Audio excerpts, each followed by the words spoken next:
Sorry, guys, a little late. I went to get my coffee. You gotta get your coffee. If I don't get my coffee, it becomes a problem. So obviously, um, not everyone's gonna be a fan of my cup of coffee, but you know, can't go wrong with a Batman cup. I have a Batman cup. Obviously, if you don't like Batman, then I'm gonna have to ask you to leave. I'm just kidding. But we we we are gonna do live training today. It should be fun. I have my Batman cup right over here. If you don't like Batman, then I don't know. We might have a problem. So I'm messing with everyone. So I like Batman and Superman, but I like Batman more because he's like kind of human and realistic. I mean, he doesn't have superpowers, so that's why I like him. But that's just me.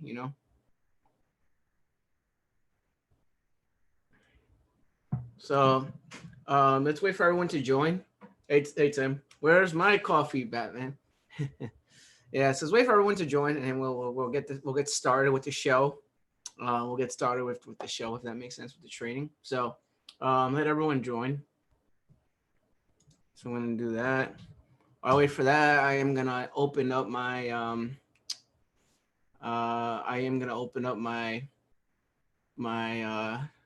Nightbot. So Nightbot is a spam filtering. So if you're spamming my channel, you're gonna get kicked from my channel. So obviously, I enable that on my live chat, so nobody spams the living hell out of my channel.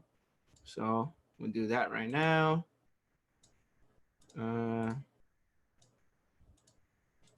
Let's see. Someone got a job as a network operations technician. Good job. Andre, good job. Andre, I'm on LinkedIn right now, by the way. Andre, good job, Andre. You got a job at working as a network admin or a NOC operations center. Good job. That is a very good job. Congratulations. I'm not gonna say what his last name is, but obviously he did a really good job. He got a job. So I am not gonna say anything bad about that. I'm not gonna mention his name because I don't want to, I don't want people harassing him. But yeah, good job, man. Let me share my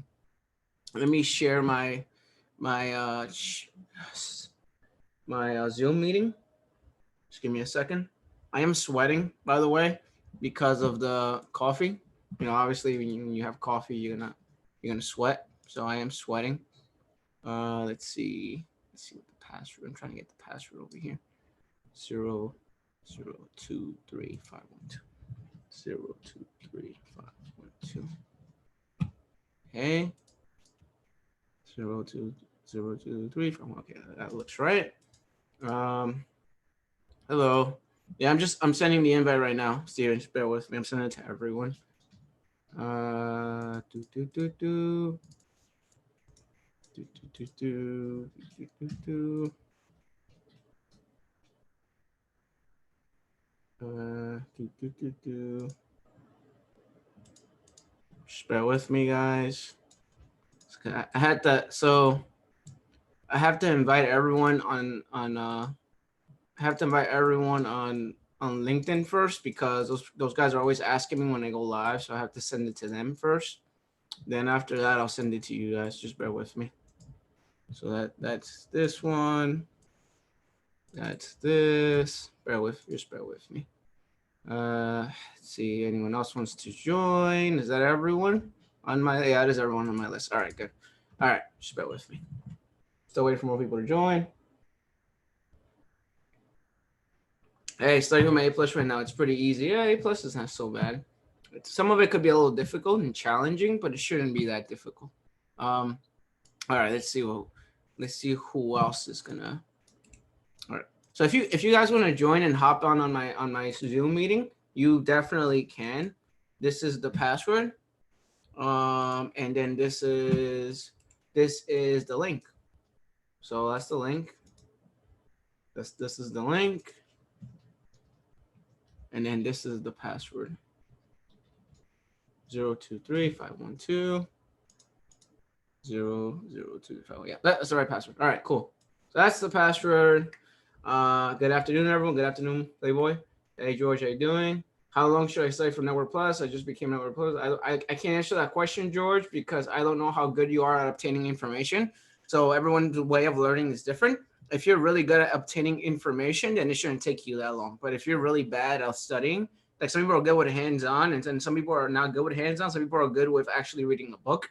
So it depends on the person, depends on the individual. So if you're really good with hands-on training, then you might learn a lot quicker. If you're really good at reading a book, you might learn a lot quicker. You know, depends how you study the exam. If that makes sense. Hey, Tim B. All right. Steven's joining right now. I am sweating, by the way. This is the damn coffee. It's making me sweat. Hey, Tim. Hey, Tim. Hey, Steven.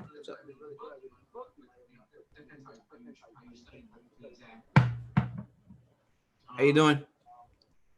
Hey, how you doing, Steven? Hello. How's it going? How's it going? When are you starting? You said you were starting soon. Well, you're drinking coffee and it's first day of summer, so. Yeah, I have a fan next to me, so I'm okay right now.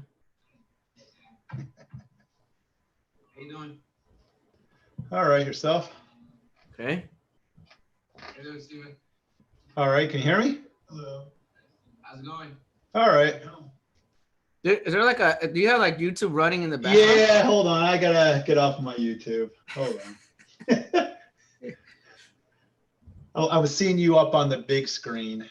Okay, that makes sense. Yeah.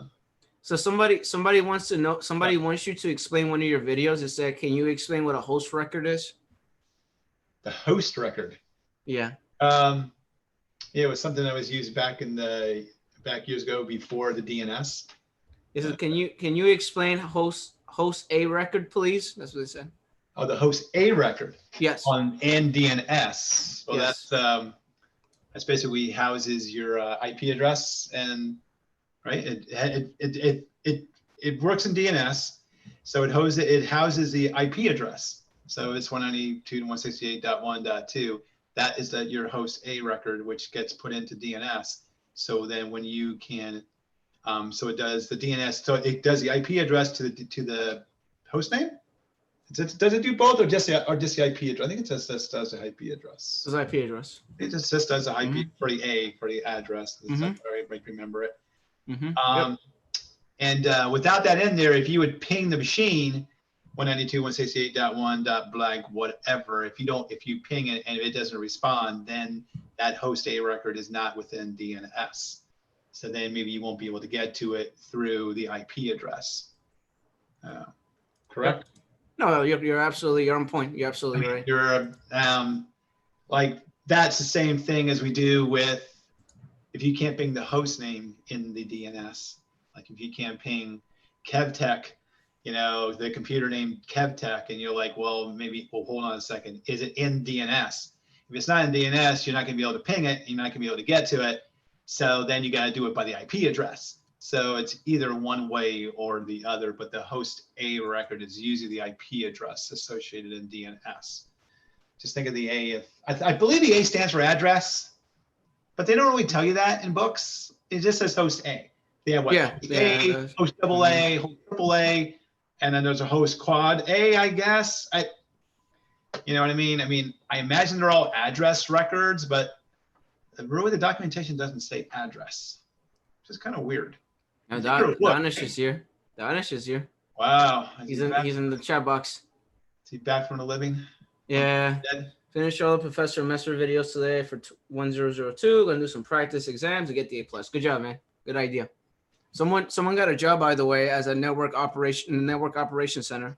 Yeah, I heard you say that. That's pretty good. Congratulations. Yeah, I'm happy for him. Obviously, I don't want to tell you his first and last name, but he got a job, so I'm happy for him. So it's good.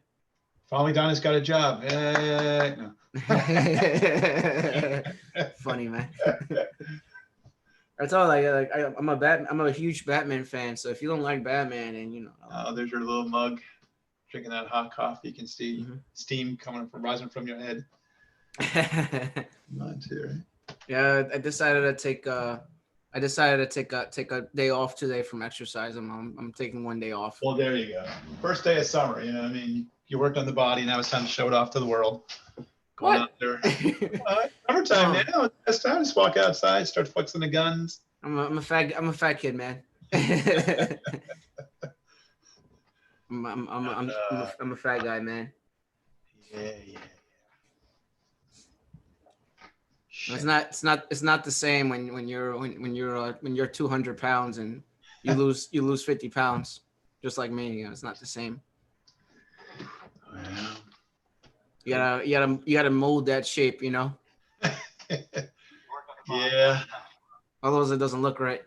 Yeah, gotcha. Hello. I'm a fat kid, man. Hello. Yeah, hi, Shank from India. Shank. There's Hey, Shank. Hey everyone. Hello. Hey, how are you? Good, how are you? All right. Happy first day of summer.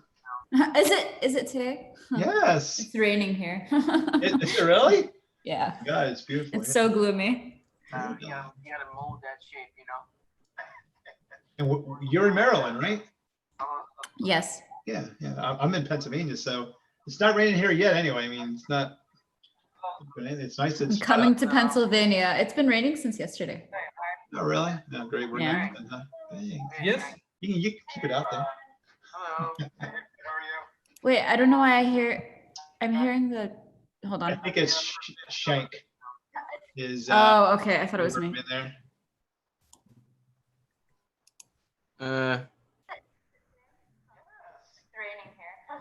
See?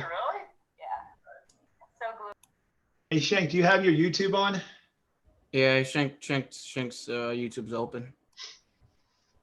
There we go. Okay. Yeah, because I was like, oh my God, I can hear someone talking in the background and it sounds No, like no, me. it's Steven. Steven talking in the background. Steven is trying to mimic my voice. How are you, Kev? I'm good, doing good. What's the weather like in New York? It's hot over here, very, very hot. Oh, I don't know what the temperature is outside. It's like 78 or something like that. Hey, I have no idea where I put my phone. What's the Oh. temperature outside? Let me double check. Give me a second. Bear with me. 82 degrees Fahrenheit here in Macon. 82. Let me find my phone. I just asked the, Mrs. 86. Yeah, there you go. So, You see? beautiful day though. There he is. Is that done? Ready. See now Eddie ready to show off his guns. See, he has the sleeveless. Oh, I'm. He's like this. He's like all ready to I go. haven't done anything. Oh, you guys are gonna be so jealous. Hi, Eddie. How are you? I'm doing good. How are you doing? I'm good. Oh, it's 72 here, you guys. Be jealous. Oh my God. High What five. was that? God damn the microphone. Oh, I'm sorry. Oh, damn it. You have that mic issue again. It's the AirPods now. I shouldn't have that issue. Can you guys hear me okay? Yeah, it started like screeching. Okay, wait. Damn, that was crazy. Yeah, for your headphones, yeah. It didn't sound too bad on my speakers, but No, mine it was just like I'm like, oh my goodness. Hey Eddie. What's up, Kev? Hey, How you when are you doing? gonna start your fitness channel? I'm not doing a fitness channel. Why would I start a fitness channel? That doesn't make any I sense. saw a thing of you in a sweaty shirt talking about fitness. Yeah, because when I work out, like I sweat like crazy, like the whole shirt front and back, and I could squeeze my shirt. It's crazy. Yeah, that's good. My girlfriend likes it like that. She's like, if she says if she don't sweat, she's not working out. I'm like, I don't sweat much when I work out. Maybe I'm not working out hard enough. I used to not sweat a lot, but then I lost weight and I started sweating a lot now. I used to not sweat at all, actually. So How's Donish? Is he better? Donish is good. Donish is good. I don't know. He's in the community chat. I'm waiting for him to join our session. Come on, Donish, what are you doing? so it's been like 1 week now since his illness, right? Yeah, he said Kevin's doing his salsa nunchuck dance. Yeah, I seen that on Discord. That's pretty good. Salsa nunchuck dance. That's funny. Hey, Kevin, I heard that you were a fat kid. A robot? Oh, A fat kid. yeah. I was a I fat kid too. I'm 5'1". I used to be 190 pounds. That's not a joke. I used to be almost 200 pounds, and I lost 45 pounds in 5 months. Wow, good for you. Yeah. I've never been heavy, but I'm starting to get flabby. Yeah, I was a size. We all get flabby as we get older, Eddie. Don't worry about that. Size it's 40? a matter of life. Yeah. Can't do anything about that. Yeah, I was a size 40, and then I went down to a size 29 in Waist? pants. Yeah. Wow. Yeah, it's crazy. I went from I think I was a size 18, and then I went down to like a 000. Wow. 0. Wow. Yeah, 000. Okay. Dang. Now I'm somewhere in between. And what was your on? secret? Oh, sorry. Go ahead. Pardon? What was your secret? Oh, I got sick. Oh, okay. That's it not was really great. secret, Not a secret. Not a good one, at least. Yeah. Danish, you joining, Danish? Waiting for Danish. What the hell, Danish? What are you doing, Danish? He's probably getting his tea ready. What are you doing, Danish? Come on, man. Okay, you guys, so I think the thing with my mic happens when I put myself on mute and then I come back. Yeah. Should I give it a second to like rest or something, or instead of like immediately talking? I think you should do CPR on your headset. Oh, what?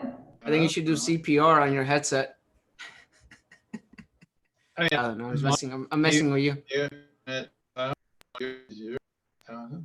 have to do that, Stephen. Try it. Wait, no, to come back out of it. Hey. That's fine.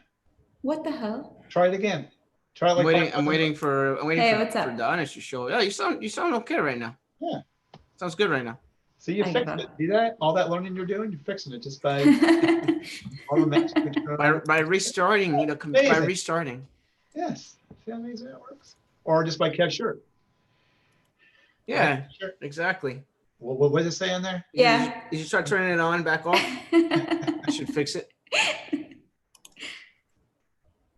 I'm waiting for Danish to join. Danish doesn't want to join. Come on, Danish. What are you doing? Let me make coffee. I'll be back.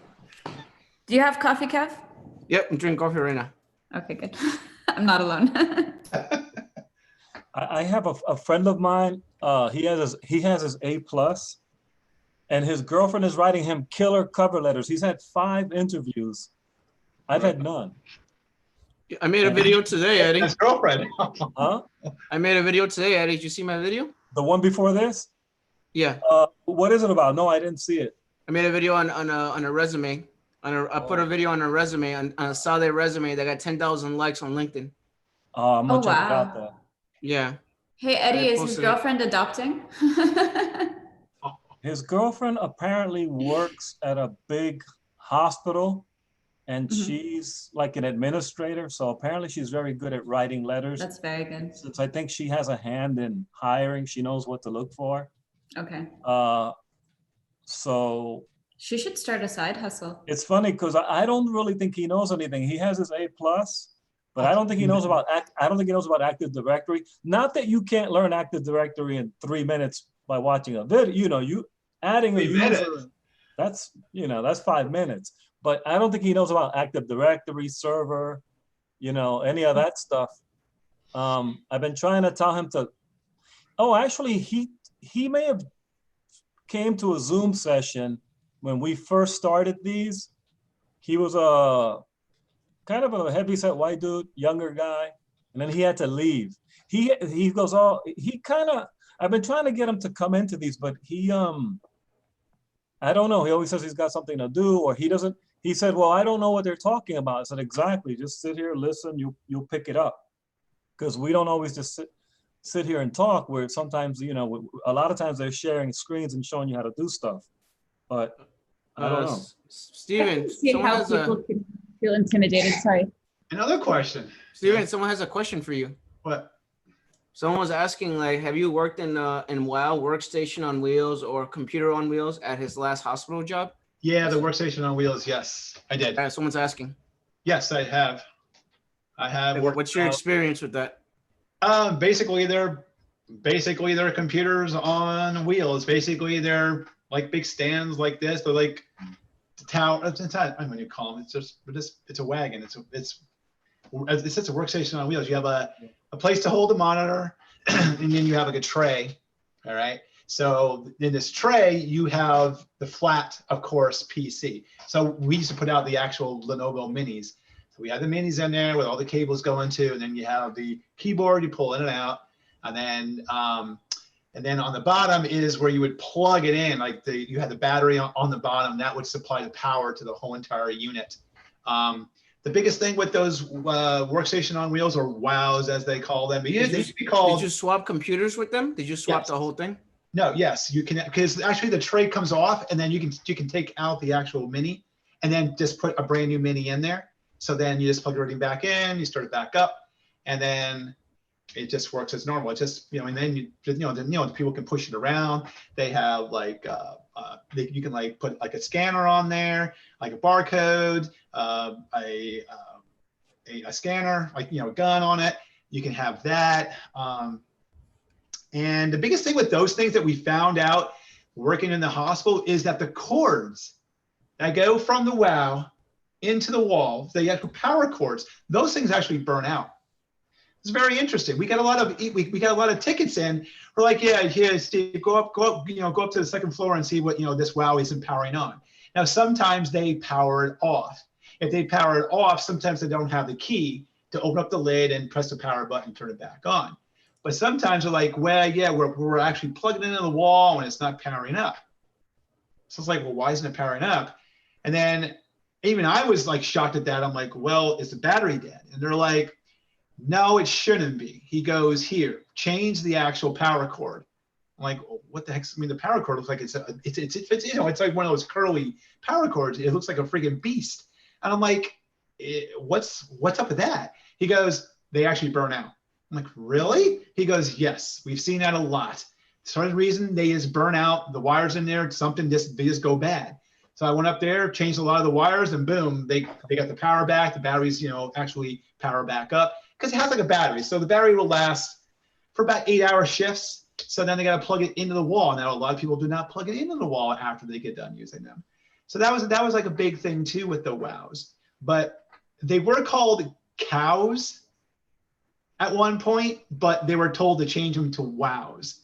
So if you ever hear cows, they're now called WOWs. That's exactly what I'm reading the community chat, and that's what I'm reading the chat box because right now. People that's were exactly what I was asking.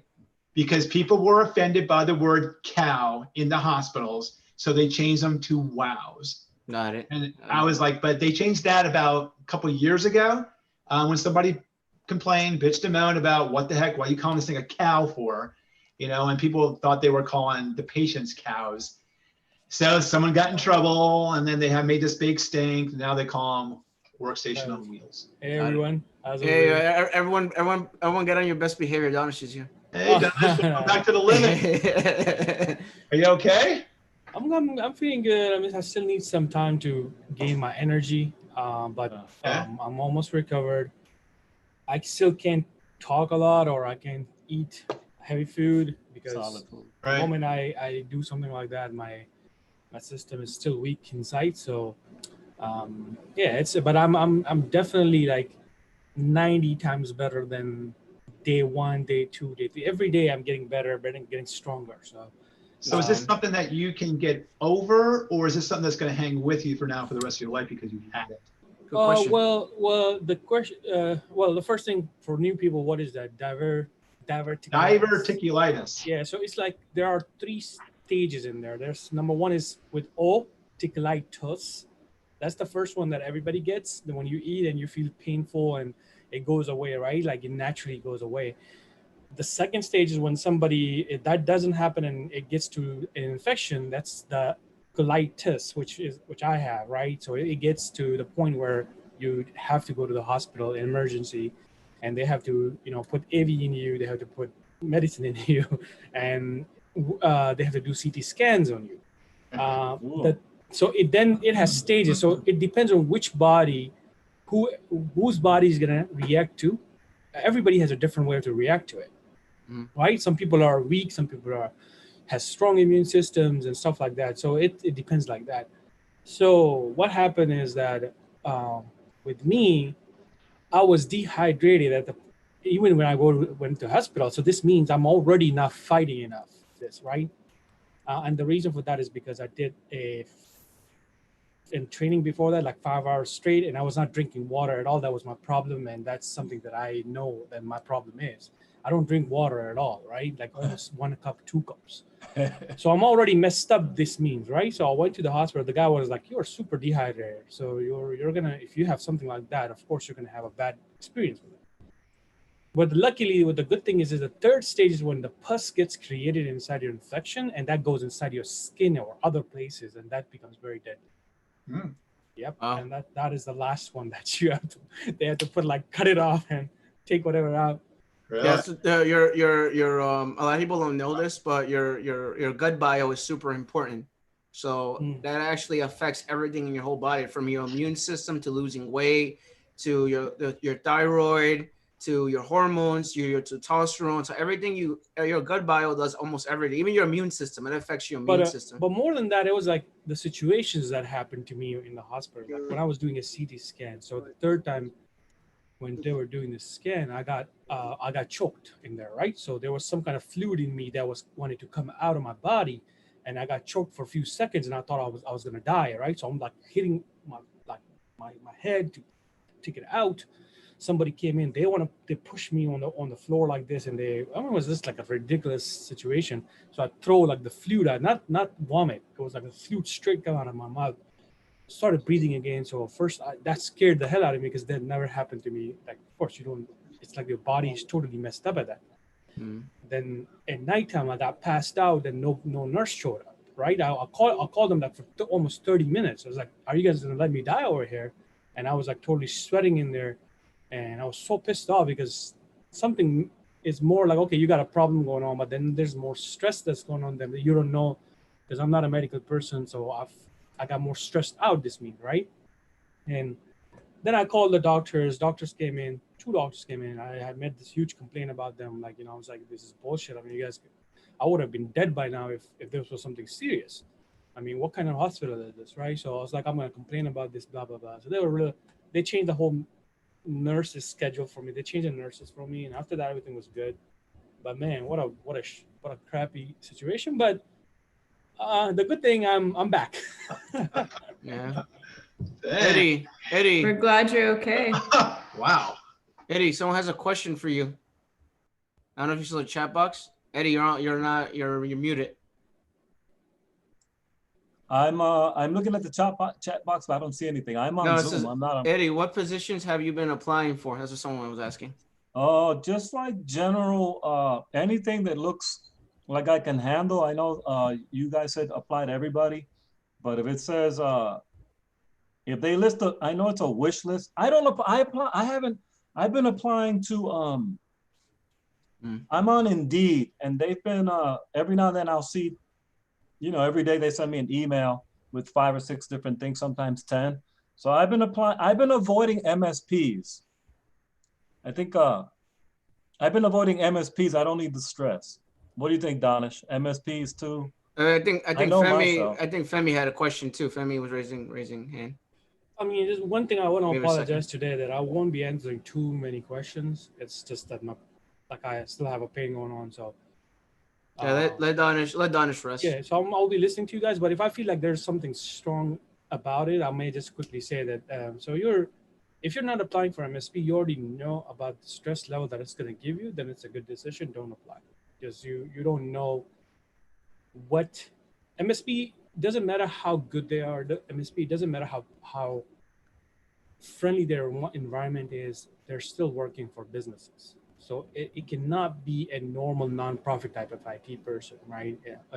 It's going to be tough for anybody. So I'll give you one example. You want to say something, Gav? No, I was going to say, but you have to keep in mind that's like eliminating you from applying for actual jobs. Yes. No, it's a big elimination. That's something I understand.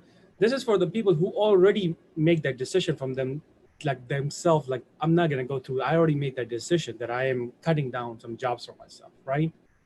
So this is like for Eddie. Eddie is very strong about. I think he says that I'm not gonna go towards that route. It's just that how I know. I did my research.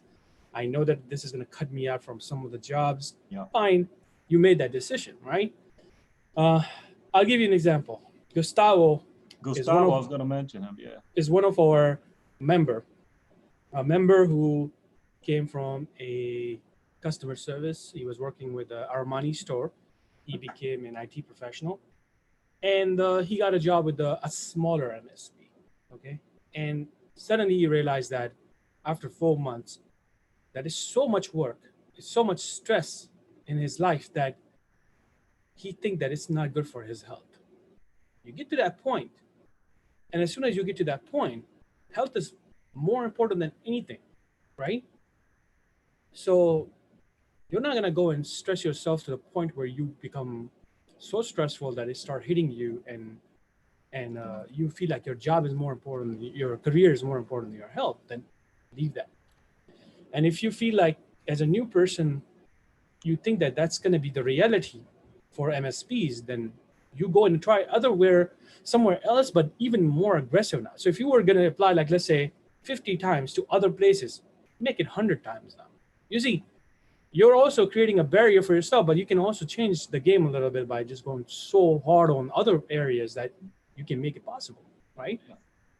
So my suggestion to people is that if you are not the feeling about MSP, but here's the thing, because Eddie, you may land a job somewhere else too, and it could be exactly like MSP. Yeah. So you don't know. Nobody can give you the perfect answer, I believe. No one, none of us. I feel like if you have not worked, I mean, I can say, hey, where I worked in the two areas, and that's I'm talking to people publicly. They could be like in New York, UK, London. I'm gonna say that place that I worked is super awesome, but what's your chances to get a job in my place? Almost 0.1%, right? Because you live in a different area. Yeah, it's gonna be a hit and miss because because you're applying for an MSP and you're avoiding it now. So like Danish said, you might be going to another company or another place that might give you the same level of stress. You don't know, so that could happen. And I think Femi had a question. I'm sorry, Femi. I know you raised your hand. What was your question, Femi? If you're there. Kevtech, and good afternoon, Danish. Hey. I was gonna ask, what's his name again? Oh, jeez, I'm bad with names. I'm sorry. No worries. The guy that was talking about. I was gonna ask you, how long have you been in IT for? Me or Steven or Danish or three? No, the what's his name? The dude that was talking about the MSP just now. He was in Danish? IT. He was Oh, in you don't Eddie? see my you don't see he was my in name on IT the for thing? about 4 to 5 months now. So Yeah. that's where he left. Okay. Okay, great. I don't know. I want to be as objective as I can based on not what I think, but what I've also researched and listened to into other people say. And but matter of fact, one of the Kevtech's videos I watched recently, you might remember speaking to one of those guys that's about what he does as a level 2, and the guy happens to be working for an MSP as well. You Oh might yeah, remember the that interview. video. Yes. I have an interview Right, with right, someone that works for an MSP. Yes, I know what you're talking about. right. So based on that, and a couple of industry players I've spoken to as well, and just I mean, I know I don't have that much experience, but anyways, I just feel that at the end of the day, it probably would depend, and obviously, of course, based on what I've also seen in my own little short time working with moving and stuff like that, I think it just depends. Sometimes you might fall into a situation where even your regular IT job is probably even more stressful, if not as stressful as the MSP. And sometimes you might even get an MSP environment where you're not necessarily taking the job home. I mean, that's what I've observed in my own little way from speaking to people. I may be wrong, but I just feel that I mean, because we're basically at the same point right now. I've only been into IT for like combined total like 7 months, but basically IT for like 4 or 5 months. And I just feel that I don't want to take on a certain kind of role right now when I still feel there's still more for me to learn and I can learn under a lot less stress. Because I feel there's a lot more potential to get yourself in a situation with an MSP, even if a regular IT job might just be as stressful, but the chances are more with an MSP than still learning with a lot more convenience, assurance at the point you are right now. It's just my own opinion. Yeah. Well, I appreciate it. I wanted to add that it's not like, so I have a weird situation, and I don't know how unique it is, but I think a lot of people are going through it. Without mentioning what's happening right now, what happened was with me was that when this whole, you know, thing that's going on in the world right now, because apparently they'll pull the video, right? If I say it, Kev? Hmm? Right, I can't say the C word. No, you can't. Right. So I finished Danish's class right when the damn thing started. So out of fear, I didn't want to go out there and start applying for jobs and get sick. I had cancer 10 years ago. My immune system is compromised, so I can't afford to get sick. So I kind of took it a little easy. And then I applied for unemployment because I worked for 3 different places and all of my jobs furloughed me. So I got basically laid off from my 3 on-call jobs. So I had no money coming in. So then I had to apply for unemployment, and I didn't get any unemployment for 10 weeks. I almost went 3 months without any money coming in except for the $1,200. So I told Danish, because he was ready to help me with, we were gonna do some mock interviews. And I told Danish, man, I am so sorry. I'm scared to go out there and look for work. So I actually haven't really been looking that hard for the duration of this thing. But I'm ready to start hitting it hard, you know, very, very soon. No, that's a different thing though, because you know you have health problems. So we totally get it. I was scared. I was scared to go out there because you know, they made it seem like, oh, you know, it's the plague. Yeah. Not that I'm not scared of it, but you know, that doesn't mean that Gustavo left the job and he left the IT. He's just that I now tasted the MSP, the local businesses in UK, and that's where I'm not going anymore. I already tasted it. I already know what I'm doing. Yeah. Now I'm gonna go hit the places where I'm gonna pick and choose. So here's the thing: I ask him a question: do you have the ability to do that financially? Do you have the ability to sit down, apply? Whether you get a job in 1 month, 2 months, do you think you can afford that? He can't. You see, situation is based on the person over here. Like, let's say, for example, I'm dependent. I have to pay for the bill and stuff like that, and I have to do a lot of stuff. Then, of course, it changes for every person to person. You have to think about all these situations from this area. So my suggestion to people is that if you're so flexible, if you have the ability, I'm calling Danish right now. if you It's have not the me. Just if kidding. you have the ability to do all these things, then I say yes, you can make decision for yourself. Keep applying. You can pick and choose. You have us, ask us the descriptions. Still, again, I tell Gustavo, even if you found a perfect place in your area, I will still say that I'm not going to give you the 100% answers. I don't know the managers. I don't know the cultures inside. I don't know how their business works inside. I don't know how their business politics works. So no one can give you perfect answers for this. But at least by looking at the company, looking at the job, looking at their description, at least from experience, we can say that, because it's such a big environment, maybe you'll have a less stressful environment. Maybe. I can give you that perfect answer. Yeah, there we go. Yeah, I was gonna say something like that because sometimes there's no such thing as a perfect job. That's impossible. Yeah. You know. Also, So- too, I mean, Eddie, with Yeah. those MSPs, I mean, also too, I mean, at least you get some experience. I mean, if you get in a little bit, I mean, if you get into it, you're like, yeah, this is not for me. You can just go look for something else. Well, at least you got some money coming in. No, but Eddie's situation is a little complicated because it's with the whole immune system and everything and all this thing going on, and it's a little. I mean, plus if you get to somebody, if you can work, if they're working from home until things calm down, you know what I mean? By the way, did Gustavo leave, Danish, did Gustavo leave the MSP or is he still working there? Because I know I saw a clip of him talking. Anybody know if Gustavo is still at the MSP? I don't even know who that is. It's one of Danish's students who got a job at an MSP. He's a Brazilian, but he lives in the UK and he works for an MSP. But he said the stress was killing him. I did catch that much.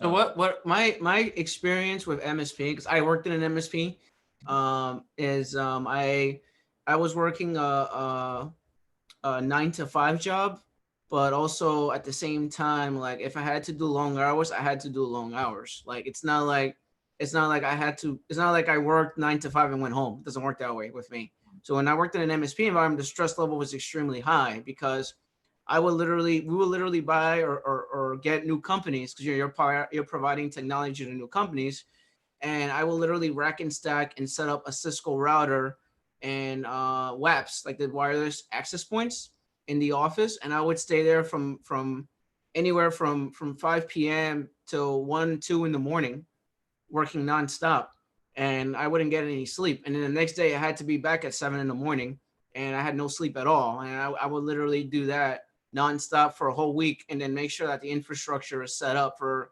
that individual company. And I would work with the network team, I work with the sysadmin team, and then we will put all the infrastructure in place in the IDF room, set up the Cisco router, set up the server and on-site servers, set up a bunch of different things, and patch all the cables, make them live on the walls and stuff like that. So I had to do all that in that job, and the stress level was extremely high because I didn't have time for myself, and that's the reason why I left that job. I did like a year and a few months, and I learned a lot because there's a lot of different technology. So when you're working with a lot of different vendors and a lot of different companies, like it's not just one company, it's multiple companies. So when you're working with an MSP environment, it's multiple companies. So what that does to you is that what it literally does to you is that you see a bunch of weird issues you've never seen in your life before because it's different companies and you're using different technologies for different companies. Like some companies might use Office 365, some companies might use Azure, some companies might use something else like Dual, some company might use RSA, some companies might use Cisco Call Manager. It's not uniform. Everyone has their own technology that you're providing servers to, and they all want different setups. So you will learn a lot from that. But the stress level was extremely high because I was always on call. I had to work every single day. It's not like I had a day off, and the hours were regular, were crazy, like crazy hours. And I remember going to Dallas. I went to Dallas, and someone emailed me about this actually. Like, Kevin, how do you image multiple computers at the same time? And I did that in Dallas. Like, what do you do? And I went to Dallas. I had to set up 250 computers for new people that just got into our system. So what I had to do is I had to go over there. I was there for about a week and a half, and we had to set up the whole infrastructure. We had to knock out the whole IDF room. We had to move all the shared drives because they have shared drives from another vendor, another company over to our system. And then that would take like 3 days, 4 days to move all the data and the OST profiles as well, everything. We had to move everything over. And then for the computers, I actually ran a Cisco router with a KVM switch. If anyone knows what that is, a KVM switch. Basically, you could plug in multiple devices at the same time and then image every about 14 to 16 devices at the same time. So I was doing that, and we were working from anywhere from like literally 9 in the morning till 3 in the morning, and I had to come back to work at 7 in the morning, and I had 3 hours of sleep, 4 hours of sleep, and I was doing that every day for like the whole week until the whole infrastructure was set up for that company. And then we had to come in at the same time. We had to come in on Monday morning, and actually come in at 6 in the morning on Monday morning with no sleep at all whatsoever to make sure that everyone could log into their computer, make sure the computers are working, make sure their shared drives are there, make sure they have access to all their programs and all their applications. You have to stay there for a couple of days until everything is stabled. And then I had to take a flight back from Dallas all the way back to New York, and I only had like 3 hours of sleep. And that's the stress environment that you would deal with when you work in an MSP. Depending on the company, obviously every company is different. But that's just my experience. I'm just sharing my experience with you right now. There's a really cool discussion going on between May Heather and who's that? Jacob, I guess. Josh. Josh and May. Look at Eddie. If you have a chance, make sure you look at this chat right here. One is saying, in MSP, you learn a lot and fast. But if you look at his comment, he says, my team was awesome. Very, very big thing in IT. If your team and your management is crappy, it doesn't matter where you are in the world. I don't care. You're going to have a stressful time. Okay. Because it's up to micromanagement and, messing around with you while you're so new, you have a stress going on. You're trying to learn things while you have micromanagement going on, and there's different levels of stress. You won't be able to take it. Most people won't be able to take this. That's what happens to Gustavo. But if you look at the other comment right here on the bottom, it says everything was great when somebody changed, the boss changed or something like that, and then everything became pretty crappy for this person. So this is a reality that we're talking about. It doesn't matter with anything, anywhere you work, but it's just like the normal understanding between all of us. We all agree that MSP is going to be more stressful than the normal areas. That's just, we all agree, like in a way that we all experience that way, right? But again, when you're so new, even if your team is awesome, you still have to deal with that stress, regardless of being in MSP or in a normal, regular IT environment. When you're new, you have to just deal with it. That's something you have to fight it off. You cannot get away from this fight. This is something that you have to. This is what I'm going to tell people. That's natural, and that is why you're taking all these courses, these live sessions. You are gaining this knowledge from us, right? Or we're gaining knowledge from you guys too. So this is where you're different than other people, because you're already knowing these things. I can guarantee you that we are very small in this whole world. Not a lot of people know about us. They still get jobs every single day. They still go to these positions every single day, and they're dealing with it. And that's how they think. They're learning, right? Mm-hmm. So the only advantage you have is you're listening to us, you're getting this information from us. So now when you come across something like that, you already know. So you have to just train your mind now, right? Okay, you know what? I already know this is the natural stress that I'm gonna have to kind of like take it. Like you gotta think like that. Basically, there's no good solution to this, to be honest. There's no a pill that you can take and you're gonna get, this thing is gonna get fixed. It's something that you naturally have to fight off.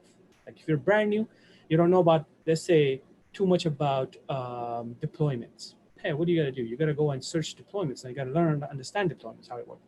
You don't know too much about troubleshooting. You just need to know more methods of troubleshooting, right? So you just have to kind of like train your mind that way, and I think you're going to get better. Now, in Gustavo's term, he did had issues with the management. He did say that his managers were really not. Sometimes they were helpful, and sometimes they would just let him fix the issue on his own without having any help. Now that's, of course, you're going to get a. While you have to solve like 15 tickets a day, and then you have to be left like that. Of course, I mean, come on, what do you expect? You're gonna have problems.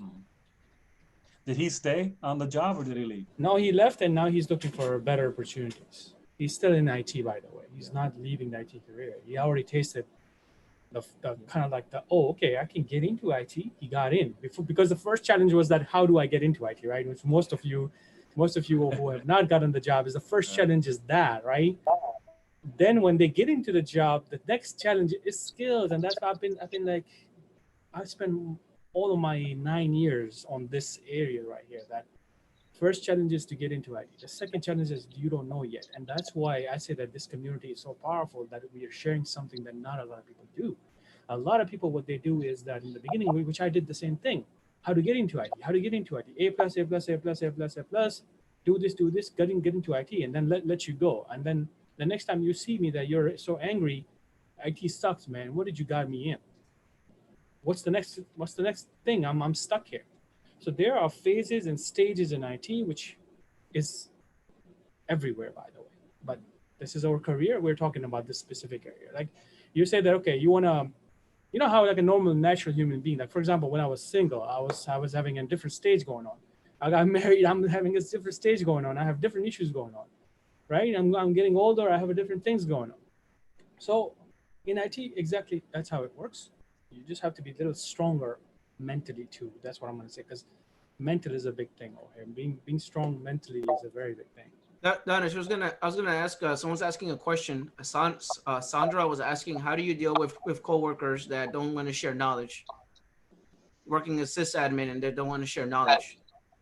I mean, you guys can go ahead on it first, and I'll just Like that's a big problem. And I told Sandra to check the ticketing system, but if they don't have no ticketing system, then how do you share knowledge? If they have you have someone that's like a knowledge whore that doesn't want to share anything at all.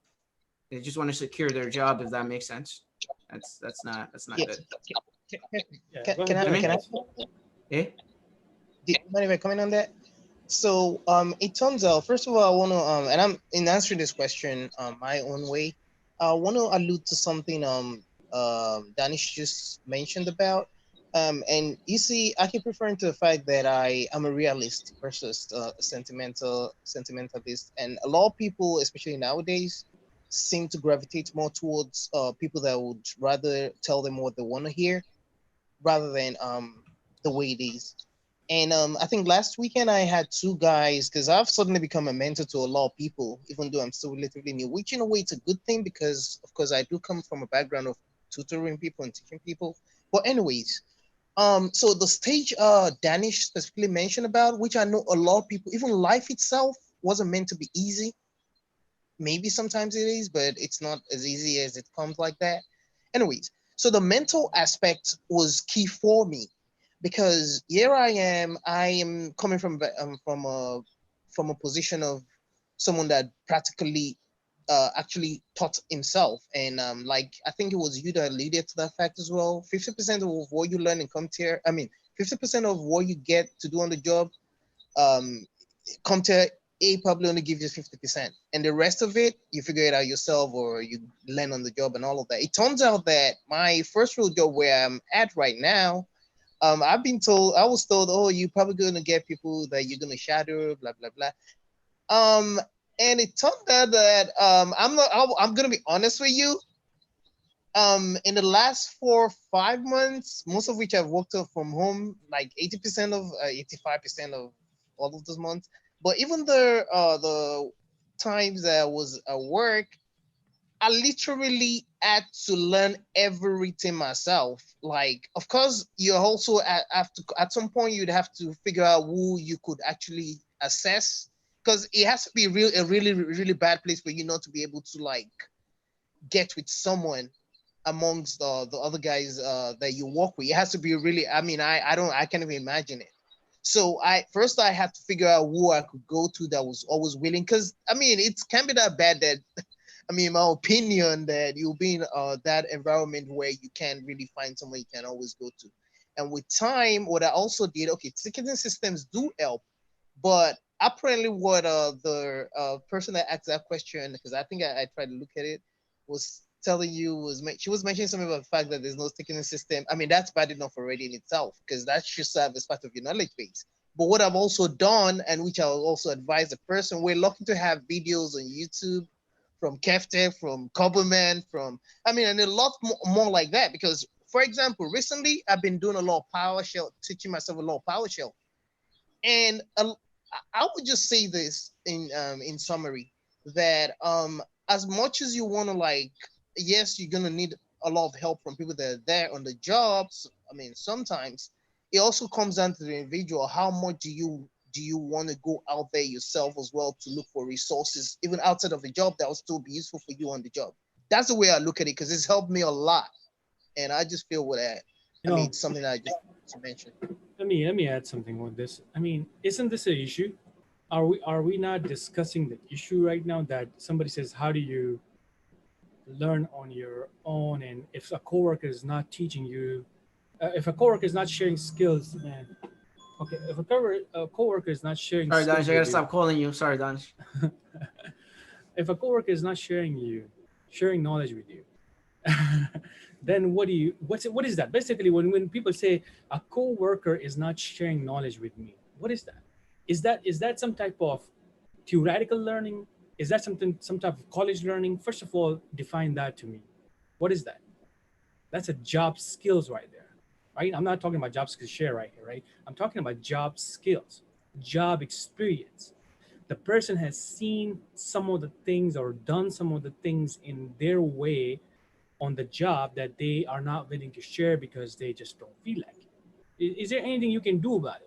Nothing. You can do nothing about it. If a management is not set up that way, if they don't have a co-sharing meetings like that, so some of the companies, what they do is they will meet every week and they will share their knowledge with each other on different systems. So you get to learn things from each other. If management is not like that, which most of the people won't have that kind of strong management, you can do nothing. So in that case, what is the issue here and why are we here? This is why I say that to people.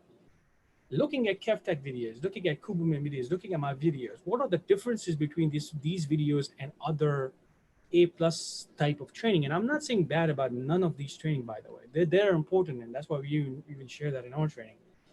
But this is the missing piece that you cannot blame coworkers for. They have life too, guys. They have families. Trust me, they have a stressful moments going on in their life too. They're not gonna sit down and because if you got a job somehow because your resume looks good, somehow you got in because your uncle knows somebody in the business, and now you got this job, and now you have an issue with Active Directory, and you have no clue what Active Directory is.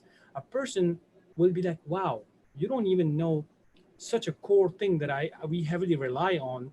Why would I sit here to explain every single thing from scratch with you? I mean, this requires so much energy. I mean, I do trainings every week. I know how much energy. So I'm not gonna blame the coworkers over there. I'm sorry if people have that mind that the coworkers are like they don't want to share their knowledge and everything.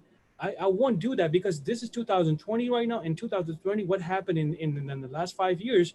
We got bombarded with so many different technologies that it blew our mind, to be honest. I almost about to like, my mind is like full of so many things that I cannot share my knowledge to a new person without telling a person a sequential way of learning. Try to understand this to me because I do a lot of LMS stuff, right? Learning management systems. I research on how a user learn things. This is my area, right? So it has to be a sequential learning for people to understand fundamentals, practice, fundamentals, practice, fundamental, and you learn something out of that. And this is where we're working so much in these YouTube channels that a lot of people, when they're newbies, they don't understand this. They just think that, oh, so I got to pay for this stuff. I got to pay for this stuff. You don't have to pay for anything. We have done so much free work in these channels. And that is the answer, to be honest. I don't want to even give no other answers over here. Why? Because I don't want to tell people to go and do A+ on your own. I want to tell a person to go and read some documentation from Google or anything. It doesn't matter. We have a solution for you. So a lot of people are saying, how do you learn? Like, how do you learn on yourself?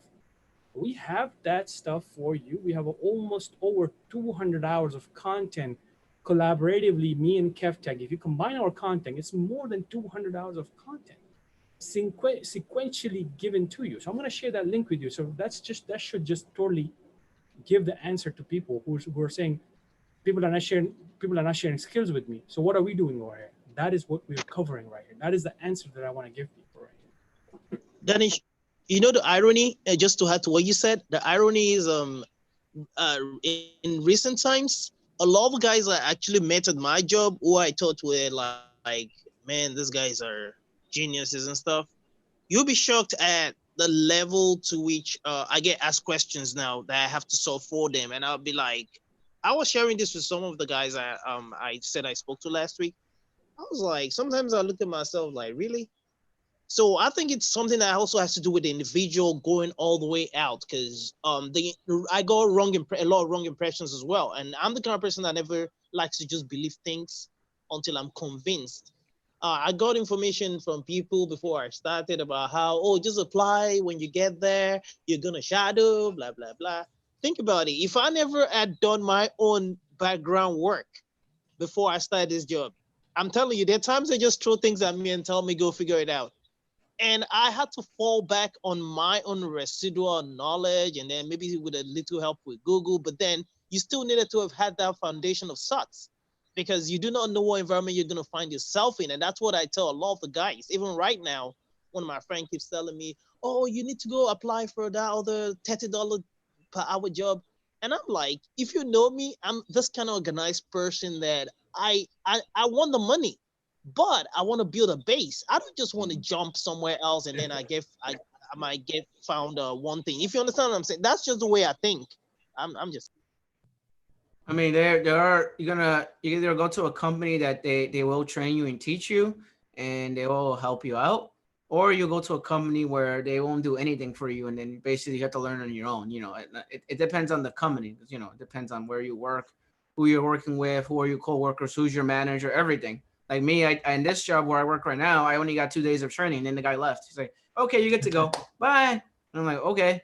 But you know, it's not the same for everyone else. You know, like obviously it's a level 2 position, so obviously I have to know something. You know, it's not like I know nothing. I have to know something in order to do the job. So then I'm gonna train. Then I'm gonna sit there, hold my hand, and then train me for 3 weeks or 4 weeks. You know, since I am applying for a level 2 position. You know, but if it's an entry level job and you're doing like help desk or desktop support, IT support, any of those things, there should be some sort of training, but also not every company does that. You know, there should be some sort of training where they actually literally sit with you and they show you like how to do, you know, password reset, how to get access to a server, how to do this, how to do that, how to do that. You know, they have to. There has to be some kind of training for that position, because you can't just throw someone on the fly and expect them to know everything. You know, it doesn't work that way. And then what happens is when you do that, I've been in an environment like that, and then when you do that, they might break something.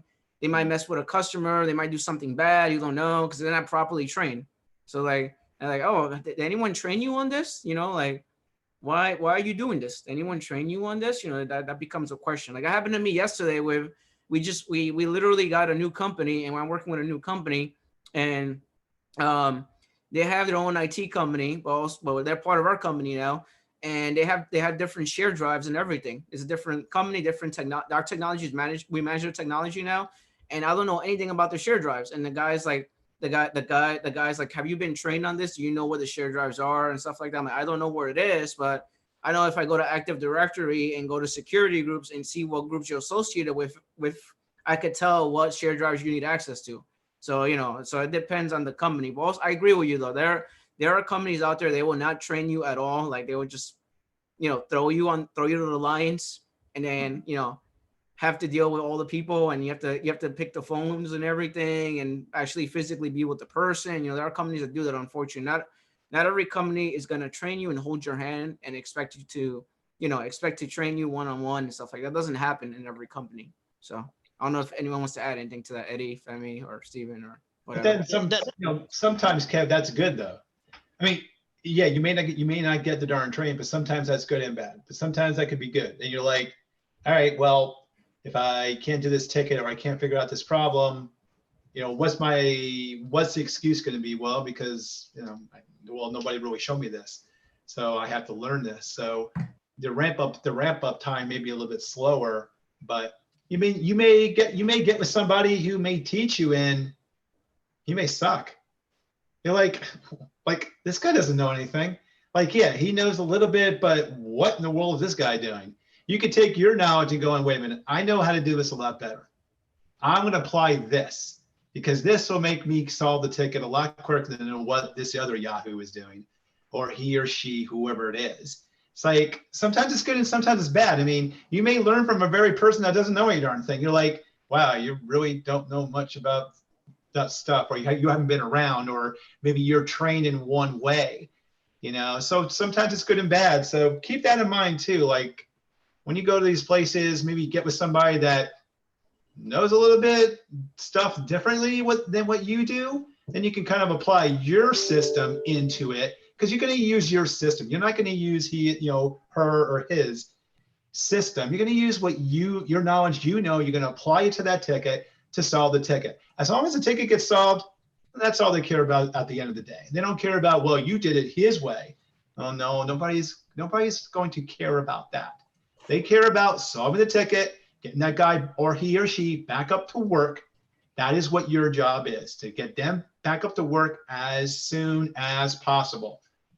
You know, wash your hands to it, move on to the next one, and saying, okay, then if you have a question, go to one of the guys going, hey, you know, we're like at this, what do we need that? You know, is there a workaround? And kind of he or she may say something to you, be like, yeah, all right, well, then maybe you can find some better ways. So, you know, keep that in mind too going forward. I mean, sometimes getting trained is good, but then sometimes you're like, at the end of the day, like, yeah, I wasn't really trained that well. I kind of don't know stuff. I mean, when I started working at the insurance company for IBM, I had a couple of days of training. Yeah, the guys were with me for a while, you know, but I kind of took it upon myself going, yeah, I'm going to kind of like sit down with the computer and go over the applications, kind of like find out what exactly is going on, how you load them up, how you do this or that to get your own little style. Then once you got your own style going, then I think you can start to learn more about the network, how the people are, you know, but you got to get your own little groove going first. Yeah, you'll get your own style of learning. Yeah. Everyone has a different way of learning. Like either you're good with reading books, or you're good with hands-on, or you're good with both. You know, everyone's style of learning is not the same. And obviously, going into that, where everyone has a different way of obtaining information. Like my way of obtaining information is different from your way of obtaining information. So it might take you a lot longer to learn what I'm learning. You know, everyone's way of learning is different. So, you know, obviously you got to keep that in mind as well. Like not everyone is the fastest person to learn. You know, we all learn differently. So that's why I tell people, like, you have to have patience with other people.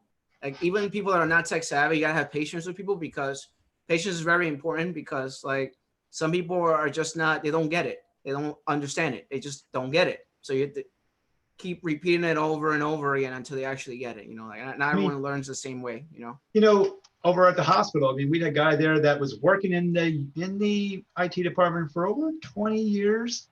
You know, he's about 62, 63 years old, you know, and some of the things he did just blew my mind. I'm like, what are you doing it this way for? But then again, you know, he said, listen, he said, I am not going to learn new stuff. The way I do it is the way I did it. I did it for 20 years this way. I'm going to do it for 20 years this way. I'm like, okay, but that's kind of wrong the way you're doing it, and you're doing more harm than good. But he's like, I don't care. I do it the way I do it, and that's it. And I mean, he told that to my face. I'm like, okay, whatever, buddy. Like, all right, fine, whatever. You do it your way, and I'll take care of it. Yeah, you'll have people like that. Like, this is the way I do it, and this is the way you need to do it too. This is the way you need to do it. And if you do it the other way, I don't agree with you. You got to do it this way. This is the right. This is my way to do it. That definitely does not fly. I mean, Yeah, you got to go up your own style. Because once you start solving these tickets, they'll get a lot easier to solve. Once you are put through the actual grinder, once all that stuff is done, it's like, okay, I pretty much know what the heck I'm doing. Yeah, I can solve an office problem. I can solve a printer problem. I can solve a hard drive problem. I can solve a monitor, whatever, computer, re-image it, whatever, all that stuff. And it becomes repetitive, and then you find an easier way to do it. So then you actually lessen the time that you're doing it. So it's like, oh, okay, yeah, this guy's having that same issue again. Okay, I know how to fix it now. I'm going to go over there, fix it real quick. But I think the scary part is too, Kev, is that when you're in it for so long, you do it repetitively. You are programmed, you do like a robot doing the same functions over and over again. You kind of lose that ability to learn new stuff, especially in a company. I mean, even in the hospital field, you know, the new technology is like, well, what about you doing this? We don't use it. Yeah, that becomes that's where I have that argument with people. Like, do you have 10 years of experience of doing the same thing and not learning? Or do you have 10 years of experience doing your stuff in your job, but also learning outside your job? You know, like you have to be doing other things besides your job, because you're not going to learn everything in your job. Like, you have to learn outside of that. Yeah. Otherwise you become you're not valuable anymore as an IT person.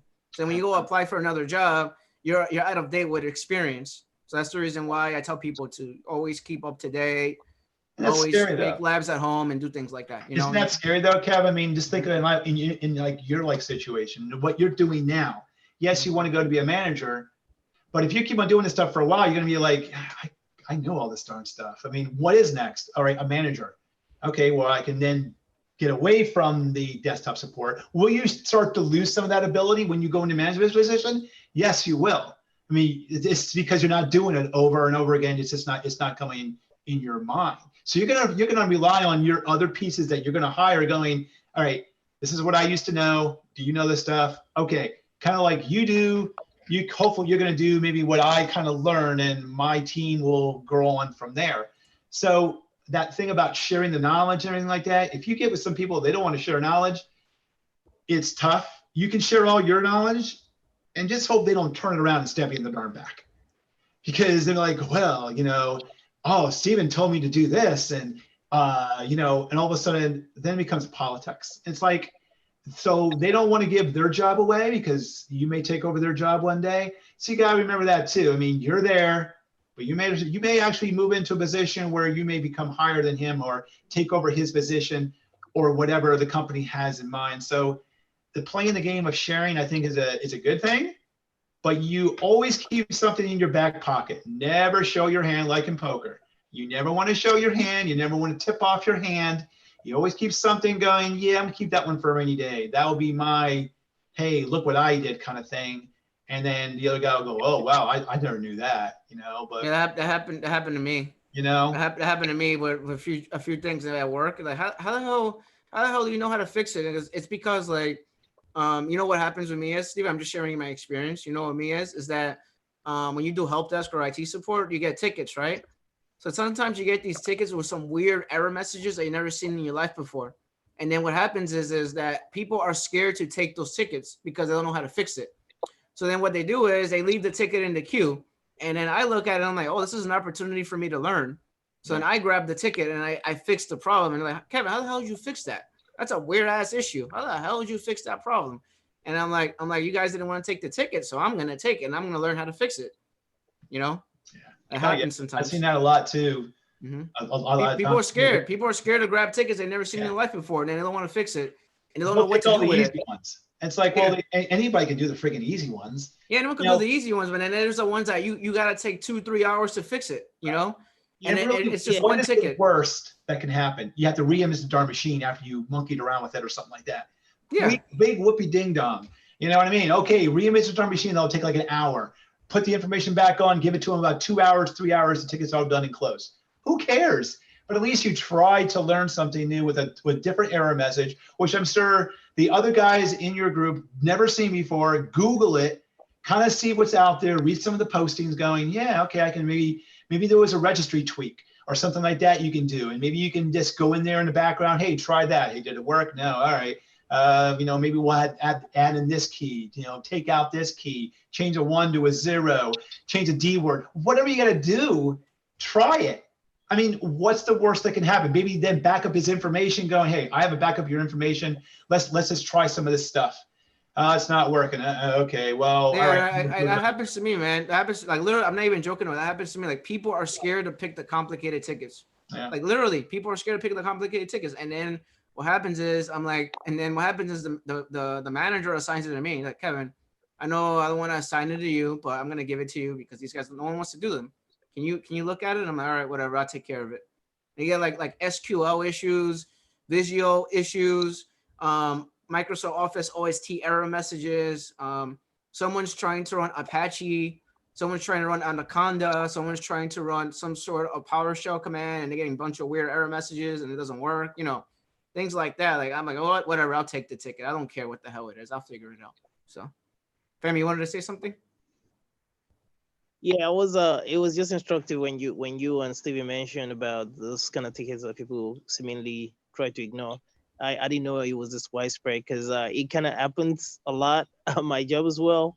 And in recent weeks, we've been having a lot of volumes, and I noticed that like you said, obviously anyone can solve the easy tickets, and some of the things that really sped up my knowledge base in the last couple of months have been me taking that risk, in quotes, to take on even things that might look similar, like Teams, for example, troubleshooting Teams, or missing files in Teams, or missing files in a shared drive, or in some cases, some really weird Zoom issues that I've been able to solve. At the end of the day, it turns out that I come out with this feeling of satisfaction, extreme satisfaction, like I won some lottery or something, because suddenly I become some kind of knowledge base of sorts where people, they'll throw it up in our common Zoom channel, like, hey, have you seen this before? And guess what? I'm usually the one that tells them, oh yeah, I I solved it recently. This is what all you do. Is that it? I'm like, yeah, and I'm talking about people that are more experienced than I am, So I kind of agree with you, and I continuously try to strive towards taking those together. It can be scary sometimes, but suddenly I'm becoming emboldened as well, and I think it's part of the learning process as well. Yeah, like, Fab, I think I don't give a damn how complicated it is, as long as I can learn something from it. So then I could use it. Maybe you'll see that same message or that same error message again in the future, like later on. Like it's a one-off, it might happen again. So it's good to learn from it. and plus too, remember that if you take that ticket that nobody wants and you cannot fix it, your safety net is shipping it up to the network guys or shipping it up, escalating it up to the level 3 or something like that, saying, hey, I never seen this before in my life. Can you guys give me some, maybe some ways to look at this differently? Like, what am I looking at here? You know what I mean? Like, I never studied this. I've never seen any kind of video. I never came across it in a book, and the tickets that you saw that nobody else doesn't want to pick up, those are the ones, even after you escalated up to level 3. And they're like, yeah, we can't solve this. And all of a sudden it gets kicked back down to level 2. So then you grab it again. You're like, okay, let's take a fresh look at this. Let's maybe do something and we can try to recreate this problem and see what the heck is going on. And you rally your brain for a while and you kick it around when you got some time. And then you solve it. And you're like, ha, ha, ha. I solved something that a level 3 guy who supposedly gets paid a lot more money than I do and has a lot more experience. And guess what? I solved the problem because maybe they were too afraid to solve it or even looking because they didn't have time. They don't want to look at this problem. So those tickets make you feel like a rock star. When you walk out of that place going, oh yeah, I'm Mr. IT. And of course, the next day you get knocked right back down to your level 2 position going with another brand new ticket that you know nothing about. So it makes you feel good one day and the next day it knocks you right back down again. So IT is that way, but that's the fun of it. That's the fun of it. If you don't think it's fun going in, you're gonna hate it. That's what happened to me, man. That's what happened to me. I had an SQL database error message that I couldn't fix and resolve, and then I did everything from being on a laptop on VPN, from not being on a VPN, from being on a VDI Citrix server desktop, from being locally on my computer, everything, and I got the same error message no matter where I did it. And then I went to the level 3 server engineer, server admin guy, and he's like, Kevin, I have never seen this issue before in my whole life. And then he tried troubleshooting it, and he's like, Kevin, yes, you got me with this one. I'm stuck on this one. I'm like, really? Yeah, I'm stuck with this one, Kevin. And this is an infrastructure issue. This is not an issue for level 2. You can't solve this. So he had to go into the server itself and actually restart the whole server just to fix that one issue for somebody. It's crazy. I have never seen that before. So he's like, Kevin, you can't do that. You won't be able to do it. So and he did it on the weekend, obviously, because there's no one on the weekend. So and those like level 3 guys, you think that they are the kings of the world too, but they're like Danish. I mean, he knows a lot of stuff, but there are some things maybe he may not know that you may know because maybe he doesn't have time to look into it. Like, hey man, I'm freaking working on servers here. I'm working on this. I don't have time to look at this freaking error message. Like, what is this getting shipped up to me for?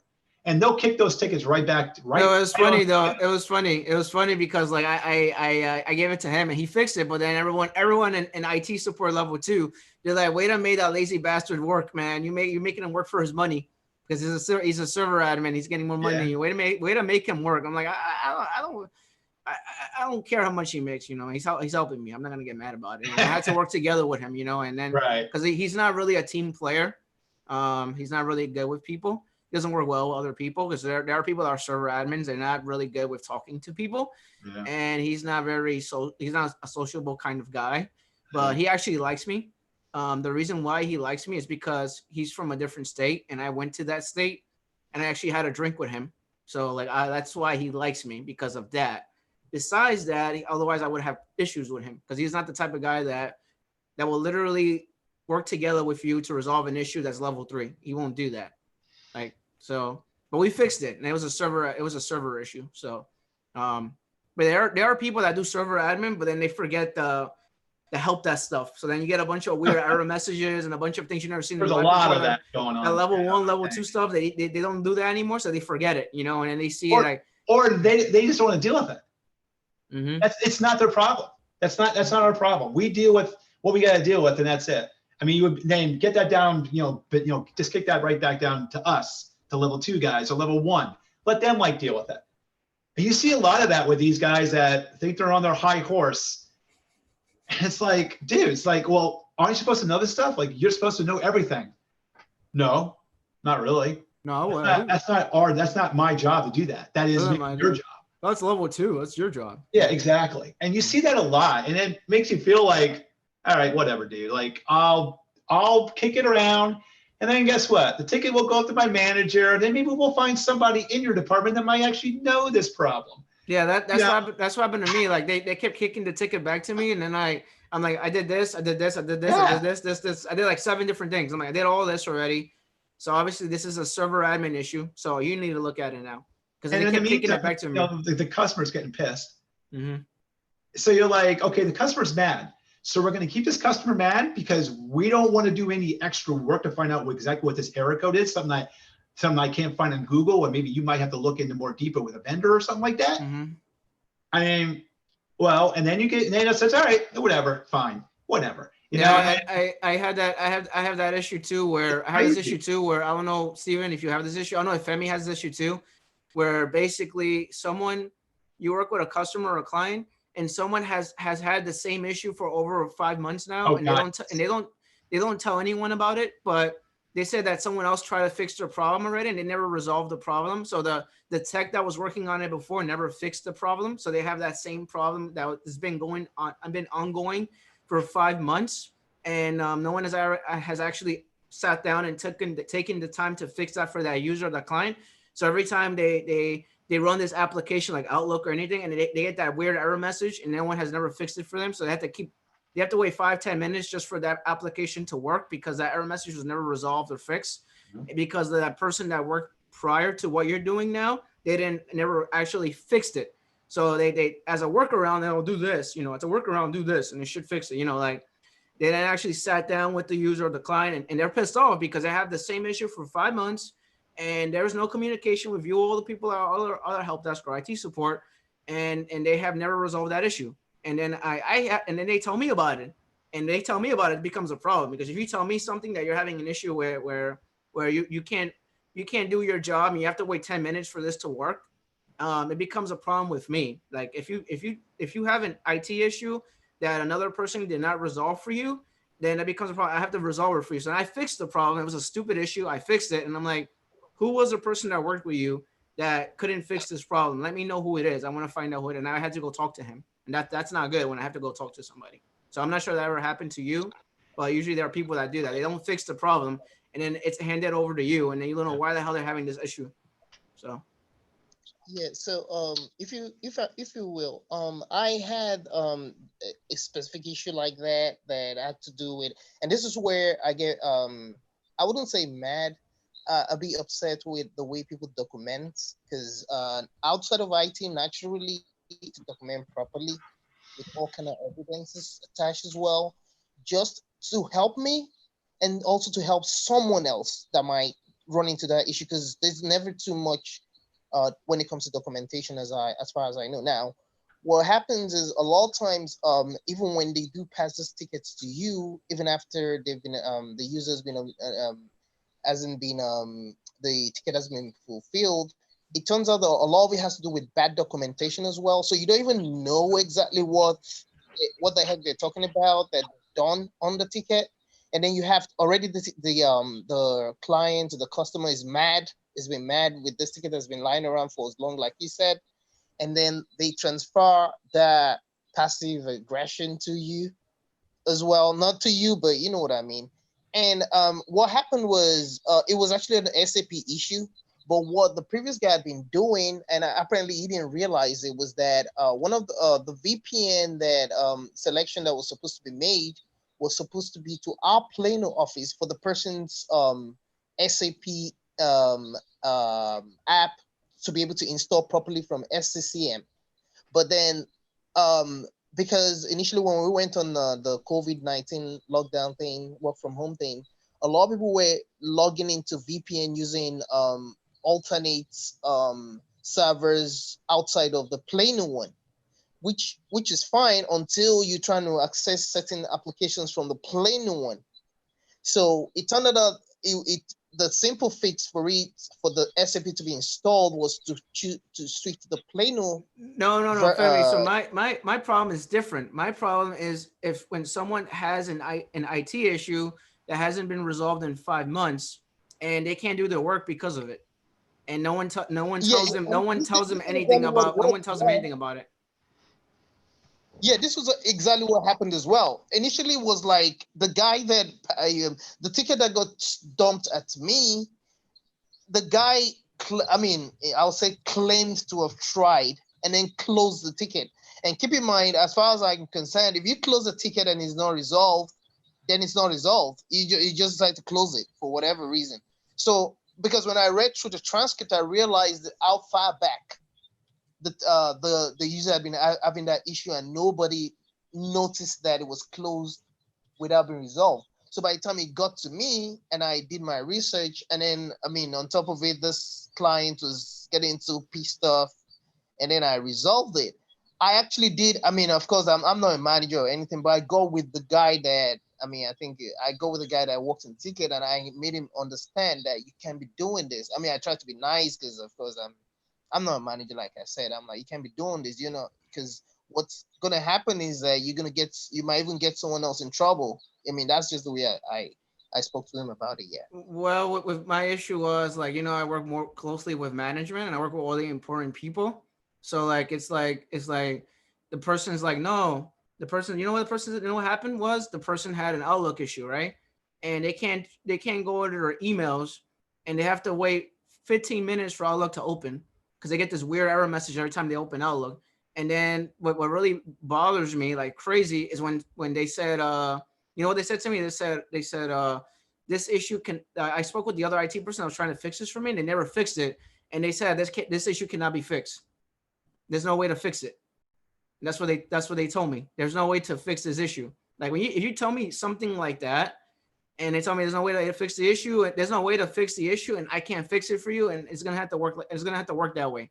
So if someone tells me something like that, I'm gonna get really annoyed and frustrated. Like there's no reason why a user or a client cannot do their job for 15 minutes. So then I literally figured out what the issue was, and then I figured out what the problem was. I fixed it, and then Outlook opened up fine after that. So that's where I'm coming from. Like I get really frustrated and things like that when you leave a problem for a user or a client, and they can't do their work, and then you tell the user you can't fix the problem, or you leave it alone basically, and they can't do their job, and no one actually takes the time to fix that problem for them, and they're pissed off. They're pissed off all the time. They're pissed off all the time because they have that stupid error message on their computer, and no one has taken the time to fix it for them. Now that's my experience. I don't know if Steven wants to say anything. Yeah, we had, that I think a story I told a little while ago on one of these chats is that at the insurance company with IBM, the one lady was putting all the time saying that her computer was ungodly slow, like the network was slow, like all the time. And I'm like, well, I'm not having any problems, and my partner's not having any problems, and nobody else is having any problems. Why are you always having this problem? And so she's like, I don't know. I said, I put in tickets, and everybody just closes them. They don't even go to you guys. The help desk just close them, or nobody can figure it out, blah, blah, blah. And I'm like, well, all right, let me take a look at this thing, like what is going on. And I tried swapping out a computer, same thing. So I was like, what is going on here? I'm like, and then I started asking her weird questions. I'm like, did you work somewhere else? She goes, Steve, I got transferred. I said, really? Where? She goes, she used to work in the home office in Chicago. And now she works in the Wyomissing site. How long ago? Oh, about 1.5 years ago. I was like, is that when your slowness started? She goes, yeah, believe it or not. And I'm like, really? So I started taking a look at some logs, and I started taking a look where she was logging into when she logged into the computer. Here, during the proper paperwork was never put into the networking guys to transfer from the login into the Chicago domain controllers to our domain controller here locally on our site with the file server and everything else we had on the premise. And I'm like, can you guys transfer her over here? I'm like, yeah, sure. So they did all the background stuff. The next day she came in, she goes, oh my God, everything's all faster. Like, really? Like, that was it? And she goes, everything's working great now. My Outlook's working great. Everything is working great because now she's logging in locally. It's not taking like 3 minutes to log into the damn freaking network and stuff like that. Plus she could open up stuff and do stuff over the network. So stuff like that.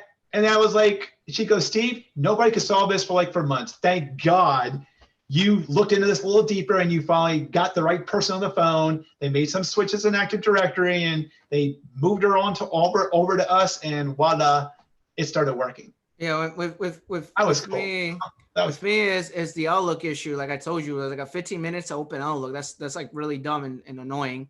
And then that was slow too for her too. So everything's sped up once they made the change. And my issue with that is that you should be fixing the problem. And then when I get an email from my CTO, which is the chief technology officer, telling me that this person that's a VP, a vice president, is having an issue and no one has been able to resolve it, I'm gonna get really pissed off. Like, because then they escalated it to me, and that becomes a problem. You shouldn't have to escalate. You should call the user, fix the problem, and that's it. That's when you start getting out the other machines, putting them back up, put them on a network, try to log in, recreate problems, saying, okay, I'm going to figure this darn thing out, break the heck out of the darn machine and see what the heck you can do. But you get where I'm coming from, Steven, right? Because I work with important people, so their stuff has to work. And then exactly. when you have this stupid issue that like it stops you from working, then it becomes a problem. And then when the IT director emails me about it and tells me to fix it for someone because someone else didn't want to fix it, becomes a at least he's trusting you, putting in your hands, going, at least do your very best at this and try to get this fixed for him, because it's kind of kind of annoying though. It shouldn't have to go to me, like it should just. So we did enough bad talking about IT. Let's change the subject a little bit. Let's do all right. Donish, you there, Donish? Donish probably fell asleep by now. Oh, he's back. Eddie, you ready, Eddie? I'm actually you ready to go over tickets? I'm looking at the text. Eddie doesn't look ready. Eddie looks like he looks like he's falling asleep. No, I'm just kind of resting. I'm just resting. This is being a moderator. He's just texting. Ready, Eddie? Back and forth. Eddie, you're muted. There you go. Femi, you ready? Yeah, let's go on some good stuff. Sandra's here too. We need her to chime in.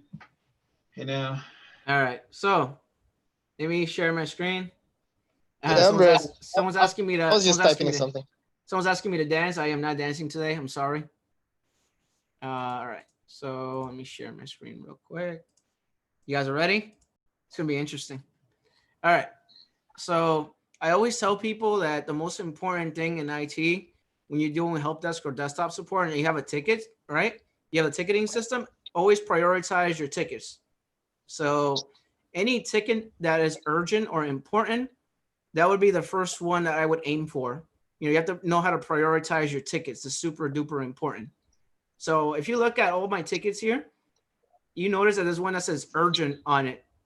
So we're going to go do that one first because that's the most important one here. I mean, there are other issues as well, but I look at all the tickets and see what the issues are. And then based on that, I go and attack them one by one, if that makes sense. So we'll do the VPN error first. All right. Good morning. I'm working from home. My VPN won't work. I need to get on my computer ASAP. I got emails that I need to send out in 10 minutes. Please resolve now. Regards, Thomas, CFO, co-partner.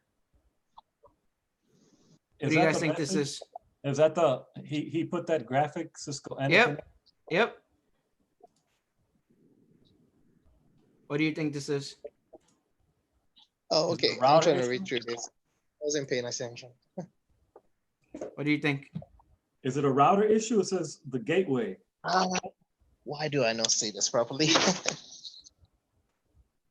What do you think? Cisco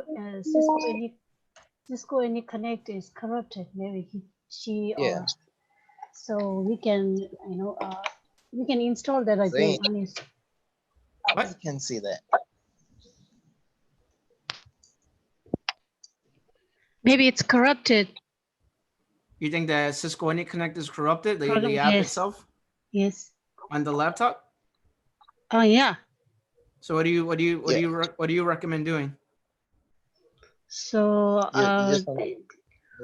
RDP to that machine and uninstall it and then install the program again and then check.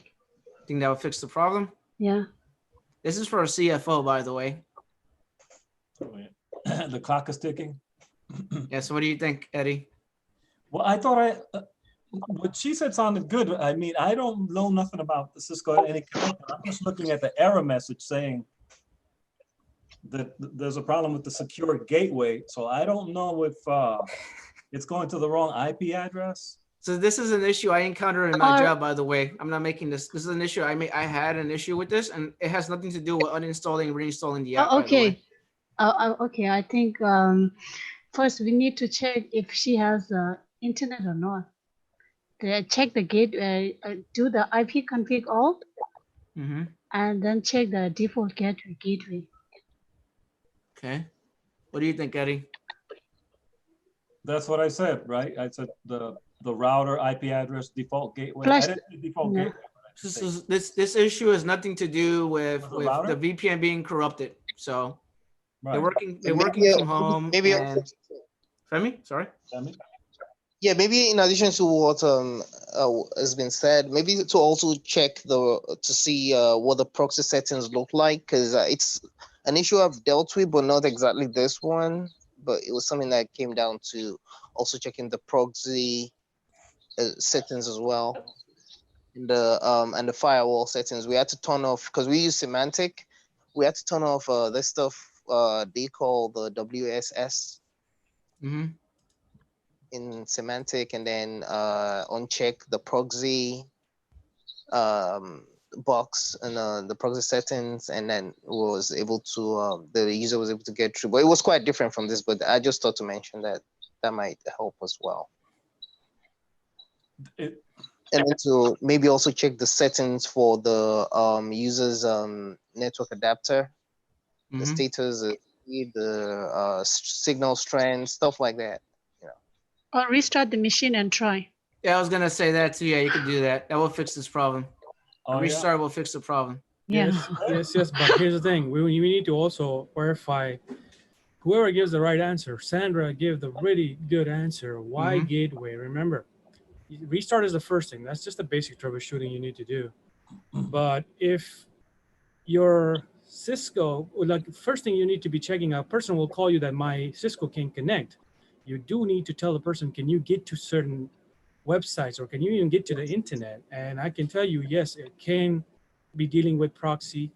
What if you have a bad DNS? Sometimes you have that loop DNS going on. Something happens because it goes through your network, right? So this is a very common error from AnyConnect that will be given to you when it cannot reach that IP or that address. So sometimes you may even have issues with an address. For example, remote.jobskillshare.org. We may be having an issue with you may be having an issue to reach it that way. So what are you going to do with that? If your everything is working, the internet is working, and this AnyConnect is not reaching, you restarted the machine too and still getting this message, and how would you fix it then? Yeah, Donish, I was gonna add to that and say that maybe they're having this issue. You want to see if you're having the same issue too. So you might want to connect to VPN yourself and see if you get the same error message when you try to run it. One of the things that somebody called me that day, it was a help desk, and they're kind of like they're level 3, level 1, everything, right? They're very smart people out there. So one of the person called me. They say, Danish, you deployed this new profile for us. This person cannot get into Cisco AnyConnect, and he was showing me this error. So the first question I asked the help desk is like, okay, can they even get to the internet? So he said, yes, they can even connect to the internet, but they cannot get to any website. You see, there's a difference. They can connect to their network is working. They can connect to everything, but they cannot get to any website. And then they're getting this message. So that immediately tells me that there's something going on with the DNS. And when I told a person to check your DNS, he found out that the DNS was set to what? 127.0.0.1. And now, of course, that cannot do anything. I mean, it will connect locally to their network and everything, but it cannot go out. So for them to go out to our firewall, for this address, any connect server. So of course they need to do this. And the other situation is going to be, you may also want to find out what is the IP address of this address. So sometimes you may not be able to, you may not have a good success with just putting the like remote.javascriptshare.org. You may want to put the straight IP address, and if it works, then of course you will evaluate that to your sysadmins and find out why this is happening. But all of your answers are actually okay. You know? Yep. Danish, just a question. When you read this thing and it says any connect when I was a connection to the specified secure gateway. So when they say specified secure gateway, just plain old English to make it simple for everybody, is it a firewall that it's trying to get, like a VPN firewall, or is it trying to get to an actual router? VPN firewall. It has nothing to do with the router. It's directly to the firewall. It's to just the firewall appliance. It can't get out. It can get out of your network to reach that firewall. You remember, if somebody wants to connect to the AnyConnect or any VPN connections, that is publicly available for you to connect, right? Right. Okay. So that IP address is publicly available, and it's not your gate. It's not your router IP. It's nothing like that. It's just your straight up your firewall address that you need to put. That's at the company, correct? Yes, at the company. Exactly. So in other words, when you see this, the specified secure gateway, you got to think to yourself, oh, I'm not connecting up to I'm not getting through the firewall at my company so I can connect to the VPN network. Yes, and of course, VPNs can come out in a very different shapes, right? So it could be a hardware with a module. It could be a straight up one big hardware. Okay. It could be a software type of VPN. So of course, maybe other things will be in the middle if there's an issue, but most commonly, this is just a local machine needs to be restarted, which is the perfect answer. You would do that first. I was gonna say that because that's what happened to me. Same thing happened to me. Second, if it doesn't get fixed that way, maybe reinstalling the whole thing again. If it doesn't get fixed that way, of course everybody have a different way to quickly figure things out. But if it doesn't get fixed either of these ways, then of course you got something local going on in that machine that could be proxy, DNS. Usually it's a DNS issue. It's usually a static IP put the wrong way. So it's like you're having an issue with the computer itself to get to the internet. So the first thing you should be doing is, can you normally connect to different websites? I had this issue with someone, and it turns out that it was their ISP. Yeah, no, this error is very generic, by the way. Yeah, it's not. It doesn't give you an exact. This is the good fix for it, right? It's just a generic error. That's why I put it. Is I like to hear different answers. That's why I again, a lot of what you said, including that it might be the ISP, and then like I said, the proxy, and something else we realized with the firewall that we use that we have to turn off some stuff. One of the time I think I recall it was a different tech. I think it had something to do with some sort of blacklisting. I don't remember exactly what it was, but I think that was what it came down to, and then we had to pass it on to the sysadmins to figure it out. Yeah, sometimes in some environments, the VPN won't work because you have to whitelist the MAC address of that computer. I don't know if Danish was what I'm talking. Danish should know what I'm talking about. Sometimes it does happen. Really? Mm-hmm. Interesting. Mm-hmm. Yeah. Anyway, so let me close this ticket. Yeah. Oh, is that why you were smiling? Because you knew it was just a simple restart? Yes. Okay, because you had a weird grin on your face. I was like, this might be easy. But at least we now know, guys, that the specified, secure gateway. Think of yourself, it's some kind of firewall issue. Yeah, so generically, you have this issue where, so Eddie, there are environments. Not every environment is the same, but there are environments where the computer can't use a VPN because you have to work with the network admin, and the network admin has to whitelist that MAC address and basically allow that computer to actually connect to VPN. That does happen in some environments. That does happen. Kevin, I have a question. I saw on your message that restart the computer and confirm the IP address and make sure nothing being blocked. What does mean by this one? Can you explain? No, it's like firewall. Firewall. It's a bit generic. It's firewall. So firewall could be blocked on this. It could be a bunch of different things. I just put that as generic. There's no right answer for this because this is a generic error message. It could mean anything. So. Hey Kev. But I smile because a restart will fix this problem. That's why I smiled. But does secure, is that what Stephen was saying? Secure gateway, is that like the clue that it's some sort of firewall issue or whitelist, blacklist? No, I mean, Or is it that doesn't say generic? that it's the firewall issue. It's that Oh. something to do with access. For this computer just cannot get access to certain areas of your Oh. network, right? It could, like I said, it could be local on your laptop. It has nothing to do with your firewall outside. So you would, as a technician, would have two machines, right? So you would check if one machine is working. You rule out that right there, like my firewall is working.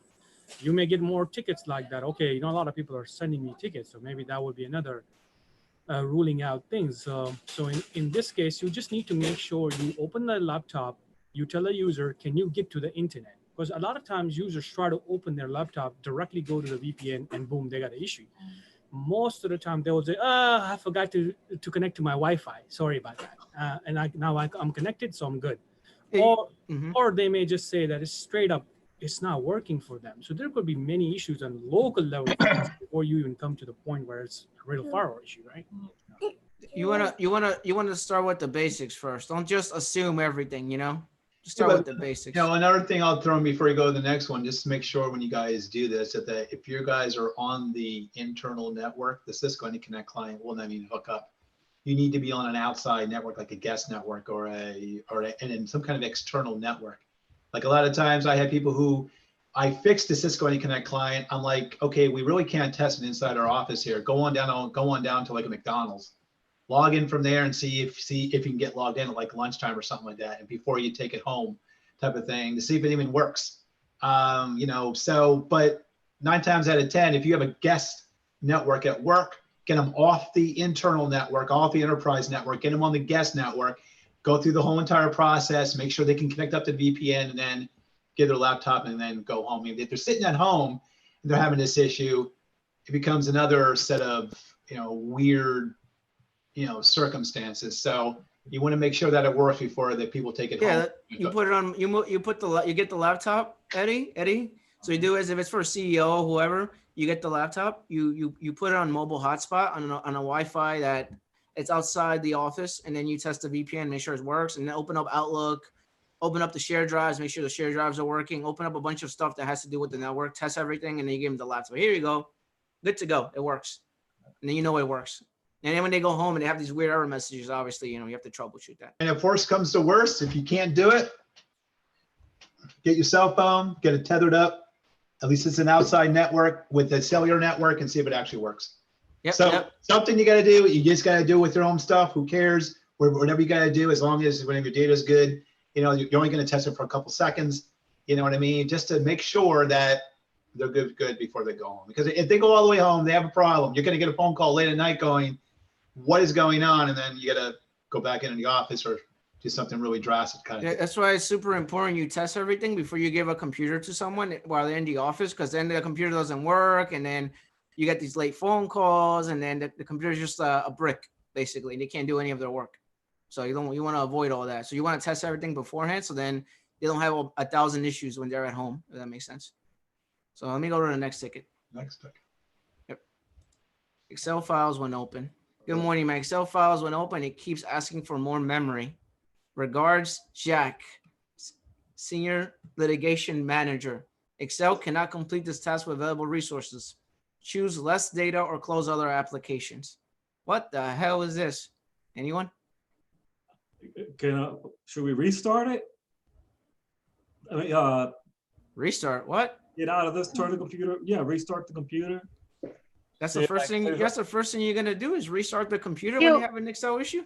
Excel. Go to the task manager and kill other application. I check the CPU usage. Mm-hmm. Anyone else? If you have, if the user is in office, then maybe you can replace the RAM. Mm-hmm. Anyone else? I will disable the add-ons, because sometimes there are certain add-ons that will increase the memory for Excel. So what I'll do, I'll go into safe mode, I'll disable all the add-ons and then see whether there's the same add-ons and macros. So whether will the same issue happen again. Yeah, it took it out of my mouth. I was also gonna look at about the Excel to see, especially because I don't know if it's something that according to TK, if it's something that's been happening or you just started. So just to see what bytes over Excel the user's running versus what the system configuration is for with respect to Excel. Because if it's a 32-bit Excel versus 64-bit operating system, then that might even be an issue as well in itself. At this point, I think people should note it down. This is a very good point. I'll tell And you. I am always dealing with Excel issues, by the way. It's just Yeah, something that I have to deal with. And the database developers, database administrators, their job is mostly on this type of stuff, data. So you want to definitely check that with Femi, with other things too. So don't restart the computer. That's not the first thing we do when we do these things. Do not restart the computer. You have to troubleshoot But I'm it guessing, first. I'm guessing that most of the corporate laptops or desktops are 64-bit. So that's why I didn't mention about the, it's to check the 64-bit, but you can also install 32-bit on that. Actually, you'll be surprised. In my environment, it's mostly 32-bit. You'll be surprised.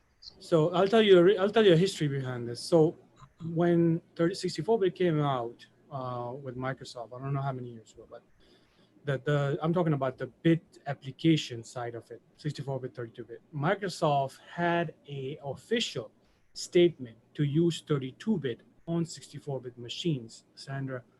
So it was an official statement from Microsoft. Why? Because there was too many issues with the 64-bit system. Now that has changed, by the way. We're in 2020 right now, right? So now a lot of people started complaining about big data is being run from database developers and other people like that, like what do you call statisticians and all those type of people. When they run these type of data, they need more power. And I've seen this type of stuff in this scenario, but of course, there could be many other reasons. No, I totally agree with Donish. And also it has to do with 64-bit versus 32-bit, where 32-bit only reads 4 gigs of RAM, and then 64-bit reads all the memory on the computer. So if you have 64-bit, it will read all the memory on the computer, and you will not have any latency or lag issues with Excel when you're trying to run it. Just wanted to add that to it. I don't know if anyone knows what I'm talking about, but yeah, that's wanted to add that to it. But yeah, all the answers are right. Obviously, you troubleshoot the add-ins, see if the add-ins are causing the issue. Obviously, you open it up in safe mode. Obviously, you may have to go into Task Manager and close out any other things that are open. Maybe it's causing the problem. Otherwise, you could also do what Sandra said, and you could also add more memory to the computer. Maybe the computer has only 6 or 8 gigs of RAM and it's running like multiple Excel sheets. That's why they're getting this error message. It could be a lot of different things, but every answer was correct. What I have a question. What is the most common add-on which is using in corporate? In my environment, Bloomberg. Everyone uses Bloomberg. Okay, and what is the main reason for using that one? Or that Bloomberg is a financial trading software. Okay. They use it to trade They use it for trading, so they could buy and sell stocks. That's me, because I work in a hedge fund environment, so everyone uses Bloomberg. Okay, thank you. Mm-hmm. Yep. Yeah, Kevtech, I also would like to share. Sometimes it could be another program could be holding on to Excel. So basically, it has no problem with Excel, but some other program is like holding on to Excel's resource. So what you can use is you can use Task Manager, but there's another tool for Microsoft from the SIS internal called Process Explorer, which basically is more powerful than Task Manager, where you can see which program is holding on to Excel, and then you can close that particular program that's actually holding on to that particular Excel program. So that, because sometimes it's no problem with Excel itself, it's a third-party program that's actually holding on to Excel's memory and resource space. I have seen this. I was gonna say that I have seen this problem too. I don't know if you guys ever had this problem. If you have a really bad environment where when you open up Excel and it opens up 2 instances of Excel. So they're opening up one sheet, but there are 2 Excels on Task Manager. I don't know if you guys know what I'm talking about. And that's the reason why you get this error message. You guys know what I'm talking about? For this specific question, Sandra, I would do a little research on Google, to be honest. Like everybody's using different type of add-ons. Like I have done so many pivot deployments. Have you heard of those pivots, power pivots? Sometimes people would say, I need a PowerPoint type of survey thing inside the Excel, blah, blah, blah. So do your research in this. I mean, to be honest, in You have this. to find. Yeah, it just depends on the company too. But you guys know what I'm talking about, right? With Excel, like there are two instances of Excel opening at the same time, and for some reason you get this error message because you only have one Excel open, but there's two of them in the Task Manager. I don't know if you guys know what I'm talking about. Yeah, yes, I've seen that too. Yeah. It's this weird. It's a weird thing. It's actually a registry thing. Actually, you could change the settings on how Excel opens. It opens one file at a time, or you can make it. You could change it so it opens two files at the same time. Excel instance. It's on registry. I don't know if you guys know what I'm talking about. But, You know the registry, you don't want to mess with it except you know yeah. you wait. Yeah. But all the answers were good answers. And sometimes this error message is very generic. Sometimes you could get this error message too if it's just a bad Excel file as well. So it's very generic. This message is very generic. It's not like the generic messages. It makes everyone think. Kevtech, how do you troubleshoot a bad Excel file? Is there any way you can open a bad Excel? Is it? I heard from my friend they say another way is basically if Microsoft Excel fail, what you can do is open it up in Google Doc or Google Excel and see whether can it open up there. So if you can open up there, then basically your file is not corrupted. There's something wrong with There's here, Raj. It's right here. Look, Raj. I'll go to it. You see my screen, right? See my screen? Yeah, bro. Yeah. Yeah, so if you go to browse and if you try to open an Excel file, you go into open and you do open and repair. You've done that before? Oh, okay. I didn't know that. Thanks for sharing. So Yeah, that so one will open and repair repair. the Excel file. Yeah, you can repair it. Can Okay, you thanks, show that thanks. again, Kevin, please? Can So you if you show go that? if you open up Excel, a lot of people don't know this, but if you open up Excel and if you go into file, you go into browse, there's this tab called open and repair, and basically it repairs the file. The file is corrupt, and this has saved me like 80% of the time when I have a bad file. When someone has a bad file, I fixed it this way, and it fixes it for some reason. So you mean close that corrupted Excel file and then open like this with open and repair? Yeah, so you close the whole file, you open up Excel by itself, and then you look for the file and you do open and repair. Okay, thank you. Yeah, Would that work for other Office applications as well? Which ones? What are you talking about? PowerPoint and yeah, they have open and repair as well. Yeah, they have open and repair. Yeah, PowerPoint has it too, and PowerPoint has it, and Word has it too. So if you go into PowerPoint or Word, they have it too. By the way. What if this method doesn't work? Is there any other method to repair it? Yeah. I mean, I don't know about any other method. There are probably different tools out there, but here's another one that I couldn't do with this one, Kevtech. Maybe you know this too. So a person called, I have a corrupted file, and we tried this method, didn't work. So then you have to think about, okay, of course you got backups and things like that too, but I didn't want to go to backups, right? So you know what I did? I went to the online version, and of course they were using Office 365 in this. So I went to the online version of Office 365, and I actually opened it in the web, and actually opened up in the web. I copied the content, put it back in the file, and boom, we got a solution right there. So if they're using Office 365, always remember that there's a web version of Excel over there too. So even if that original one is not working, you can go back to the recovery for like whenever it got edited, you can just go back to the history, right? So every time you added a file in Excel or Word in Office 365, it adds that history in there, right? So that was one of the times that I got really stuck because none of the tools was working. And I was like, damn, this person is an HR director. And now I'm a little stuck over here. I can't really fix this issue. The only reason that saved me is by going to the web version of that, our web version of Office 365, got the content, and boom, we got the solution right there. I wanted to add to that. If you go into file, you guys should know this, right? You go to file, you go to options, and if you go to save, there's this thing called auto save. So it saves the file every 10 minutes. So if you go into this path right here, that says auto recovery location, you might be able to get another version of it and open that version of it, if that makes sense. And that will actually resolve this problem. So it saves it every 10 minutes. You could get another version of it and open it up on this directory. You open up a previous version, basically. Creating like a new profile will be like extreme and wouldn't make sense, I guess. Yeah. And then obviously there's and going into right here. See, this is browse, manage workbooks, recover unsafe workbooks. You don't, you have all these other options. There's a bunch of stuff here. You can play around with it, but yeah, that's there's open and repair, and then what Danish said, you could do all of that. It's a lot of different things. There's a lot of different methods to fixing How about a bad file. if you had to do a repair for Office 2010 or 365 in control panel, that would be too extreme as well, right?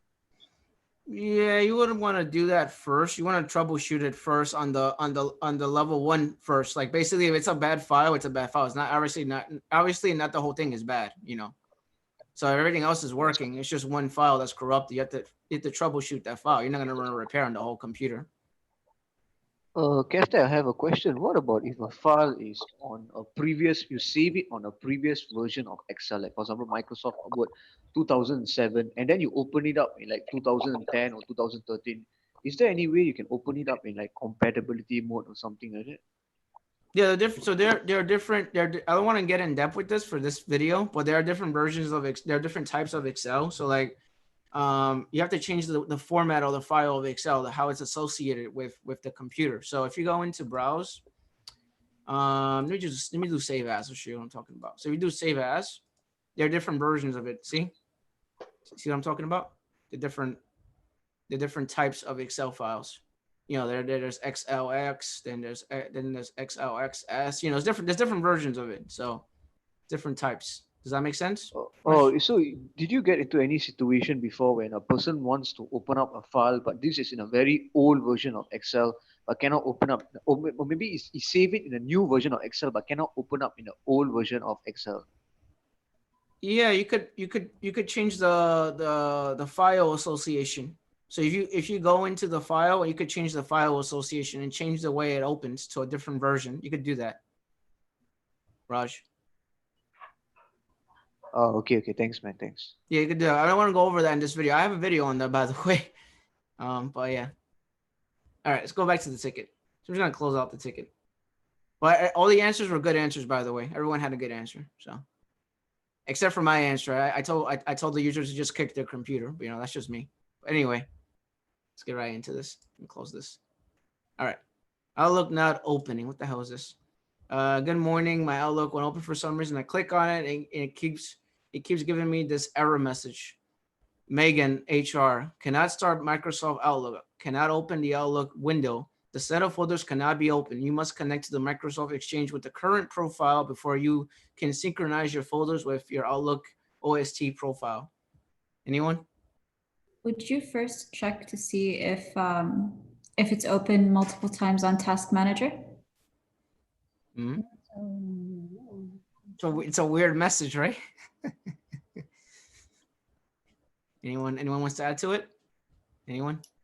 Maybe this one is what, like last week, I discussed with Steven. Maybe the OST profile is probably corrupted or something. Mm-hmm. Would you check the Outlook in safe mode? Okay. Outlook, yeah. I'll probably just create a new profile. copy the old profile? Copy the old. Okay. Anyone else? You want to add anything? Anyone? Eddie? Anyone? Femi? Anyone? Anyone ever? I see this error. This is a generic error message, by the way. So this does happen. This does happen in real life, though. So. Or close the Outlook and then open it again. Try it again. And if it is not working, then check and save mode. Okay. Anyone want to add anything to it? Obviously, I want to try the online version, see that it opens. Just in case. I had this error message before, and I had to fix it, and I don't have any online version or any of those things, by the way. I'm in my environment, but I had this issue before with someone. And you said you said something about Exchange. It's not been connected to Exchange, did you?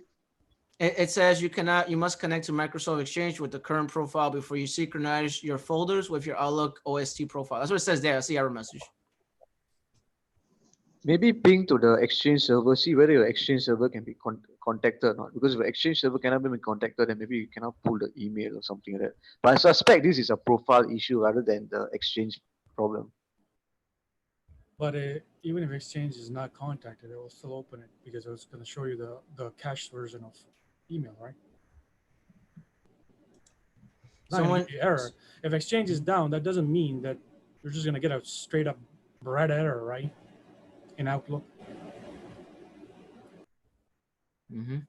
Someone said check event viewer and look at the arrows and Google them. Somebody else said check task manager under details and end the process tree. Now remember, most of the task manager stuff you guys are confusing. That's when the Outlook is not even showing up. Task manager, if it's multiple times open, that's when Outlook is just not even coming up. Yeah, this is a different issue. That's why when someone said task manager, I'm like, wait, what? And this is a generic error message, by the way. And this is an error message you will see in help desk, by the way, IT support. This is a common issue you will see in IT. This is not like I made it up on the fly. This is something that you would see in real life. So, Kevtech, maybe you reset the profile entirely, like go to the registry or something. I'm not very sure, somewhere where you can totally reset the profile to a clean state. You think that's the issue?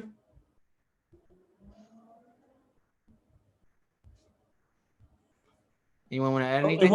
It won't even open. Is that what this is saying? It won't even open Outlook? Yes, it cannot start Outlook, cannot start Microsoft Outlook. It says that, but it's nothing to do with Task Manager.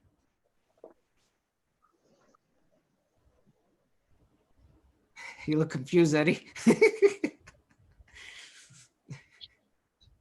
But I'm a bit puzzled with something because I have not had to do with Exchange directly. So on the user's device, the user has to connect first to Exchange?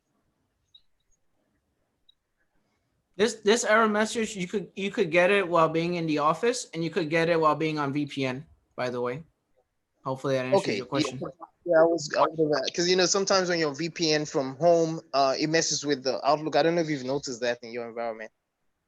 Yeah, I just want to add to, because I want to make sure that people don't forget whatever Rod says it's kind of like the solution, but it's really up to you. Do you want to fix this error as in like this OST? You want to repair it, or do you want to like get away from this error? See different approaches right there. So Raj, I would say yes. If you want to get away from this error and say, hey, I'm going to do a fresh setup, I think that's going to fix almost 90% of the Outlook issues with errors type of issues, right? I don't know about repairing side of it. Is going to be different thing, which Kev is going to tell you. But yeah, that would be an accepted answer from my side if you were going to just get away from this repairing stuff, the specific file being corrupted. Mm-hmm. Yeah, but bro, maybe is it possible if you can just delete the profile and not just repair, like what you thought last week. Like for example, just delete off the profile and then he automatically reset his own profile, create a new profile on his own. Yeah, and that's what I'm talking about. That's just you're just kind of like, if you want to repair this specific OST, then you will be doing some other steps. But if you do that process that you just mentioned, yes, it's gonna fix it. Most likely. Mm-hmm. That will fix the problem. Definitely that'll fix the problem. But that's like just like basically creating the whole Outlook profile again, basically, and that would fix the error message. But there are different ways to fix it, by the way. The different methods. That's a good method. Femi, you want to say something? Yes, and would creating a new profile be too extreme? In my environment, it depends though. Like it could be extreme if you have like very specific tiny money customization going on, which Kevtech can also agree with me. Then it would be. I would say that would be a last step. You don't want to be like recreating profile every single time when you see this message. What if this is a common issue in your network and there's something going on? You may want to find a fix for it then, rather than just going out there and blowing everything and getting everything fresh. Yeah, you have to keep in mind when you delete someone's Outlook profile, it blows up their whole Outlook profile. So they might be like a senior managing director that have 25 years in the company and they have a large mailbox. and then they can't search or do anything on Outlook because you just recreated the whole Outlook profile, and then the Outlook profile is unresponsive. You know, or to identify the folder issue.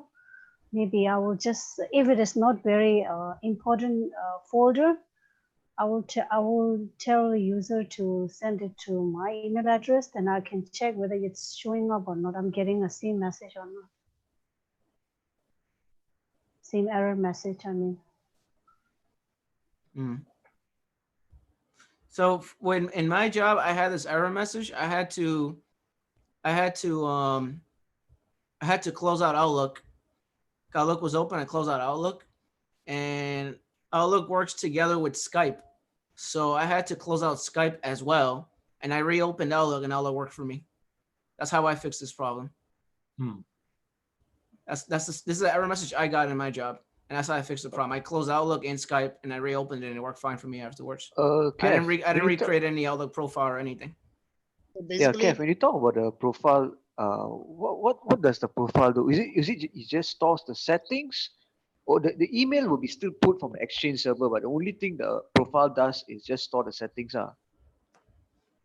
There's the OST profile. Remember we talked about that last week. You remember? Oh, so you just only hold the settings for the Outlook. I mean, it all the settings, and look, every time you open an Outlook, it doesn't go out there and download 10 gigs of email again and again every time you open it, right? It also holds your cached emails inside your system. So if you go back to your main profile where we showed you the hidden folder and where you find that profile settings, why that grows every time you open it, right? Which Kevtech is, I think, showing right now. It's gonna hold your emails as well, and that's the reason why people do this, because if your server, Exchange server or Office 365 server went down, then at least you have something in your computer to make sure that they can still kind of search, or they have a very important data in their computer, right? Look at that, that's that size right there. So it doesn't just hold your settings, it does hold your emails. The reason for that is that you don't want to be relying on it to go out there to the server every time you open Outlook. It's going to download 10 gigs of data. That's going to be crazy in the company if they have a slow network. Imagine everybody's like downloading 10 gigs of emails every time they open the Outlook. Kevtech. So I was just curious. I don't see what error it's showing properly, but if when you I would assume it was a conflict that was causing that made you after you close the Skype and Outlook and then reopen it and you open, I was assuming it was a conflict between Skype and Outlook itself or something. But if after you did that it didn't work, would you have thought maybe perhaps it was something that had to do with a password sync issue, or maybe the user's password expired? Is this something that would have crossed your mind? I was just curious. No, I 99% of my problems with this error message, I fix it that way. And then if that doesn't work, I either recreate the OST profile, which a lot of these people do not want to do, and they'll allow me to just restart the computer, and then I just restart the computer. And that fixes the problem too. And here's the thing. Remember in the last video, and you guys should really go back if people are interested in watching that. We showed that in hands-on. You want to go step-by-step approach if you want to use that kind of like, I call it master fix. You want to rename that email address, that OST files that you see inside that folder without touching any other folders. So it retains some of the settings that are specific to your computer without blowing everything up. Does that make sense?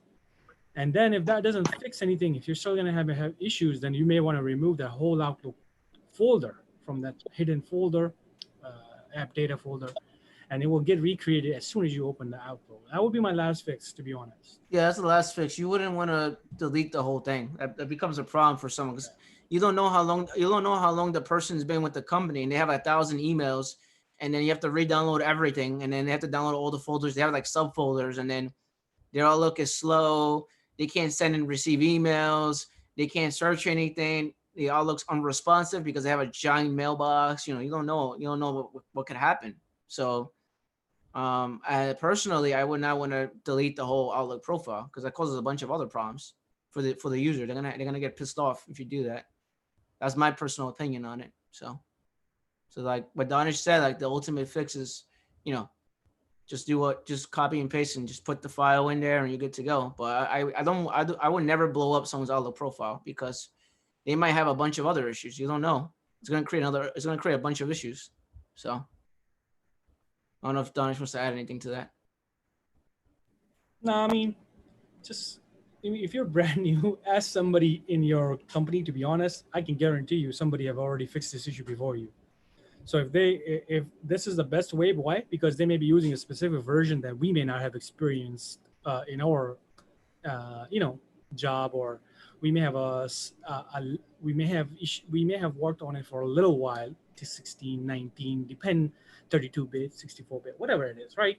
You may have a very different setup going on in that company. They may be using different add-ons inside this specific Outlook. They may have a very specific thing going on. So I would highly recommend you ask your coworker, hey, I'm having this issue. Have you seen this before? I can guarantee you 95% of the time, people are nice, man. They're not going to eat you up. They're just going to, okay, let me show you the fix right here. Yeah, they're like I tell people, I always tell people that are new to IT, like Danish knows, like the magic of IT, ask for help. Don't be afraid to ask for help. People are gonna help you. Don't be afraid to ask for help. People are willing to help you. If you're new to IT and you're starting your job, they're gonna help you. You gotta ask for help. Don't try to be Superman. Nobody knows everything. So ask for help. People are there to help you. It's teamwork. You gotta help each other out. And if you don't know, if they still can't help you, just Google the answer. Nobody knows everything, so just wanted to add that to it. Always ask for help. Don't be afraid to ask for help. All right. And all the answers you guys gave were good answers. I'm gonna close out the ticket. Okay. Eddie, you want to say something? Where are the Outlook files stored? Are they stored locally on the guy's PC, or it depends where you work, or are they on the server? Like, where are the emails stored? Locally or on the server somewhere?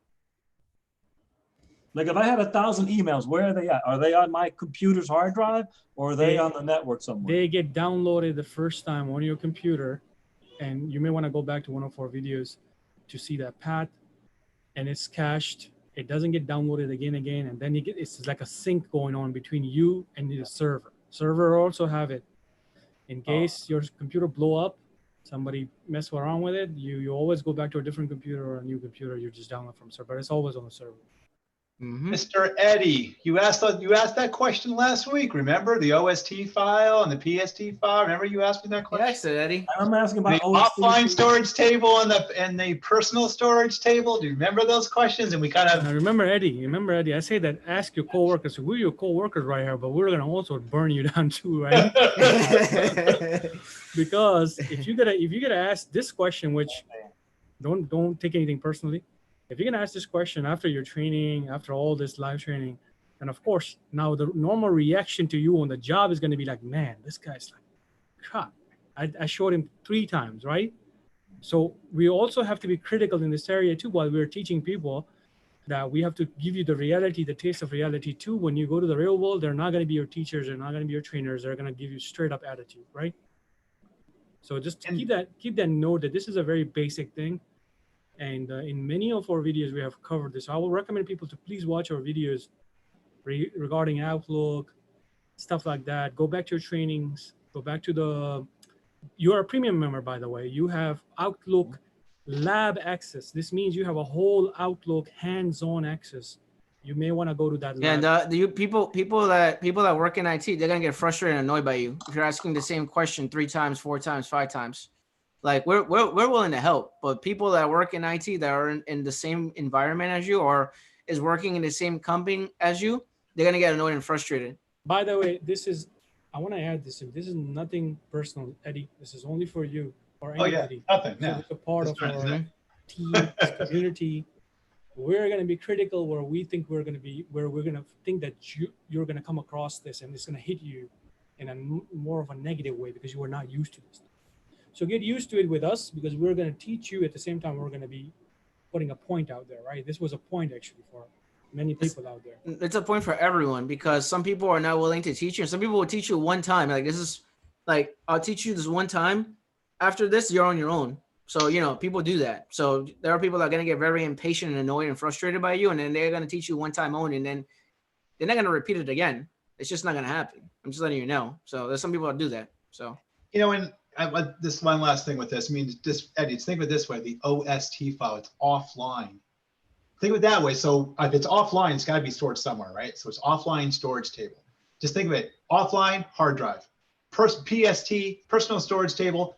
It's offline too, but they're both on your hard drives. So when you download it, like the PST file, you create a folder and you create it on your hard drive.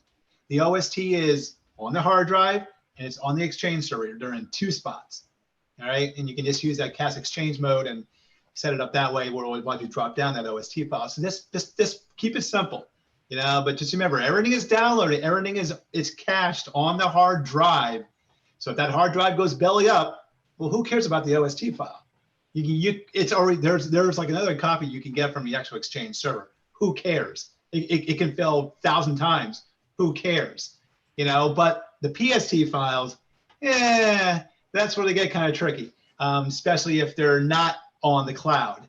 And depending on how Office 365 is set up with the PST things, they keep them on the cloud now, or they keep that separate within inside the company.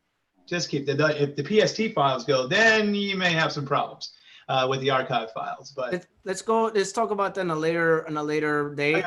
Yep. And just go back to the tickets. All right, what we got next here? All right, system block. Ooh, that sounds like a bad day at the office. I'm trying to get on a website to run a business deal with one of our clients. Any reason why I got into this? Any reason why I can't? Well, I can't. I mistyped it. Any reason why I can't get into this website? I know. The proxy probably is accidentally there. Probably the proxy is blocking. The website is funny. Sega.com.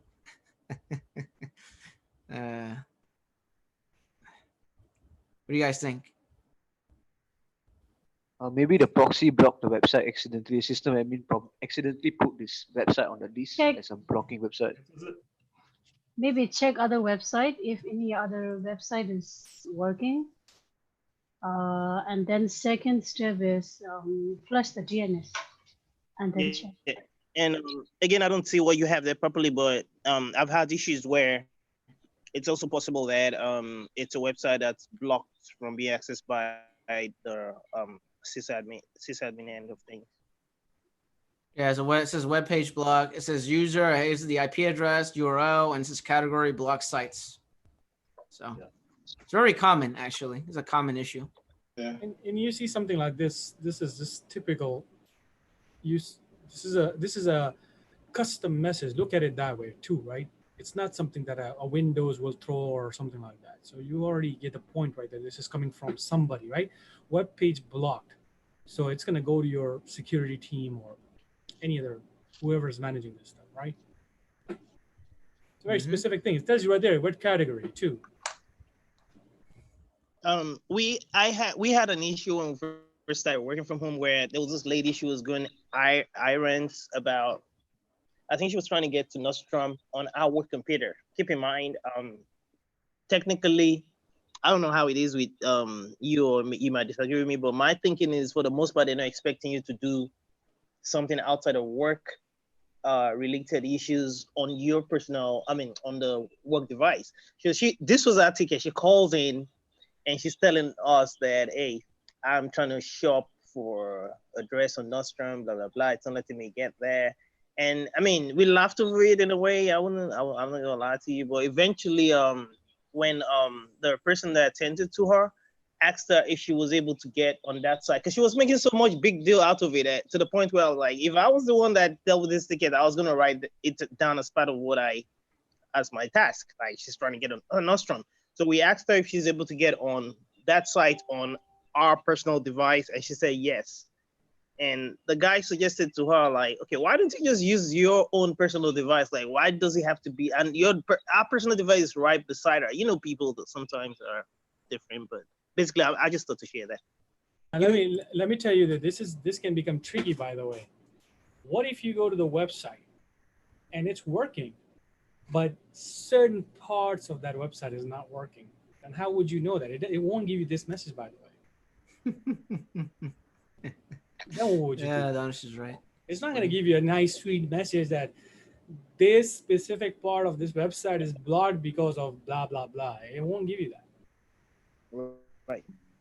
So then, of course, you need to know a little bit about web browsers, right? You're going to go to the web browser. Right. You're going to go to the settings Right. of the web browser, and you're going to see Right. what exact links are hitting in that website. Remember, website is not about just one server. A website is connected to cloud. Website is connected to so many different websites, like, different links. For example, JobSkills Share. JobSkills Share has a server, Cloudflare, cache going on, some other things going on. There's like multiple things going on in JobSkills, Vimeo, YouTube. So which one am I blocking here? And that is where a user is going to call you, that I can see the pictures. I can see this specific part of the website. And of course, that's where you need to then do a little bit of yeah, but I usually press F12. You see what I'm doing on my screen right now? I press he's showing you that F12 right now. and I go into the console and I go into the network console and I see if it's being blocked. There's going to be some sort of error message or block over here if you're trying to go into a website. And sometimes if people call you for images, it will tell you over here too. And you can also go to like where basically it could be an issue with HTTP, with HTTPS. So maybe your company does not allow not secure websites, or you just need to go to the security section of the website where it says the certificate. And then from there on, you can check that. So it becomes tricky, by the way. That's why I want to add that a lot of people will call you and you'll be like, man, I don't know, this website is working to me, but what's wrong with it, right? But the users, oh, this specific area is not working. So you need to do what then? You got to check other machines quickly. And the best way, back in the days, we didn't have too much data. So everybody was scared to use their phones, right? If you guys remember, like back in the days, I don't want to open my own data, right? So now, like, yes, so much data going on. Open up your phone. Remove on your phone. Remove yourself from the Wi-Fi that you're in the company. Open the same web page over here. And if you see a different results, you know there's something internal, and you just contact the team who can fix this issue.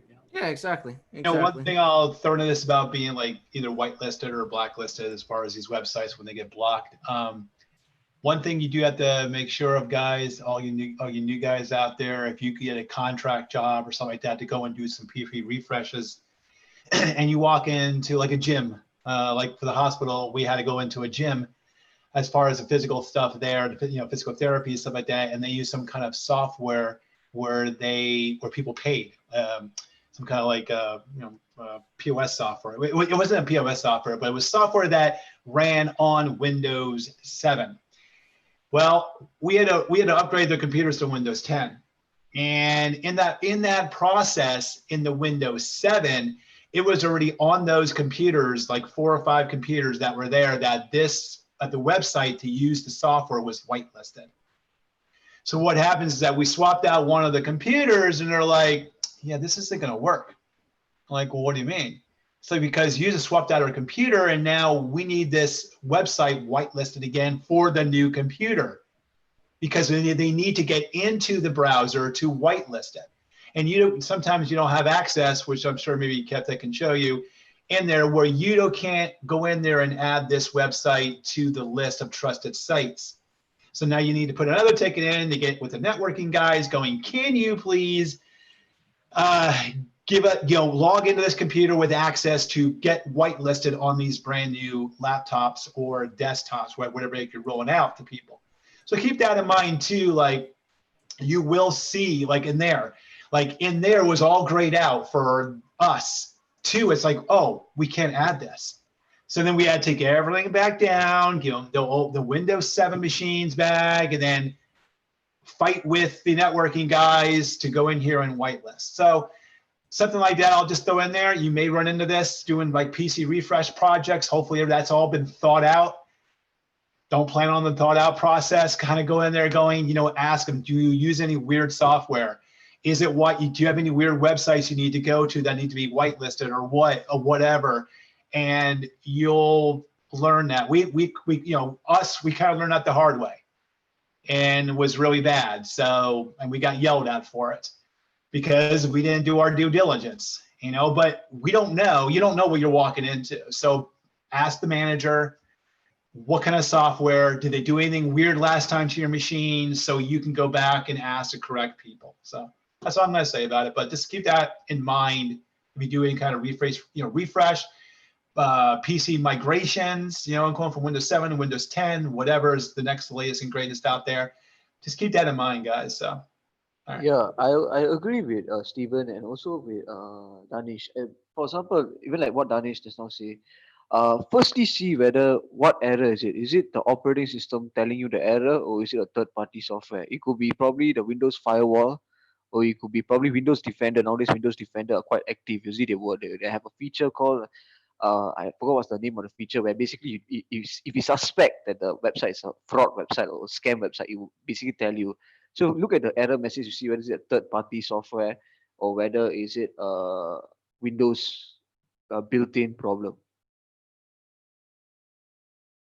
Yep, totally agree with that. Yep. Mm-hmm. Yep. And go to the next ticket. Obviously, like this error message, I like this error message because it's generic. I keep doing generic tickets because you're gonna encounter this in your job. For me, I had this issue in my job because of Palo Alto.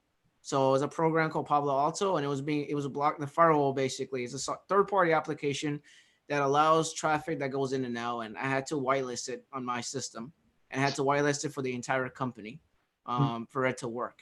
I did that in my last job when I was a junior sysadmin.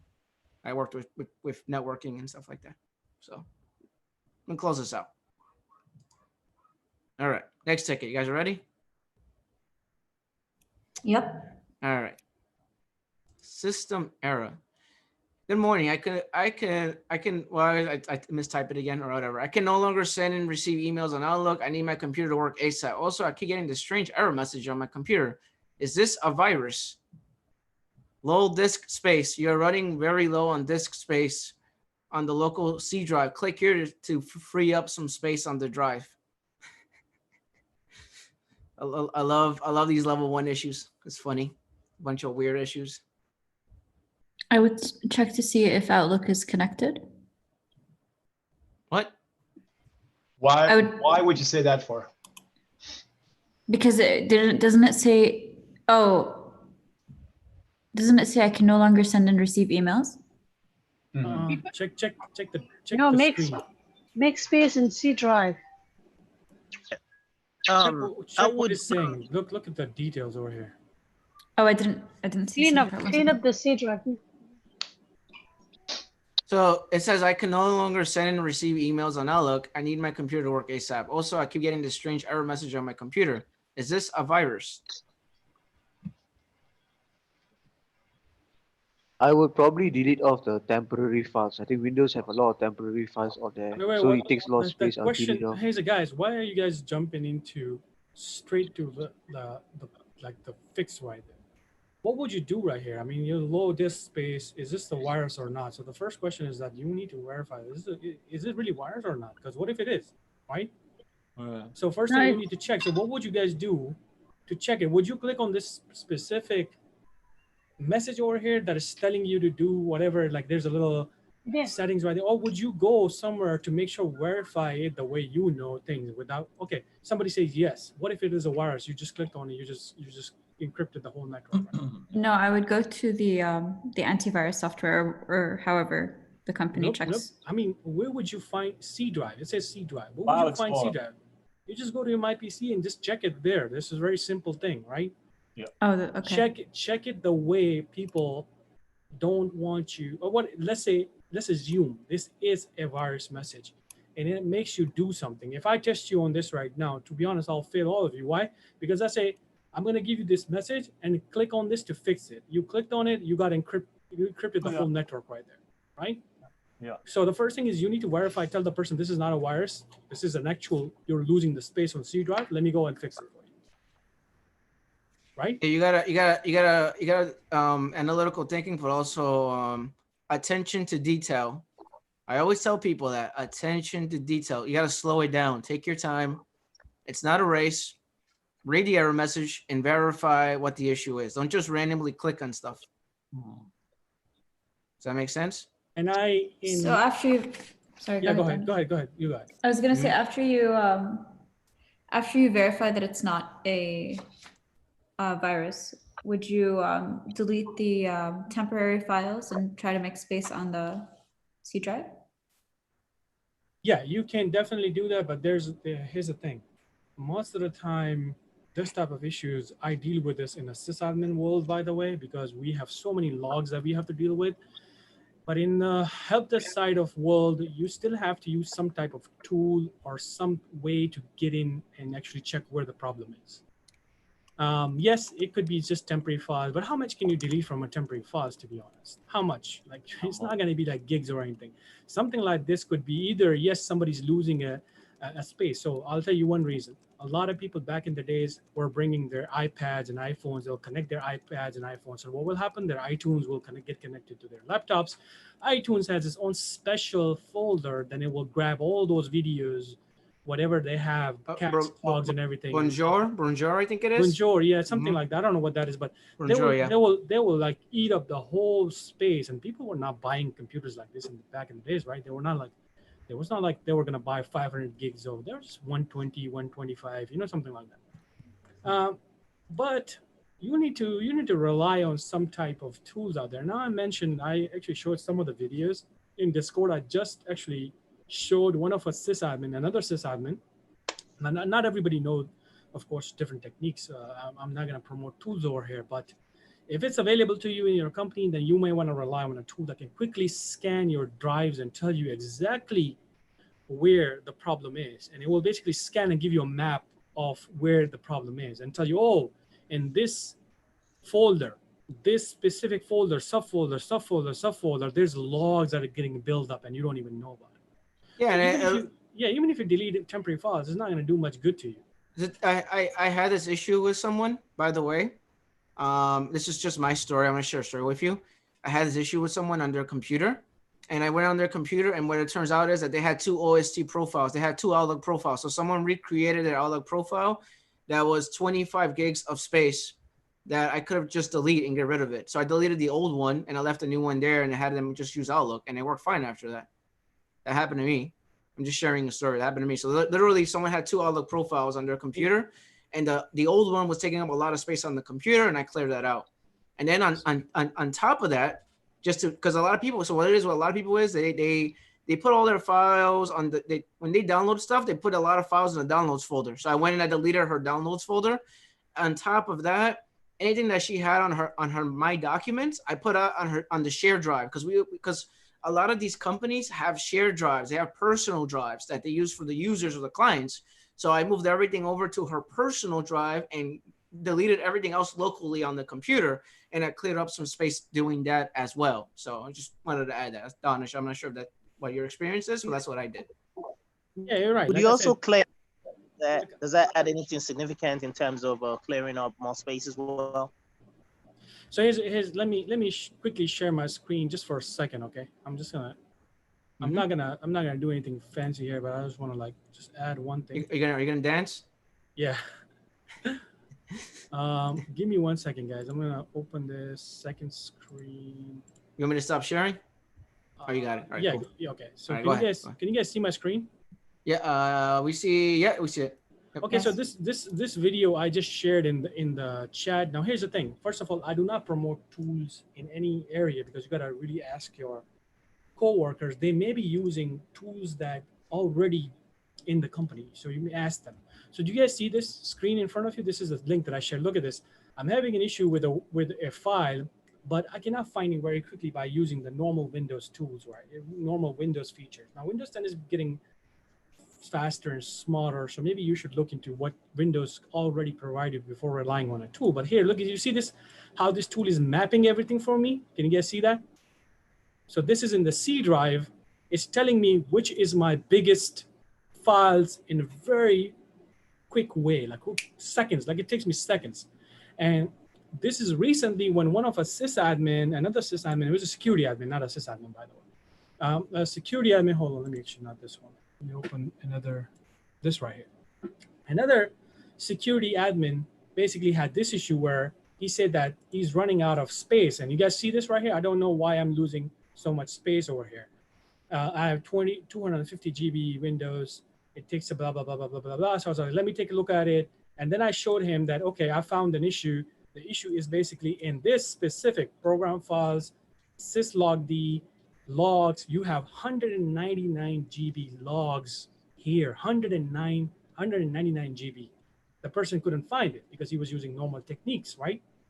So what my suggestion over here is that you gotta know your technique over here to find different way. How do you scan a whole C drive or D drive very quickly, and that would be your solution in this type of area. But again, uh, relying on tools is good. I mean, that's something we all do, but you gotta look at your company. If they let you do it, great. If they don't, find a way in the normal operating systems. That's it. Let me stop sharing my. Guys, sometimes it could be maybe this is for some virtualized environment. Sometimes there could be these quotas being put on people. So when you exceed this quota, probably you will have this error message coming in. So some environments they actually put these quotas on actual users. No, and the thing is that just to nail it in the head, basically, don't just because someone has an error message, don't click on random things, Just what Danish said, don't just click on something because it could be a virus, Don't click on random things. So just wanted to add to that, Be careful with stuff, Kevin, I have a question. As you said that you will you have delete the old profile of the user. How, like, where we can go and check the old profile if there is any old profile in user desktop or not? Where we have to check. We just went over it. It's in the app data. Oh, okay. Yeah, app data. I saw two other profiles there, and then basically I just got rid of the old one, and the person was good to go after that. So, Kevtech. In respect to this issue about the error message, I know, or I think I've heard from somewhere that normally your storage limit for your Outlook is about 15 gigabytes of email storage usually, right?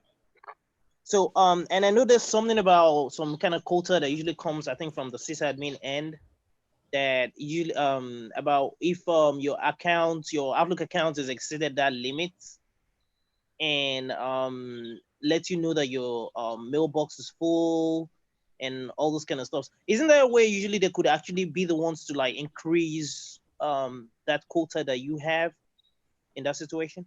Yeah, I don't want to go in depth with that, but yeah, there are certain you could expand the mailbox, stuff like that, but that's not the same thing as having a local issue on the computer. You have to clear up some space on the computer, Femi. And Femi, you got to too, though. If you expand that mailbox, you're going to have to get some written approvals to do that. Maybe VPs, maybe some very important people. Like VIPs, that's okay. But the normal average user, if you go in expanding their mailbox, guess what's going to happen? He or she may tell somebody, hey, Kev gave me another 10 gigs. Oh, really? Oh, wow. And all of a sudden you got a freaking office whirlwind on your hands. So that's all comes down to policies of the network, however they develop the network, how all these policies. So I would say, probably Kev's not allowed to do that. Probably maybe someone on the exchange side will say, okay, this person's a VP. We can give him unlimited access or whatever he needs, but the average Joe, I don't think it's going to fly because we don't. You need approval for that. But that's why this is why you have archive retention. You have archive retention. So then your email, your inbox stays a certain size, and that's it. But a lot of customers don't want to do that though. Yep. I don't want to talk about that in this video. I don't want to go to the tickets because you guys keep asking too many technical questions. We're gonna confuse everybody that's new with IT here. So I don't want to confuse everyone that's new here, because I can start talking about other things and everyone's gonna be like, "What are you talking about?" But about that ticket, the one time, going back to that other ticket, the ticket you just had about that dispo, we had that one down. We had a ticket over in the hospital. We had a one down in the pharmacy where the lady was saying that, hey, our disk is low, and I'm like, and we're like, what do you put on this machine? She goes, nothing, like nothing. But Windows 7 was throwing up the error, the message that the disk was low, and we would look at it and the disk was almost filled. It's like, well, where is everything? So I said you can go into the where the Windows updates were with the software. I can't think of that folder's name. The software folder. We deleted that. No big, nothing happened. It's like we tried to, we actually went in there, deleted all the temporary files and all that stuff. It gave her back some space, but we couldn't figure it out. Now, a tool like what Donna showed us would have probably been helpful. But then again, you run the risk of downloading it and also, getting a knock on the door by IT security going, what the heck's this tool? I don't know. That's a you need manager approval for software that you're using that's not approved by the company. You can't just randomly install things on your computer and then run it. You're gonna get fired for that. Can't do that. That's the reason why That's the reason why we don't promote applications and stuff like that, because the policies are not the same for every company.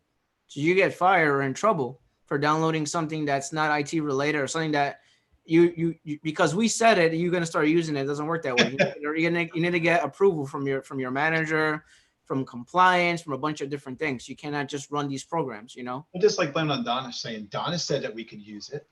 Yeah, I was like, okay, I said you could use it. We don't do that. I don't want to get people in trouble. That's like the last thing you want to do.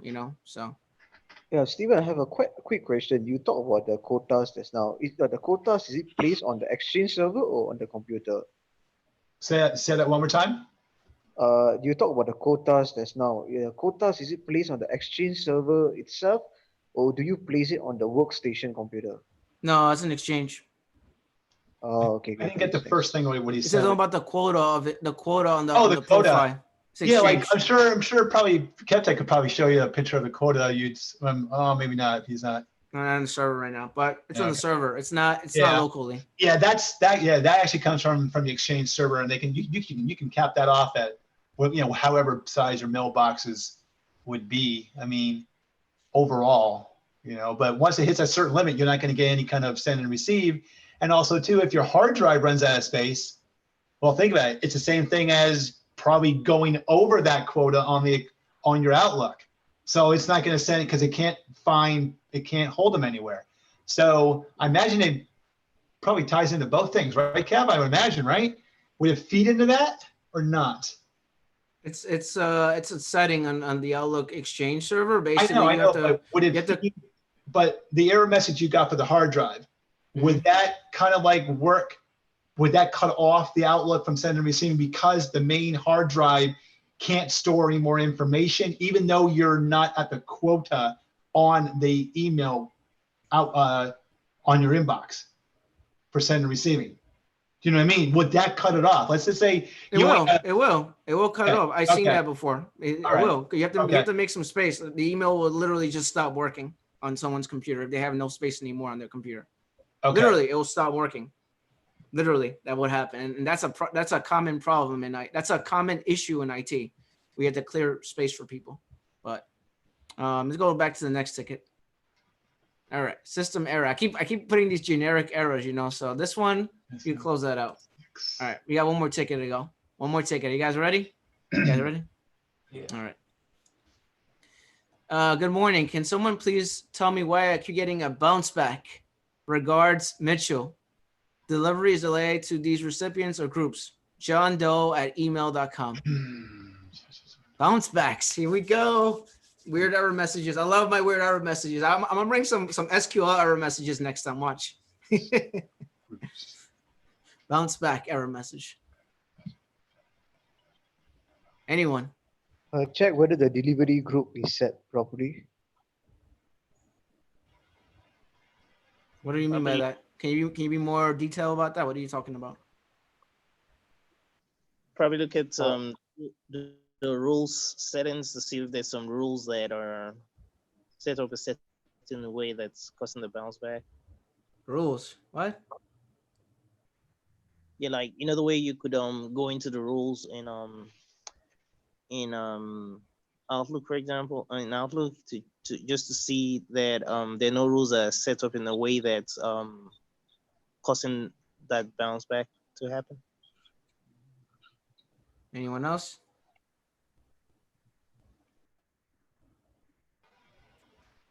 This could mean a lot of different things, by the way. This is a generic error message again. I like doing generic error messages. This could mean a lot of different things. Maybe the Exchange Could- server itself cannot be contacted to send the email. Or check by sending email to your email first. So someone said the email server might be down. Someone said the bounce back is because the recipient mail server or your mail server is having issues. Or Someone- maybe the recipient's email thinks that you're spam. Yeah, that could be it. Someone says recheck if the email is spelled incorrectly. Maybe someone spelled it wrong and they're sending an email to something that doesn't exist. Mm. And someone else said, is this the only email that's being bounced back? And then someone else said that this is a common issue. It is a common issue. Anyone want to add to it? Steven? I know, Steven, you've seen bounce backs before. Yeah, I've seen bounce backs, but the only reason usually when I get a bounce back, I send it to an email address that doesn't really exist, or stuff like that. So it will bounce back saying that, it cannot be delivered to the recipient. But I think maybe Eddie has the answer since he popped up. Eddie. We're picking on Eddie too much today. Maybe, I don't know.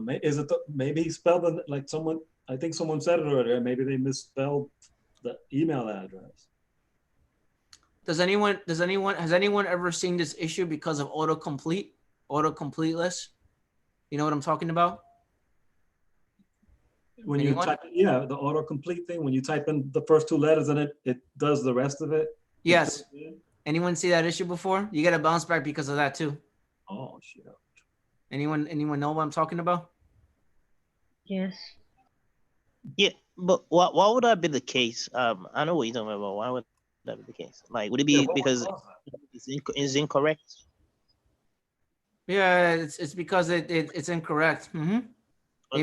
They misspell it, and then the autocomplete list fills in the whole email address, but it's not the right email address, and then you get a bounce back because of it. So you have to delete the whole thing. You hit the X mark, delete it, and that's autocomplete list. You just remove it and then re-add it again. You get a bounce back because of that. You could also get a bounce back from an email if it's being blacklisted by the other IT department. So you might have to work with the other IT department or the other company that you're emailing, and they might be blocking your emails in their system. It could be that as well as a bounce back. So they might have to allow your domain. Now that you said this, I was thinking, it could also be possible that the person probably left and is been taken off the users list, and you didn't know that, you still sending it to that person, right? Yeah, so it could be an email. It could also get a bounce back if the email is no longer valid. So you try to send an email, you'll get a bounce back because that email is no longer valid. So you basically, obviously you're gonna get a bounce back. So that does happen too. So there's different ways to get a bounce back. Kevtech, can you talk more about the domain thing? What were you talking about the domain? I don't understand the domain part. That's not you talking. I'm talking about like where someone uses something like, for example, like I'll give you a hypothetical example. Someone's using so Pablo Alto, networking. So if you have a network team or you have a server admin team, they might be blocking the domain. So they're blocking your domain. They have to whitelist your domain. That's where you're getting bounce backs back and forth. So your domain, whatever it is, kevtech.local or stevenitessentials.com or danish.com, whatever, it's being blacklisted. So the emails are getting sent to the other person and it's being blocked for some reason. So it could be that as well. This is when you are sending to a different company with a different domain. It could happen. This error message is very generic. There's a lot of different ways. But can you get blocked when you're sending to your own company with your own domain? I'm sorry? Can you get blocked if you're sending email from your own company in your own domain? What do you mean get blocked? That means when you send to someone in your own domain, like someone at kevtech.com, something like Raj at kevtech.com, then another guy like Susan at kevtech.com, So when you're sending from your own domain to another domain, can you get bounce back? You shouldn't. Why would you get a bounce back? Yes, I would say yes to that That question. could happen though. That could happen though. Because think about it this way. I've seen it already where you send an email up to the HR department. They don't want to see your damn email. They'll figure bounce that sucker right out of there. Only certain emails can go to HR. I mean, think about it. HR departments are locked down like freaking Fort Knox. You got to have security just to walk in the darn place. I mean, because they don't want people walking in there and, you know, shooting up the darn place. Think of it that way. You know, so they will block you going, I don't want Kevtech sending me any emails because I know he may send some nasty emails to me. So sometimes the users can't even send emails to their own HR, but you got to get up out of your seat and physically walk down there to the HR department. So I've seen that already where, you know, in certain places, they do lock you out and they don't care because they don't want you ever You could block the email though. You could block the email too on Outlook. You could block recipients on Outlook in the Outlook settings too. Yeah. You could do that too. Just letting you know. Question. There's a way to do that. I know this is not common, but could you get a bounce back because the email the sender's email, or sorry, the receiver's email is recipient emails is full, like no space? I know that that's very uncommon. I don't know. I've never seen that before. It's a good question.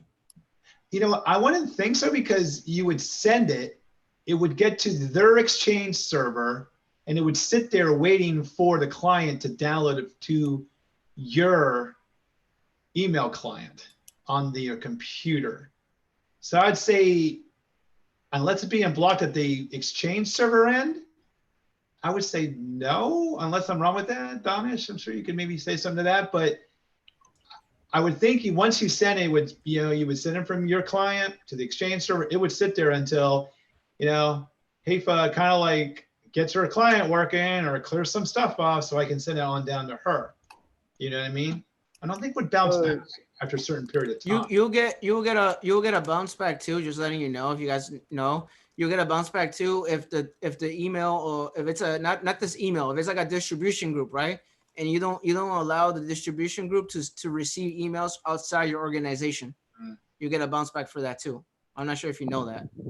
And you showed that, Kevin, a video where you set up that little radio button where you could go either inside or outside, right, of the group. Yeah, and you could add you could allow certain people to get emails and then certain people not to get emails. Right.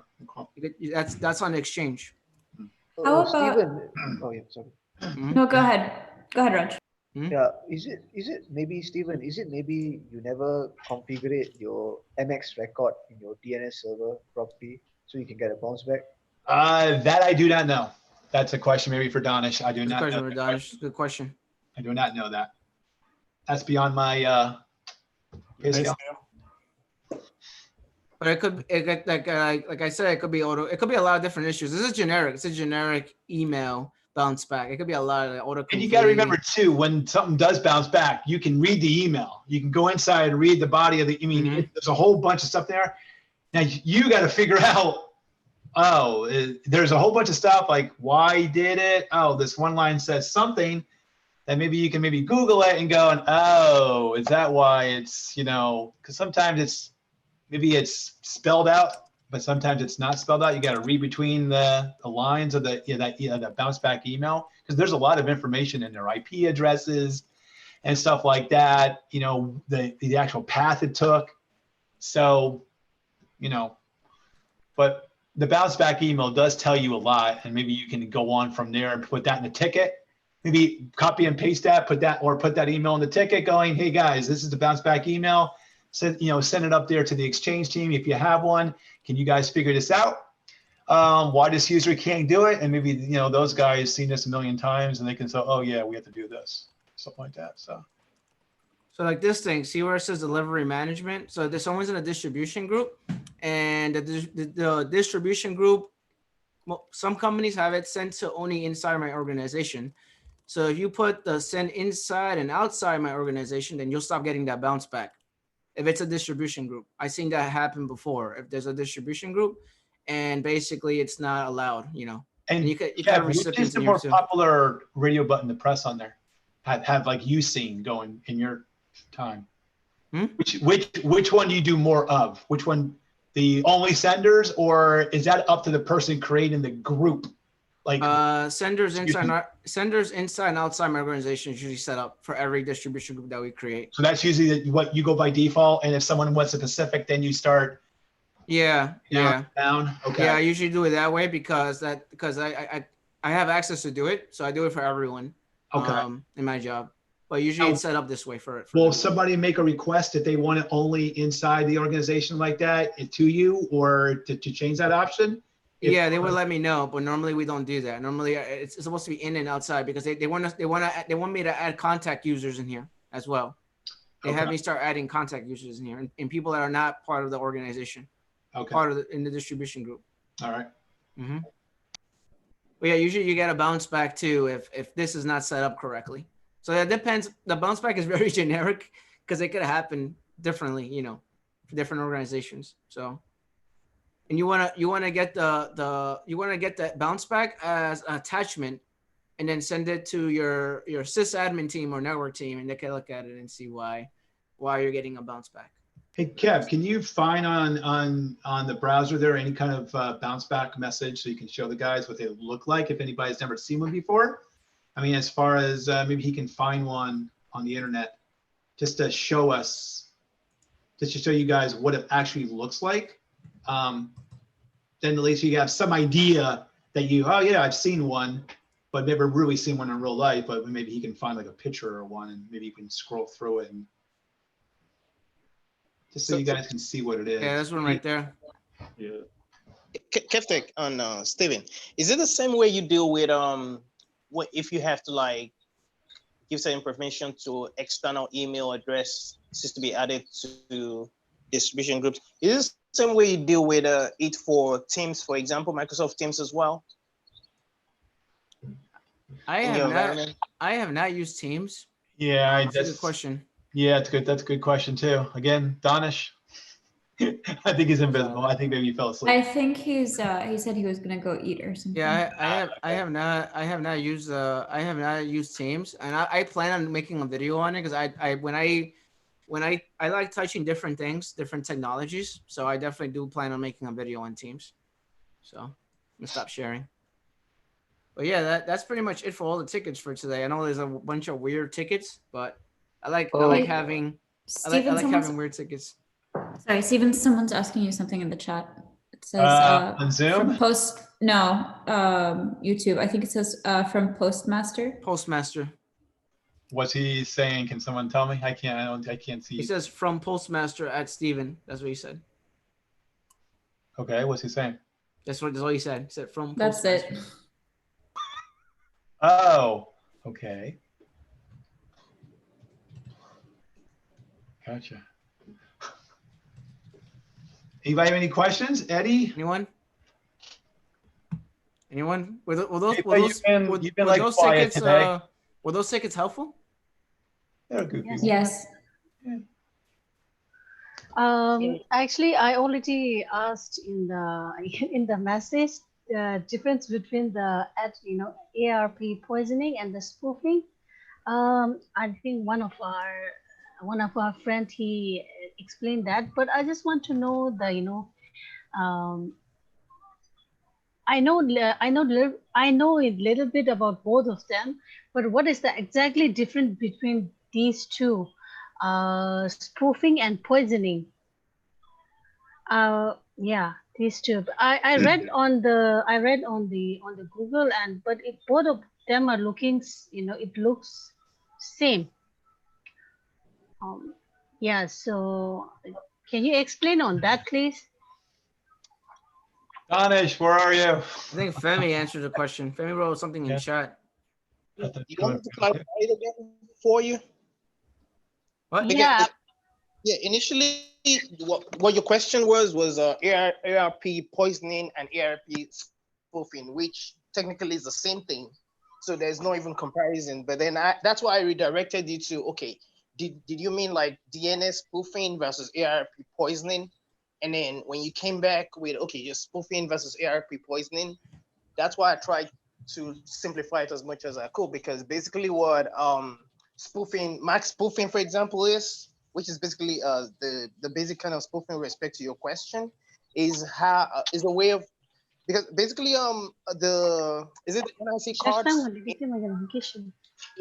devices, even though they're ad written into those devices, you can always if you have the necessary tools, you can always steal another person's MAC address and configure the hacker could configure it onto their own device as though it was, and then use it to try to access a DNS server. Oh boy, what the? A little kid. I don't know if you following my train of thought, basically. Hello? Yeah, you're still here. You're still here. We hear you. Hey, Sandra. Yeah, I think I agree with Femi what you say about the ARP smoothing and ARP what poisoning. It's basically used, for example, if you want to do man in the middle attack. I think this is a security question, but if you want to do like man in the middle, if you want to, okay, for example, today if I want to go out to the router and then from the router I want to connect to the internet, but I want all my information to go into another computer. I can do something like a man in the middle attack where I can sit in the middle. I can see all the information that's going into your computer, into my computer, and then from my computer it relayed out to the router out there. And that's where you do things like ARP spoofing or ARP poisoning. Yeah, so for ARP poisoning, it's more to do with trying to actually attack the DNS server itself. So that when people try to now, because normally, say for example, are you talking about Smurf attack? I'm sorry. Are you talking about Smurf attack? ARP poisoning specifically now. ARP poisoning specifically now, with respect to DNS server. DNS spoofing, yeah. DNS spoofing, rather, yeah. Okay.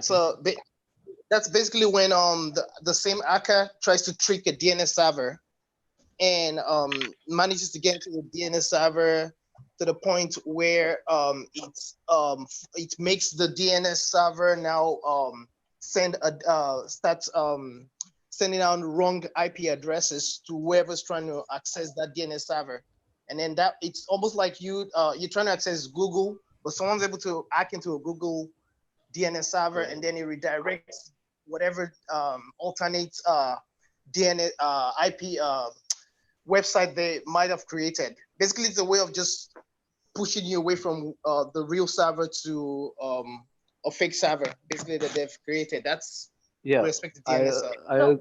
I agree with Femi. That's what I did last time with my project. So what DNS spoofing is, for example, you want to hack someone's, okay, let's hypothetically, it will not work now with Facebook, but last time it does work. You want to hack someone's Facebook, what you can do is, instead of actually, because DNS connects for Facebook to an IP address, but what we can do is we can create a fake DNS server that's pointing, instead of pointing to the actual Facebook IP address, you point to your computer IP address, and then your computer could be hosting a fake Facebook hosting page, and then basically you actually can get your Facebook username and password instead of going out to the real Facebook website. Okay, but the thing is, it doesn't work nowadays because of a policy called HSTS, which is it doesn't work nowadays because most of the browser would check where exactly is the DNS server. But last time we used DNS poisoning and DNS spoofing is very, very popular last time, where a lot of people use it to actually hack other people's computer, hack like Facebook username and password, something like that. Also, Sandra, if you take a look at the chat in Zoom, in there, I put a link in there to Professor Messer, a little 4-minute video about the topic here we're talking about, and he may explain that to you a little bit more in a way that maybe you can understand, and maybe you just get your mind around it a little better. Yeah, I have I have a bunch of documents from the Professor Master. Yesterday I went through the document, so I started getting confused after reading that document. So my understanding is this DNS spoofing is it will redirect the traffic to a fake website, right? I understood about that one very clearly, but then when I read about the DNS poisoning, then it started confusing me. Oh, okay, okay, okay. DNS It's poisoning is basic. Okay. it's basically the same thing. Don't get confused. It's basically the same thing. Okay. So, from what I understand, DNS poisoning. Okay, this is my again. I need to go and double check again. But from what I understand, DNS poisoning is where you go out and you actually poison legitimate DNS servers. So what you do is this method again will not work. But this is last time usually because DNS. Okay, the thing about DNS is not a secure protocol. So anybody can just update the DNS query and then basically it can propagate to all the DNS servers around the world. So what I can do is this is what last time people would do is I can create a fake DNS entry, like for example, facebook.com will be point to my fake address, and then you can put it in the DNS server, and then you can just propagate. This entry will go around the whole world, every world's DNS server, and then basically all the DNS entry in the world will have the fake DNS address. The problem is it will not work now because there's a lot of security measures in place to prevent this DNS poisoning ever. DNS spoofing, on the other hand, is more of you setting up the DNS server on your own, and then you are basically relaying all the entries from one place to another fake website like Facebook. Like Facebook, what people do is I create a fake Facebook website, a fake Facebook phishing website on my computer, and then when I type to Facebook, instead of going to a legitimate Facebook.com, I go to my fake Facebook phishing website, and that's where I can steal your username and your password. Oh, okay. Thank you. And can you? I know that we have say we are learning. I know, but we have some more people who are totally new. So Raj or Kevin or Steven, any of you, can you explain why it's why it happened like this? DNS spoofing or poison. How it happened? Like what is the cause of happening this kind of issue? That's a tough question. I think. Yeah, that's a question. I don't have that issue in my environment. Oh yeah, honestly. because I read on the document yesterday, and even I'm learning too from my after reading that document, I got to know that this one happens if we don't use a VPN client, but in corporate environment we use it, right? So that's why it doesn't happen. So my question is, I know that it will happen to our to the personal computer, but how we can prevent that by updating the antivirus, running the antivirus? Yeah. Yeah, this is where in the corporate environment, like what Kevtech say, usually the system admin will be the one that will be making sure where is the right DNS. So this is very important because sometimes your system admin have to point the actual workstation to the right DNS server. Because if a system admin never do that, then anybody can just set up their own DNS server using Linux. You can use Linux and you can set up your own DNS server, and then you can do fake entries for all the website. You can just put a fake entry and then you can put fake pages out there. This is where this is the job of the system admin to make sure that the DNS server, which is on your corporate network, is a legitimate DNS server, and all the computers are actually rightfully pointing to the DNS server instead of some fake DNS server out there. If you're using home, this is where, like what I learned from Danish, you can use things like Cloudflare, or you can use things like Google DNS to actually make sure that your DNS server is actually legitimate. Even in real life, like people are not gonna just randomly click on stuff. Just people are a lot smarter than they look. I at least I hope. People are you educate the user, you educate people. People don't just randomly click on stuff. I agree with you, Captain. That's why DNS spoofing and DNS poisoning is a very old attack. Usually nowadays you don't see it anymore.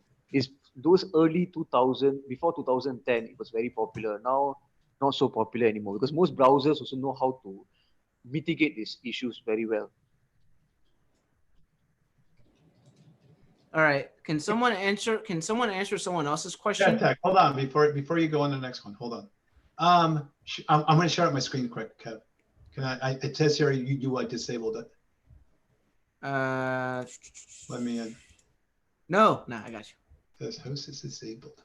Go ahead. Try again. Share. Yeah. Okay. All right. Guys, this here is a host file. So you're talking about all this DNS poison and everything like that. Before DNS was even created, this is what probably maybe, well, Adonis maybe didn't do this, but all the old guys out there in the world, they had to go into each of this host file on here and actually edit this host file. This host file basically became DNS over time. So all that DNS poisoning you was talking about back in the day, if you could hijack this host file, you could put in here, hey, go to 192.168.1 and point it to Facebook, but really go to my server, which is a private server, and I'm going to give you lots of viruses, or I'm going to get all your information. So if they had access to this file, because when you do a search, your computer looks to this file first on your computer, the local host file. Then it goes to DNS and goes, wait a minute, okay, I'm not going to go here. I'm going to go to the DNS location. So, but this file here is the actual file which your computer, doesn't matter if it's today or yesterday, it looks to this file first, still today.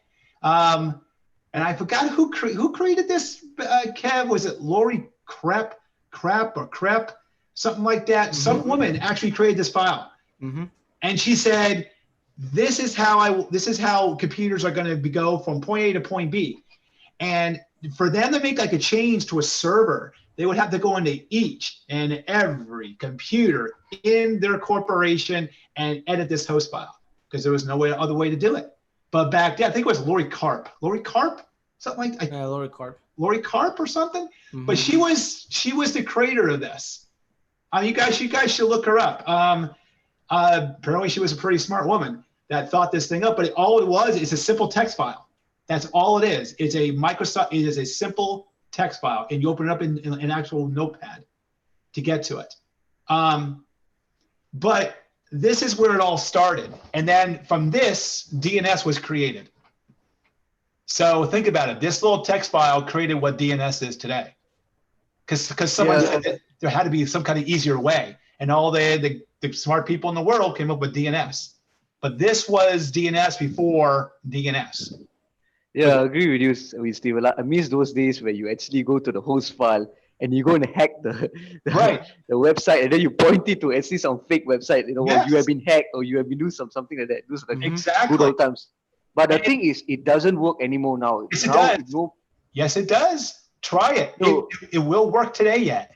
It does work, bro. But with some websites with something called HSTS. Okay. Those like Facebook, Google, all these big companies have something called HSTS.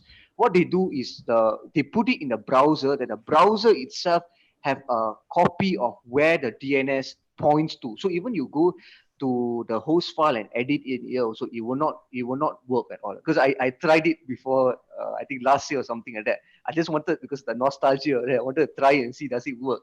But if you're using like websites like Facebook and Google, all these websites that have something called HSTS, I forgot what's the long term for HSTS. HSTS means the browser itself have a copy of the website inside in memory. Then it will not work at all. You will not check. So but if you flush out the DNS cache, you'll probably look at this first before it actually goes out to the actual DNS servers. Yeah, if your website is not protected by HSTS, then what you say is true. It will check here. But if your website is protected by HSTS, then it will not work. This method will not work. But I just wanted to throw that in, guys. I mean, and to get to it, you open up this PC, you go into C folder, you go into, I believe it is Windows. Is it under System 32? And then you go down to, I'm getting there. And you go to System 32. Then you dig on down here, something called a drivers folder, which is very interesting. That's why it's called a drivers folder. And then something called ETC. Don't ask me what that is. Why they named it that? I have no idea. You click on this, and this is a folder right here. This whole file. And what I would do for you guys, play around this folder a little bit.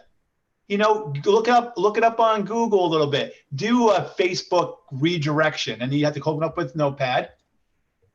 And actually, it actually says on how to do it. You go in there, you put something in there. Clear out your DNS cache, try it, and see where you can redirect, like go from Facebook to Google or Google to Facebook or something like that.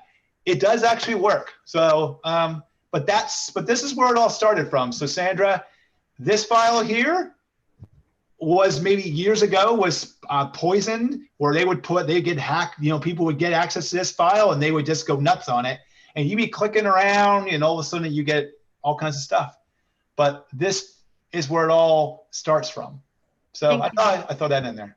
Thank you, Stephen. Sure, no problem. All right.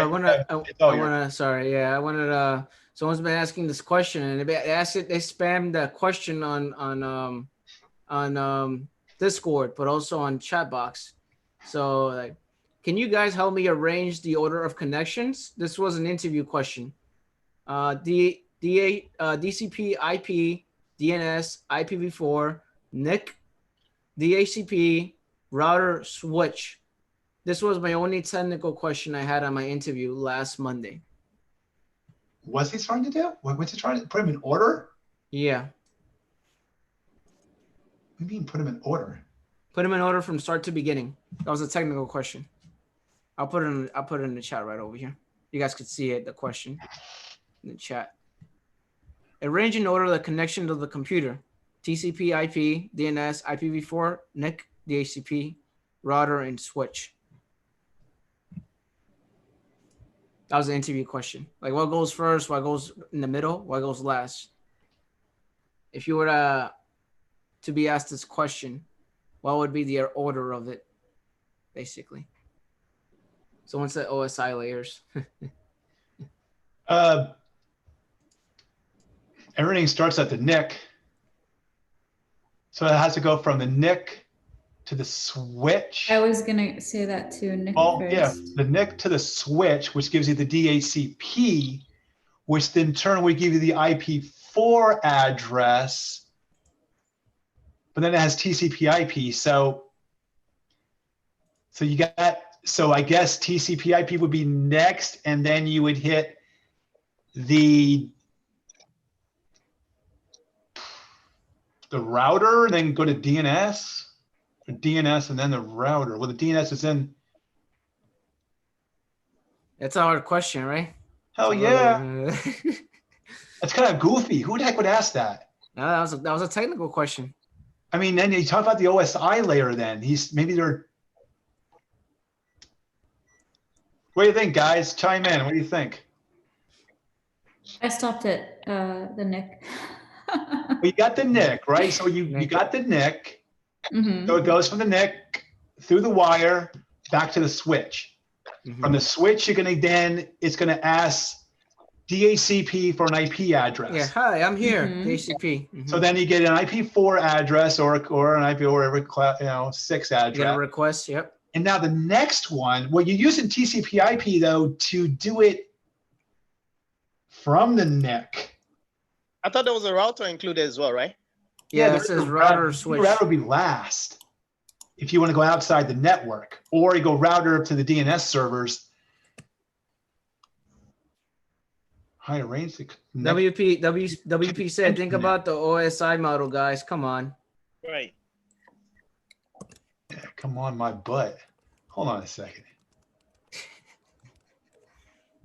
Am I close? Come on, Hafa, help me out here. Please do not throw sausage pizza away. Well, I mean, you're using the TCP/IP protocol. So I imagine maybe that would be first, because you need that to access an IP address. So that has to be set up first on the actual computer. And so that's the software on the computer. Then you use the NIC, and then it goes from the NIC to the switch. The switch will ask for a DHCP. The DHCP then will supply the IP4 address, which in turn, the DNS would kick in, and then the router, and then after the DNS, you go straight out to the router. It said it depends because someone said it depends because the router could also act like a switch. Oh yeah, so that's like a layer 3 switch, but we're talking about layer 2 switches. Mm-hmm. I mean, he separated them out. They didn't say. Right. Someone said no, TCP/IP is layer 4. That's not true, is it? Yeah, it goes like- TCP/IP is layer 4. But let me remember this now. I'm forgetting things now. Christmas. I haven't done the layers I don't deal with layers anymore. Well, a little bit, not much. Yeah. I'm forgetting a lot of things now. Rick is Donish on this one. Donish is gone. Donish went to go eat. Okay. The question isn't put well. It's like a troll question. Someone said that. It's funny. That's a hard one too. Well, if you're looking at the OSI model, and Someone said physical. Physical. a physical would be the NIC. Yes. Okay. The MAC address, the data link MAC would be the address MAC address. So that would be the Layer 2, MAC address would be layer that 2. would be then So second would be data link. Data link. the data link later would give you the IP4 address. Right? No, Data link will give you the MAC address. Yeah, that's right. Then layer 3 is the IP address. So it's the Arrange a connection to the computer to the internet. Here are a few popular things on TV. Right now, Food Factory is on. What stupid things would take on? Right now. I don't know. Did they ever get an answer from the people? Wait, no, they were trying to figure out the answer from us. Okay, wait. So I feel like I'm WP looking knows the at- answer and he won't tell us. Oh my God. God, your mic. Oh, sorry. Oh, wow. Looking at this. Is it better now? Yeah, I'm looking at this. So Yes. WP knows the address but won't tell us. I Look at mean the this. answer and won't tell The us. layers. What Look at would this. be the link? Data link is Mac. Right. Or the You see because the- whenever you send something from the NIC, it goes out as a frame, right? It goes a frame until it hits the switch. You see the picture, right? You guys see the picture, right? Yeah. I think what Steven says is correct as now. The NIC goes into the switch, and then the switch basically goes into the router, because the router is the one that will give out the IPv4, and then IPv4 and the TCP/IP, and then the TCP/IP will then after that you go back to find the DNS server, and then from the DNS server you go out to the network from to the router. Because he did say to the internet. So in this OSI layer, you can read it from layer 1 to layer 7 or layer 7 to layer 1. That actually goes both ways. So depending where you send it from, the application, if you're in Outlook, you would go in from Word, you send it down the layers. So the application, presentation, session, transport layer, boom, the physical hit the NIC, and then on out it goes again to wherever it's going to go, to the switch or wherever you're going to go. You can read that both ways. Said, Well, boom, boom. Who is talking now? Someone just said that. I would fail on this one. Why do I think that there's something missing, or maybe the question was asked is not exactly the way the person that got interviewed is put the question. I don't know why I think it's Says, hi guys, arranged in order for the connection of the computer. And then that was the things listed. So it's in order to the internet. Arrange in order the connection of computer to the okay. internet. This was my only technical question, and I didn't do good in it.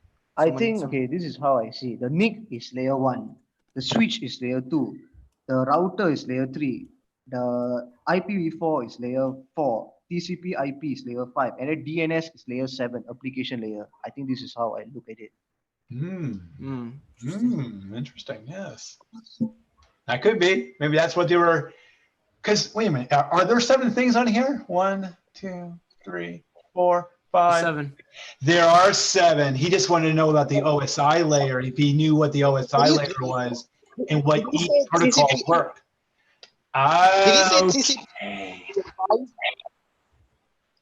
It's Network Did Plus. he just? So that's what he was asking. Yeah, it's Network Plus. So this basically is the OSI layer. He wanted to know what each protocol worked at each layer. Mm-hmm. Gotcha. Mm-hmm. I thought you said this TCP was layer 5, right? Layer 5 was Yeah. you can send 12. TCP is layer 5. IPv4 is layer 4. No, layer 4 is TCP. Layer TCP is 4. layer 4. Oh, yeah, That's what I was yeah, wondering. there. Layer 3 is IP, sorry. Layer 3 is IP. Layer 4 is TCP IP. And then Right. layer 7, I believe, is DNS. DNS rely on the application layer. Someone put NIC, switch, router, IPv4, TCP IP, and DNS. That's what someone put as the answer. And then someone else said, yeah, he's correct. Can you repeat, please? NIC, First, switch, which- yeah. router, IPv4, TCP IP, and DNS.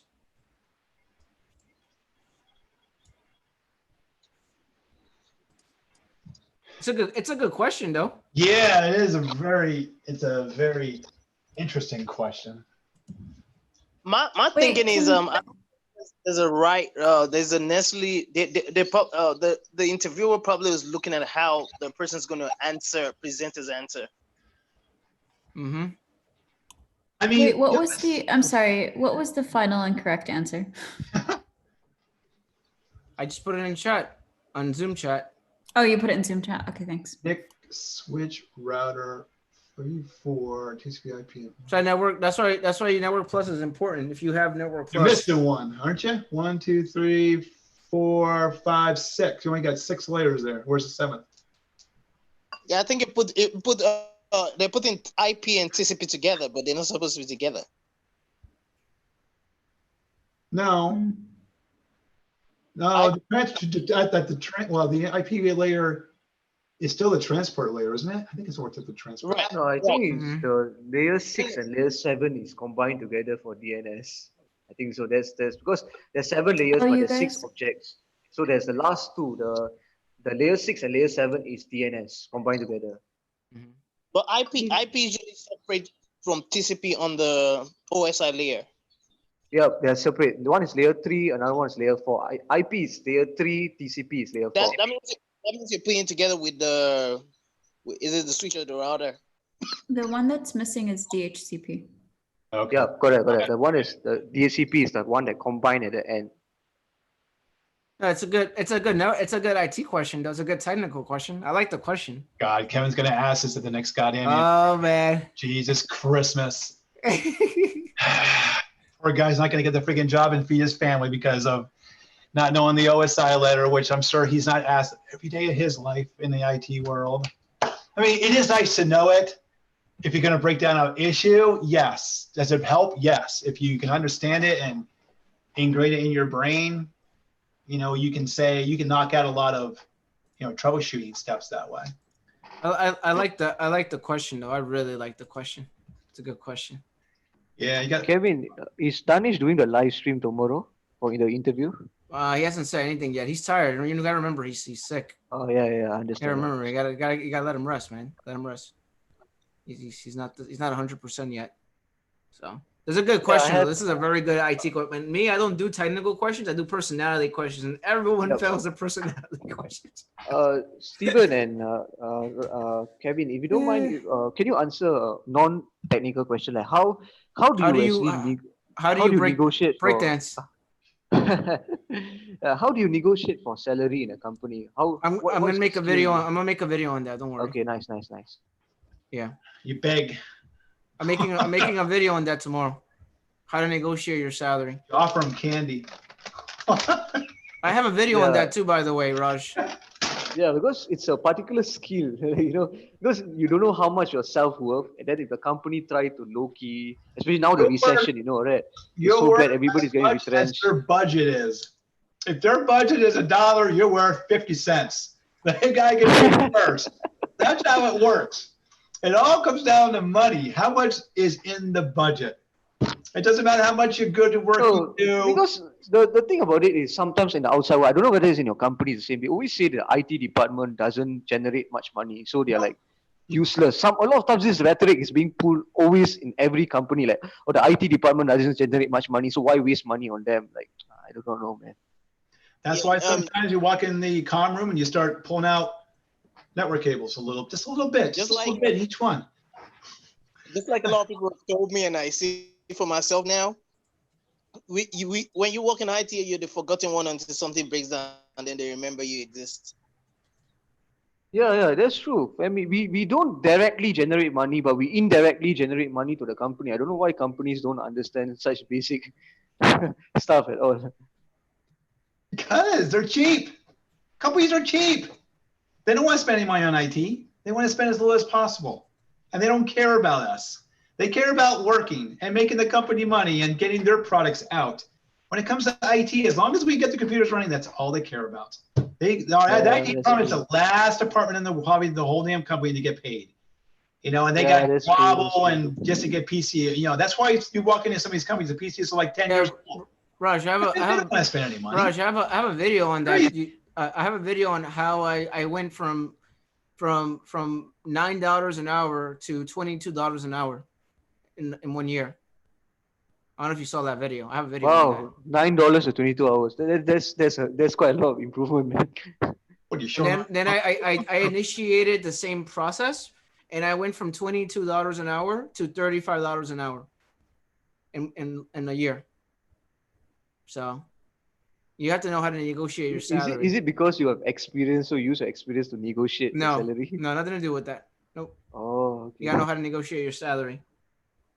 You gotta know what you're worth. Donna, is you back? I see Donna. Even as a contractor, Kevtech? Huh? Even as a contractor?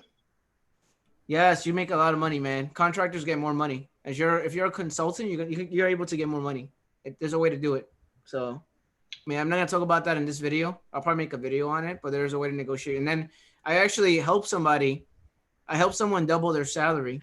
They asked me on LinkedIn, and I helped them double their salary. So they went from $20 an hour to $40 an hour.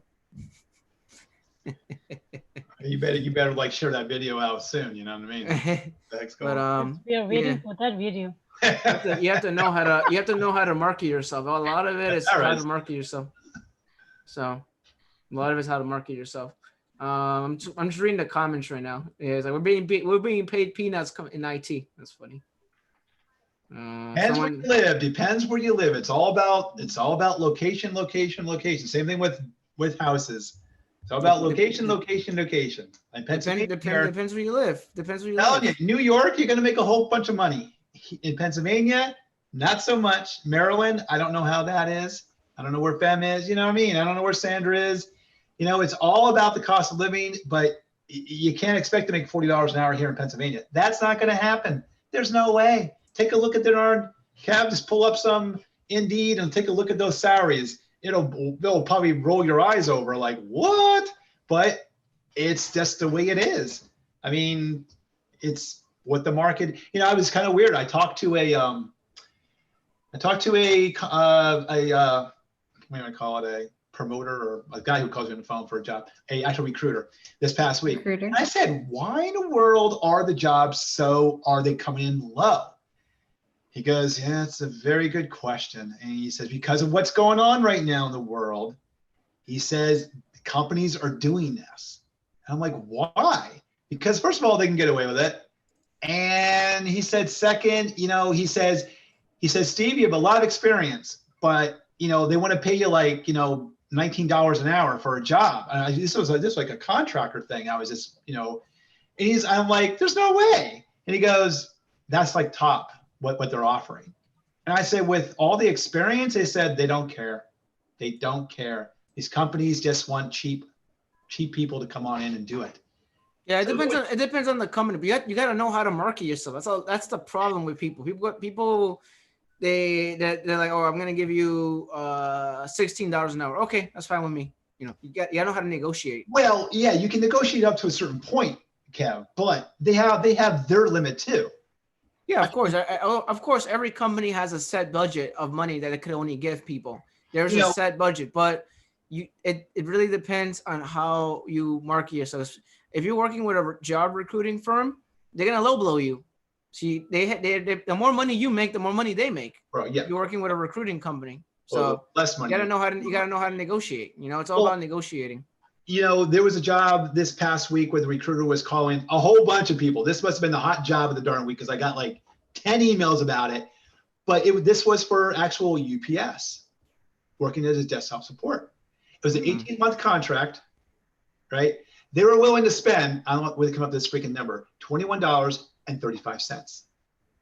Now, the guy said he called up like hundreds of people, and they all said no. The catch to this, the hours, 4 a.m. in the morning to 12 p.m. Now, if you're young, single, have no kids, have no life, it would probably work. But someone who has a lot of experience, maybe has a family, have a couple of young kids, it's not going to work. I mean, for the most part, unless you have a significant other at home that can take care of everything and you can just do this. It has to be the perfect fit. And I even told them, I said, good luck with this. And I said, can they go more than 21.35? They said, no, they can't. I said, that's the top range. I said, how about like 25? No. 30? No. It's like we said, we can't. And it seemed like every email I got was stuck in at 21.35. That's what happened to me. I was making $9 an hour. I was making $9 an hour, and then I'm applying for jobs, and JP Morgan wanted to give me $15 an hour, and I'm like, can you give me more than this? No, he can't. All right, I'm gonna go look somewhere else. And I went somewhere else, and I got $22 an hour.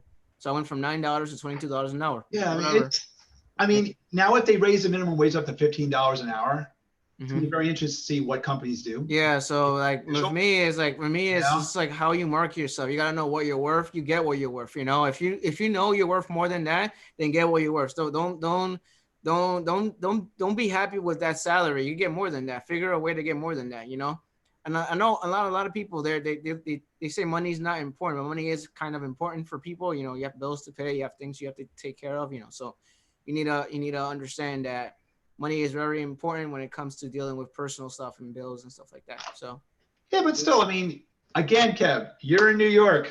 Just remember that you're in New York. It's different there. I hope people double their salary that are not in New York. I know, but what is the cost? You gotta look at the cost of living, though. Mm-hmm. I mean, me and like Roger talk about this all the time. The other guy that my ex worker that I talked to, and it's like we're like, yeah, well, Kev probably makes a good deal, but like, I'm like, he's in New York. He has to do that to live. If not, he'd be out the darn street. I mean, that's like so you're maybe $40 an hour is like $20 an hour equivalent here in Pennsylvania. Mm-hmm. So depending what the cost of living is, what the companies are willing to pay, but it depends also on yourself as well. Like, are you living in a house? Are you living in an apartment? Are you living with somebody else? Are you paying rent? All those things also come in. Oh yeah, that too. I mean, that's what you gotta like think about, like where you're living. Like, okay, you see a job in Dallas. All right, well, okay, it could be like $19 an hour, and that's gonna be the top of range. And there's not much. I mean, how much can you fight for? You can fight for, if you're new to IT, they're not gonna say, okay, you can go from $20 to $30 an hour. I've never seen that done yet. I mean, I personally never seen it. What you said? Like, you can't go from like $20 to $30 an hour if you're like a newbie or something like that. I mean, I could see maybe if you might have some more power if you're in a job and you can say, well, I'm making $25 an hour. Then you can say to them, well, all right, well, that may be a sign to them like you're working, your skills are there already. You're not sitting at home, not doing anything. They may be pushing like a couple more dollars towards your way.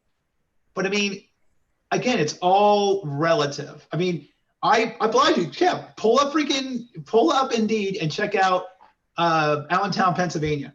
You will see jobs for like $17, $19. Yeah, it depends where you live. It depends what jobs are available too. Even right now with the whole thing going on, obviously it's not gonna give you a lot of money, They give someone good amount of money if they have experience already. But if you have no experience, and also you gotta keep in mind too, you gotta take what you could take. If there's nothing available around you, you're gonna have to just take it. I mean, as experience. companies, it seems like they're taking advantage of this opportunity because even for the contracting positions, they are they said they're offering less money, the companies. And Mhm. it's, I mean, what can you do? The question comes down to, if you're sitting at home collecting unemployment, do you want to work? Do you not want to work? Do you want to get in someplace and then just borrow your time until something else opens up? You know, stuff like that. So it's a lot of stuff you got to take into consideration. But I mean, it just seems like around the Pennsylvania area here, they're not, it is, if you get a job between $20 and $30 an hour, that's pretty good for around here. That's pretty good. You know, you can. I have a question for Steven and Kev. Yes. So, suppose like I'm looking for a job, right? So if I want to go for a next job, so it's good to look for a job while working, and or leave the job and then look for a new job. That's a really Which one is more? bad idea. That's a really bad idea. You never want to leave your job unless No. you have a job secured. Yeah. Yes, you want to keep on working and look for your job. It's going to make you a lot more marketable at that time. And plus, you never have to tell your freaking employer until you're actually ready, but keep on plugging away, looking, and if you see something that might be cool, see you later. And give them your 2 weeks notice as a professional courtesy. And they tell you to take a hike after 1 week, you take a hike after 1 week, whatever, or ask your employer you're going to be going to, hey, when can I start? Can I give a 2 weeks personal, 2 weeks, professional courtesy notice to my other employer so they could go out and start looking for the process. Usually I imagine that's still in the on the 2 weeks notice. Depends on the company. Some companies might want you to work right away, and some other companies might give you the option to do a 2 weeks notice. And then some companies like an MSP, which is what I worked, you have to give them a 1 month notice. Otherwise, you can't leave the company. So you got to be careful what agreements you sign with your company or the company you're working for, because sometimes you cannot just leave. You cannot just leave on the spot. So it depends on the company. Okay, so all right, Kev. With that, if you leave, what are they going to do? What are they going to do? I could leave and I could do whatever I want and leave, but I don't want to have issues with my last job. I don't want to have a bad reputation. So you have to keep that in mind. But if you're going to another company and they're going to pay you a boatload of money and you're like, yeah, I don't care about this darn company. See you later. I'm never going to go to you guys again. You want to have a good reputation with the old companies. But if you wanted to get out of it, I mean, you just don't. Will they? I don't know. I think I agree with Steven. No. I have a bad experience with that, because I had a friend. Yeah, but he left the job. He got a new job, and then the job before him, his current job knows his job before his job, and then it became a problem after that. It became a really big problem after that. So I try to leave jobs I try to leave jobs by keeping my doors open. It's stupid for me to just leave or just accept the job or not leaving my doors open, But if it's a job where it's a junk job, you're just there to get some friggin' knowledge, and you're never gonna work. You can't be jumping either from job to job. It looks like you're not loyal either. So you got to be careful with that too.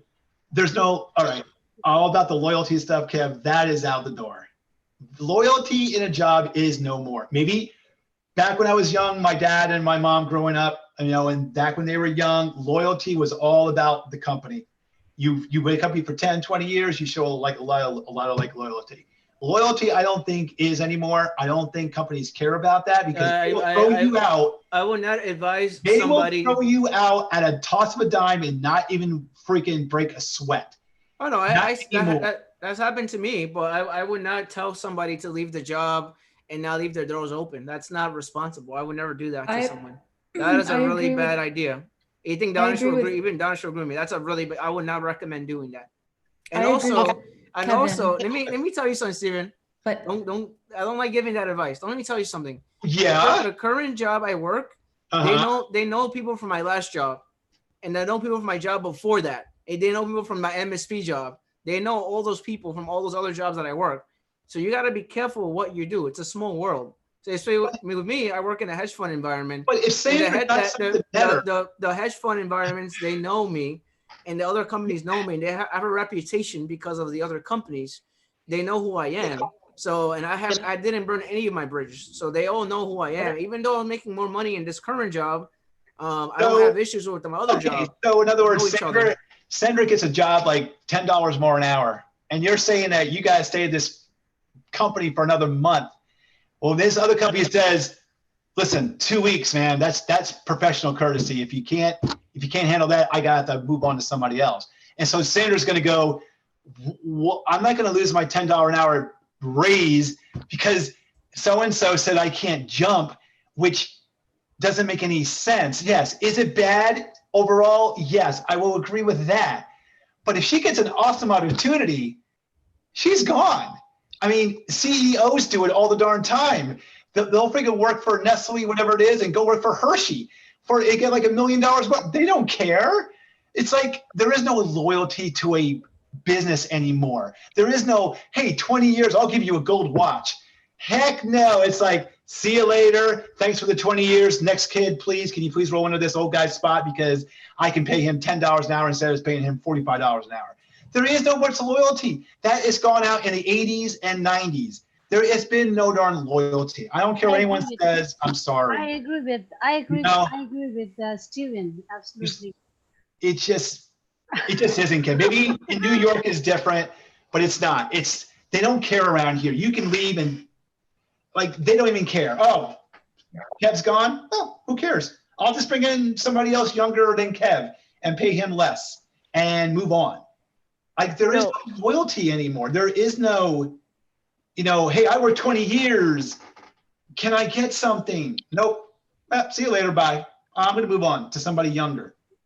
You think they cared about their loyalty that you gave them 20 years of your life, your sweat and tears, your younger days? It's like, it's even back when I got let go from the actual printing company. I worked here for almost 15 years. They just said, see you later. Sorry, can't. I'm like, what about all the sweat and tears, all the time I came in early, stayed late, worked overtime, worked the weekends? We don't care. We made our money. You made your little money. See you later. Have fun. So I would say back in the 80s and all that stuff, when people weren't even alive yet, that was proper when I was growing up. I heard that from my dad a lot. But now you talk to a lot of people, businesses don't care anymore. They just want to move on. That's the way I feel about it. I'm sure it really depends on the company too. But it depends on the company too. But I don't advise people. I don't advise people to leave because they feel like it. I don't advise that. You don't leave because you feel like there's better opportunity out there. You have to. If something presented, I'm sure with you, Kev, if you get something presented to you that's better. I have multiple times. Later. I have, but I don't leave because I don't know what I'm gonna walk into. Well, the schedule might suck, the managers might suck, the coworkers might suck. I might have to work till 1 a.m. The schedule might with more pay is more responsibility, and everything is gonna be terrible for me, and I won't have time to do anything. It depends on the company. Can I pitch in this? There he is. I just came in. I was hearing this I'm like, well, come on, guys, you can't do that, So I think you guys are talking two different things over here, because one is that Kev is saying the right thing, that you don't want to just mess up or burn your bridges, because the question was like, can I apply? Talk for a second. Go ahead. Can I apply to different positions, like leaving the job and then applying? So I would highly say no to that, right? It's just like, to me, it doesn't make too much sense. Again, you have to look at your situation. Are you financially strong enough to hold having a no job for 3 months and applying to different places? Yeah, you can do that. But most of us are not in that position. When we leave a job, we're on pay to paycheck, right? We have to pay that checks right there, right? That the bills right there. So you don't want to just burn your bridges, which a lot of people are saying in the comment as well. I'll give you my own example. I lost a job in a school, which I was a network engineer and a sysadmin, kind of like a combo, because it was most of like a one-man IT shop. Lost my job, boom. I don't have any other way to really compete with other engineers at that time because my knowledge was not that enough. So I got a level 1 job with another company. I spent almost 2 to 3 years show what I did. Now, here's the thing. You guys have to be really smart in this type of area. That's why I say do IT the smart way. All these questions get answered, to be honest. So I brought the knowledge of sysadmin knowledge and everything while I was in level 1, and I shared that knowledge with my co-technicians, and I made everything that they were doing manually more like I helped them out. Deployments, everything. I just made their life easy, by the way, right? So look, I kind of like made it seem to them that I'm not better than you. I'm just giving you the knowledge that I know, and I'm going to gain the knowledge from you guys. So what happens? Here's the thing. Another company, and this is the key right here. I was on LinkedIn. They approached me. They're like, hey, you have a really nice resume, skills, blah, blah, blah. And you have this option open. You're open to like accepting other offers, right? There's some options in LinkedIn. You always want to keep that open. Doesn't matter.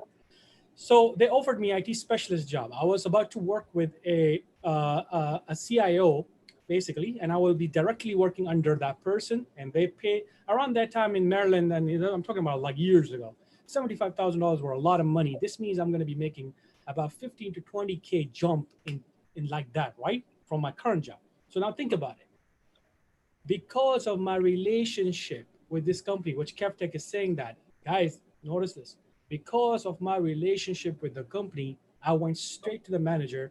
I'm like, I got an IT support specialist job, and here's my situation. And you know where I'm coming from, my background. And I always told you in the interview, I always mentioned this, that I want to grow in this career. Technically, I want to grow to the last level. It doesn't matter. They knew it, right? After a week, you know what happened? They're like, okay, don't leave our company. We're going to give you even more money. We're going to match the market level. Now, like, here's the thing. I'm jumping from 75 to around 80-ish at that time. And the company says that because we don't want to leave you, we don't want you to leave, because what you bring to this company, we see a lot of value in you. And boom, they gave me a sysadmin job. So here's the thing. I just jumped from one job to another job to like 3 different titles change in a second. Why is that? Why did that happen, by the way? You said that company don't really care about stuff like that. I mean, they do care. I'm not saying when it's time to leave and you have to leave the company, they don't care. They'll find an end with it. But here's the thing: company don't want to lose people like Kevtech or Steven or other people. The reason for that is there's so much time invested in you. There are so much technical things that you know in that company that it's not easy for companies to replace you that easily. They don't want to do that either. So I just want to tell people that don't burn your bridges. If you have to leave the company, for sure, leave it.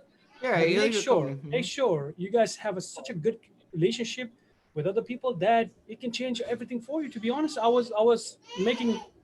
Okay, my son just came in. All right, I was actually going to say I exactly what Danish was talking about when he was talking when Go you ahead. guys were asking about when you guys were asking about how to negotiate salary. If you're really comfortable in your company and they really won't go up on your salary, you can always apply to other companies, see if you'll get a better offer there, and then present it back to your company. That's something that I wanted to say.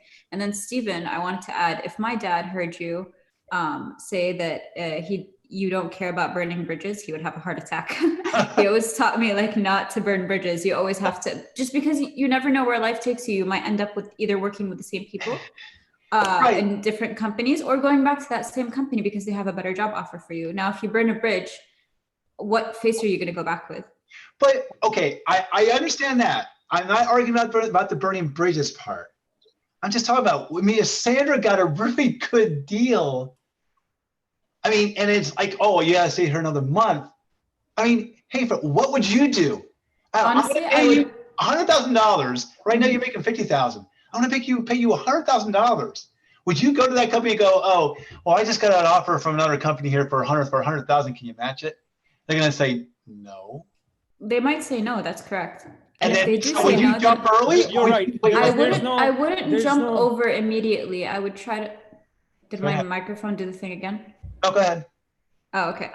So I wouldn't jump over, but I would try to like negotiate between both companies. Like, okay, can you guys, instead of doing 1 month, can I do 2 weeks, a 2-week notice, and then tell the other company, listen, I'm ready to start in 2 weeks. Like, do something along those lines. But I wouldn't my first reaction wouldn't just be to leave. All right. Yeah, I mean, just leave with the respect. To be honest, just leave like a what Kev is saying, just leave a good positive. Yeah, I You would know, not advise anyone to just leave on the fly. It doesn't work that way. Yeah, I mean that's can't do look. that. I mean that's just. I think that's we all agree with that. Nobody. Yeah, that's like should common do- sense. Shouldn't do that, Nobody right. should do that, right? The rest of the stuff is just that if you want to make money and you want to grow in IT career, I am 90% pro leaving the company and then you will make it, because what my situation is going to be that the same as your that people are going to come back and say, hey, I'm going to make you a sysadmin. No, that's not going to happen. Most likely that's not going to happen. Most likely they're going to say, bye-bye, take care, right? Yeah, to be honest, that is the reality. No, those companies do that. Yeah, That's yeah. the reality. Let's not But forget that.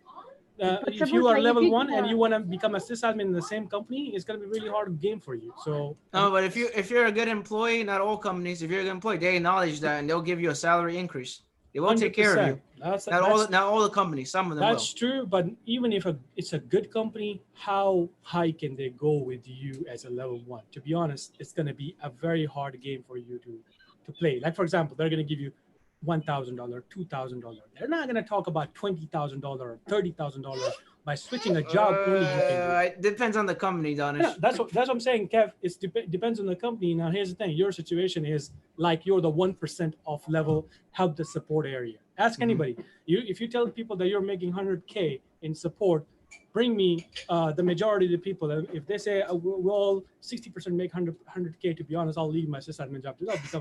I'll become a support. To be honest, that's the reality is that it's not true in the whole market level. Level one is always the entry level, and they're going to make less amount of money. Oh, of course, and, of course. And it's going to be a very big company, a very solid company to give you that level of money in this market to be in the support. So that's the reality. My advice to everyone though is don't burn your bridges. You know, I would never give someone bad advice. If I give you bad advice, and then something's wrong with me. You know. Oh, yeah, I can't give you that's bad a advice. common sense type of thing. That's I agree. That's everybody agree with that. That's to be But honest. standards, definitely stay at your job while you're looking for something. Don't quit your job. Yeah, exactly. Answer Back to that the question. original answer. My suggestion, I mean, question. After all this stuff. Yeah, but my suggestion to people is this: if you want to grow in the same company, you don't want to leave the same company. Always tell them that you want to move up technically. You know, don't try to tell them that you want to become like a management position or something like that. If there's one person that don't like you in the management, then you got a blockage. Yeah, you're gonna have people that don't like you because they don't like you. So it happens. If, in IT you it works. if you tell people that I want to grow in this career, I want to become a sysadmin just like that other person, do not get scared of that. Say that. That's what you're studying for. That's what you got in. This is the career of a normal, like a soldier, right? You get into as a let's say a soldier, you want to become a captain, then you want to become a major, colonel, right? Is someone going to tell you don't become that in the US? Can someone say that? You cannot become that because you come from a different background, whatever? No. That's what happened to me, Donish. I worked in my current job as a CTO, and we had the interview, and I'm like, he's like, what do you want to do in the next couple of years in this company? I'm like, I want your position. He's like, what? I'm like, I want your, and he was laughing at me. He's like, you're gonna get into management, don't worry, because that is what is gonna happen with me. But he's like, yeah, you know. And to be honest, that is where people look at you differently too, because you say that I want to be like a network engineer, like that ABC person, right? And then you work with them. You told, good luck. This is how I did it. When I was in this position, I approached when I was in school. There was this network engineer who was extremely good at his stuff, and I had no clue. I'm like, how the hell does he solve things like that? He was like Superman of networking, right? I was like, dude, to be honest, I want to be like you. Tell me, what do you do every day? Like, you know, and then he just kind of sat down with me. I did this. Of course, my interests kind of like fade away from networking based on my own experience. But people just open up to you. Everybody, I think most of the people in IT are just open into teaching you. And then when it comes for you to leave the company, a lot of people will kind of come and back you up if it's for a company, if they have a space to change the title for you. If they have a space to give you more money, to be honest, they get together, they do a meeting. They're like, hey, you know what? I think Kevtech or Haifa, I think they're going to be good in sysadmin area. So, you know, why we have to lose that person? If they're looking for a job, the same job outside, can we offer them something else? And things happen like that. And Yeah, it I seems to always me. look at going out of like a little bit out of what you're talking about. I always look at other people that have high level positions or something that you want to be into. You know, you know, you have to you aspire to be in that position. Basically, you want to aspire to be in that position. You want to see how they got into that position and And, what they do and stuff like that. You know. and Donis, when is the best time to ask that question? Which like you Like, want to. yeah, like technically when you want to move up, like when is the best, like when is the best time to catch the company with that? Like what is So you never wanna you okay, so if you have 1 year in the company, it's too early for you to say that I want to become a sysadmin. So you have to look at the levels in there. So if you want to become, if your company has different levels already, let's say level 2, level 3, then maybe after 2 years it's time for you to say that I want to become a level 2 at least, if that's something you think you want to stay in that company. If you don't want to stay in that company, remember guys, you don't have to be level 2 to become a sysadmin. You can straight jump from help desk to sysadmin, and that's how I did it, right? The amount of money that I made is just like, to me, I'm like, okay, oh, this honestly, it's fun for me to see my check now when I become a sysadmin, honestly, right? It's like 3 times the amount of more money than I usually made. So you have to really think about what's your goal over here. If you get into this career and then you're like, if you're in the community like this, I feel like you shouldn't spend too much time in the help desk if that's not something you Yeah, want I to was do gonna for life. say, with me was like, and I share a story with you real quick. With me is my other job. I didn't ask for a different position. I asked for more money actually. So what happened was after a year, I'm like, I want, and this is negotiating salary, right? So I'm like, I want $10 an hour more. I want $10 more. They're like, that's like too much. Like, what the hell? You're asking for $10 more? I'm like, yes. And they're like, we can't give you that. And I'm like, I think you should give me this because of X, Y, and Z. So like I had a portfolio of all the things I did throughout the whole year, all the tickets I closed, all the issues I did, everything I did in my job. I had a list of things that I did throughout the whole year as like some sort of review, basically. And I'm like, this is the reason why I want that money. Did they give me the $10 more? Yes, they did. So that you know, Like I sometimes said, you have to I have mean, like something who like would that. know this better than you yourself, Steven? Like if you're in the company, you know the way manager attitude is, their way of thinking are. So I'm sure throughout these 2 or 1 year, you have seen them talking to other people in this manner too, right? I'm sure there are other people that are trying to get in to more higher positions or asking for more money. What happened to them? That could be a really good answer, good question. I'm sure you would know the politics of the company more than anybody. None of us can answer these type of questions with pretty much seeing the picture of the culture of that company, right? So if two people left before you, you know that they didn't get, something was wrong. Yeah, there's Something always didn't. something like that in politics of the company. It's always I, something I like will that. I will tell you most of the cases that me training my own members on JobSkillshare, 40,000 people, right? 40,000 is not a joke. On the site level, right? I'm not talking about YouTube subscription. I'm talking about site level, right? So imagine how many times I get this type of questions, and most of the people say they left a job, they became something else. They left a job, they became something else. In this career, if you want to make more money and if you want to get that higher position, first of all, try if you love your company. If you like the place, if you see the culture is good, fine, no problem. But most likely you're going to end up leaving the job and you're going to be making more money. That is my experience on this. Yeah, That's it's either the that's my company. experience based on my own career, but my experience of what I see from so many thousands of people contacting me, right? I'm not just making this up. Why don't you just Google? If anybody have a doubt, Google, ask ask in the communities where 6 million IT people are already in there. So me and you and Stephen are only 3 people. How about you ask this to a 6 million big fat community which is called Spiceworks? Spiceworks. Go into that community. There are people like me and you, and the people who are new. Ask this question over there, and I can guarantee you, a lot of people are going to say, "Switch the job, you make more money." I was gonna say that going back to Steven's advice, like I would say like obviously if you're in a company and it's hindering you from growing and the company's just not doing anything for you, you're gonna have to switch jobs. You know, it's just that's just the reality of IT. Don't stay in a job that's not gonna take care of you. You know, you can't be stuck in that job. You know, that's just the way IT works. That's the way it works. Exactly. Common sense, you know. So, but I would never advise someone to just jump and leave, you know, obviously, you know, and also I never advise someone to, I always try to keep my doors open, you know. In my environment, people know each other, by the way. So in my other jobs, they knew each other. So it was crazy when I went over. Look, there's a lot of people that are new, right? So here's the advice to them. When you're going for the job, first of all, don't think too much. So how if I just ask a question, how would I know, or I need to search for different companies? No, you don't. This is not how we should start getting into IT. If you're gonna get into IT, first of all, you gotta blur these things out of your mind. No company stuff like that. You just need to get a job first. Getting in is the perfect experience that you will ever get. No training, no master, no patasta, whatever, I don't want to call it, whatever you want to call it, them. Nobody can help you in this area. You only need to get in.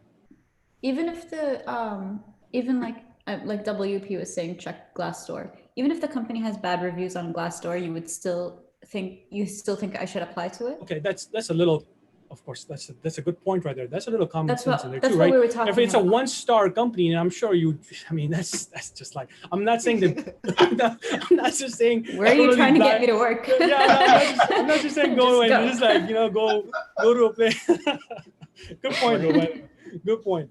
But if it's a 3-star company, it's a 3-star company, right? I mean, which company have 4-star these days and 5 stars always? That's not easy to find, right? Mm-hmm. So for you to get in is, of course, you're going to find 3 stars, 2.5, fine, no problem. What if those stars are based on the other departments, not even IT people? So how can you say that this is an IT job that is giving these stars? What if it's an accountant says that I got a lot of work? Accounting or HR or whatever. Yeah, what does that have to do with you? Mm-hmm. Right? Yeah, of course. So of course this is a pretty use common sense. To be honest, I think in the beginning, not so common. This is the steps that people should follow. If you're brand new, get into IT regardless of the company. Fight that first 6 months. To be honest, it's going to be hard. You got to fight it. And it's not going to be easy. Yeah, that's the thing. It's like a lot of people are asking about money and the company and whatever, blah blah blah. It's all about getting the first job. You know, get the first job, and then you can worry about that afterwards. Yes, get the first job. You fight that first 6 months, and once that 6 months is over, to be honest, just like anything else, you go to the gym. First few days you're sore, right? You don't like it, and then you start working. It's coming from a person who is like extremely not working out these days, to be honest.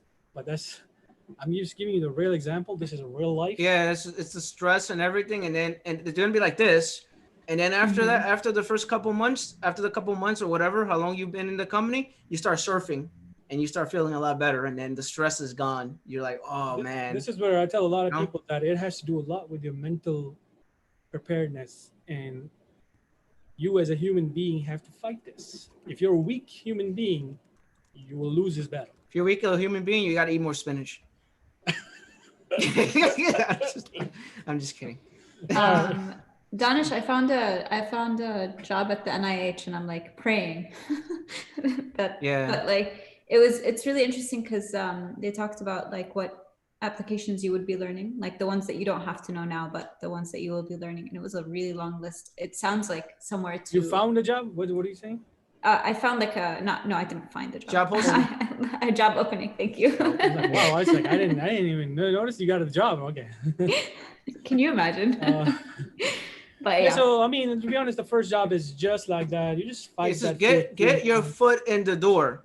Get your foot in the door. Get the job. Get your foot in the door. That's the advice I'm going to give anyone. I just tell people that why are we here? Again, I remind this in almost all these sessions, right? Why are we here? This is what we are doing right now is not something you will see on the whole YouTube, to be honest. This is not something common on YouTube. It's not something on Google. You're not going to find things like this. Maybe a few blogs are here and there, but you will never find a 5 hours video talking about this specific things that you are asking right now, right? That's not common. So you already got in that advantage. People who are going to get a job after they are being in our community, Discord, here, Kevtech subscribers, hey, you already have advantage over anybody else. Where it says, like let's say WP said, the first 6 months you may be crying. You may not be crying because you already have us. Does that make sense? Because you already you already know so much internal information that you may not be crying, by the way. You may be at least happier. You may not be crying. You may be a little bit, sweaty, but you may not be crying. That's what I'm basically saying. So your level of stress is going to be way lower than a person who have no clue of what we are doing over here. Just keep that in your Yeah, mind. it's the first job. You get the first job. You get a fit for it. You got to figure out what's going on in that job. You get comfortable with it, and then after that, we could start talking about other things. What should I work on? What should I study? What certifications I should get? What's my next job? You know, you could start talking about all those things. But first thing you need to do is get your first job in IT. Let's just do that first. That's the most important thing. It's getting your foot in the door.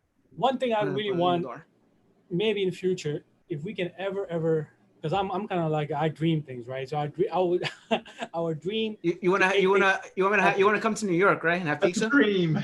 You know what I want to? You know what my dream is?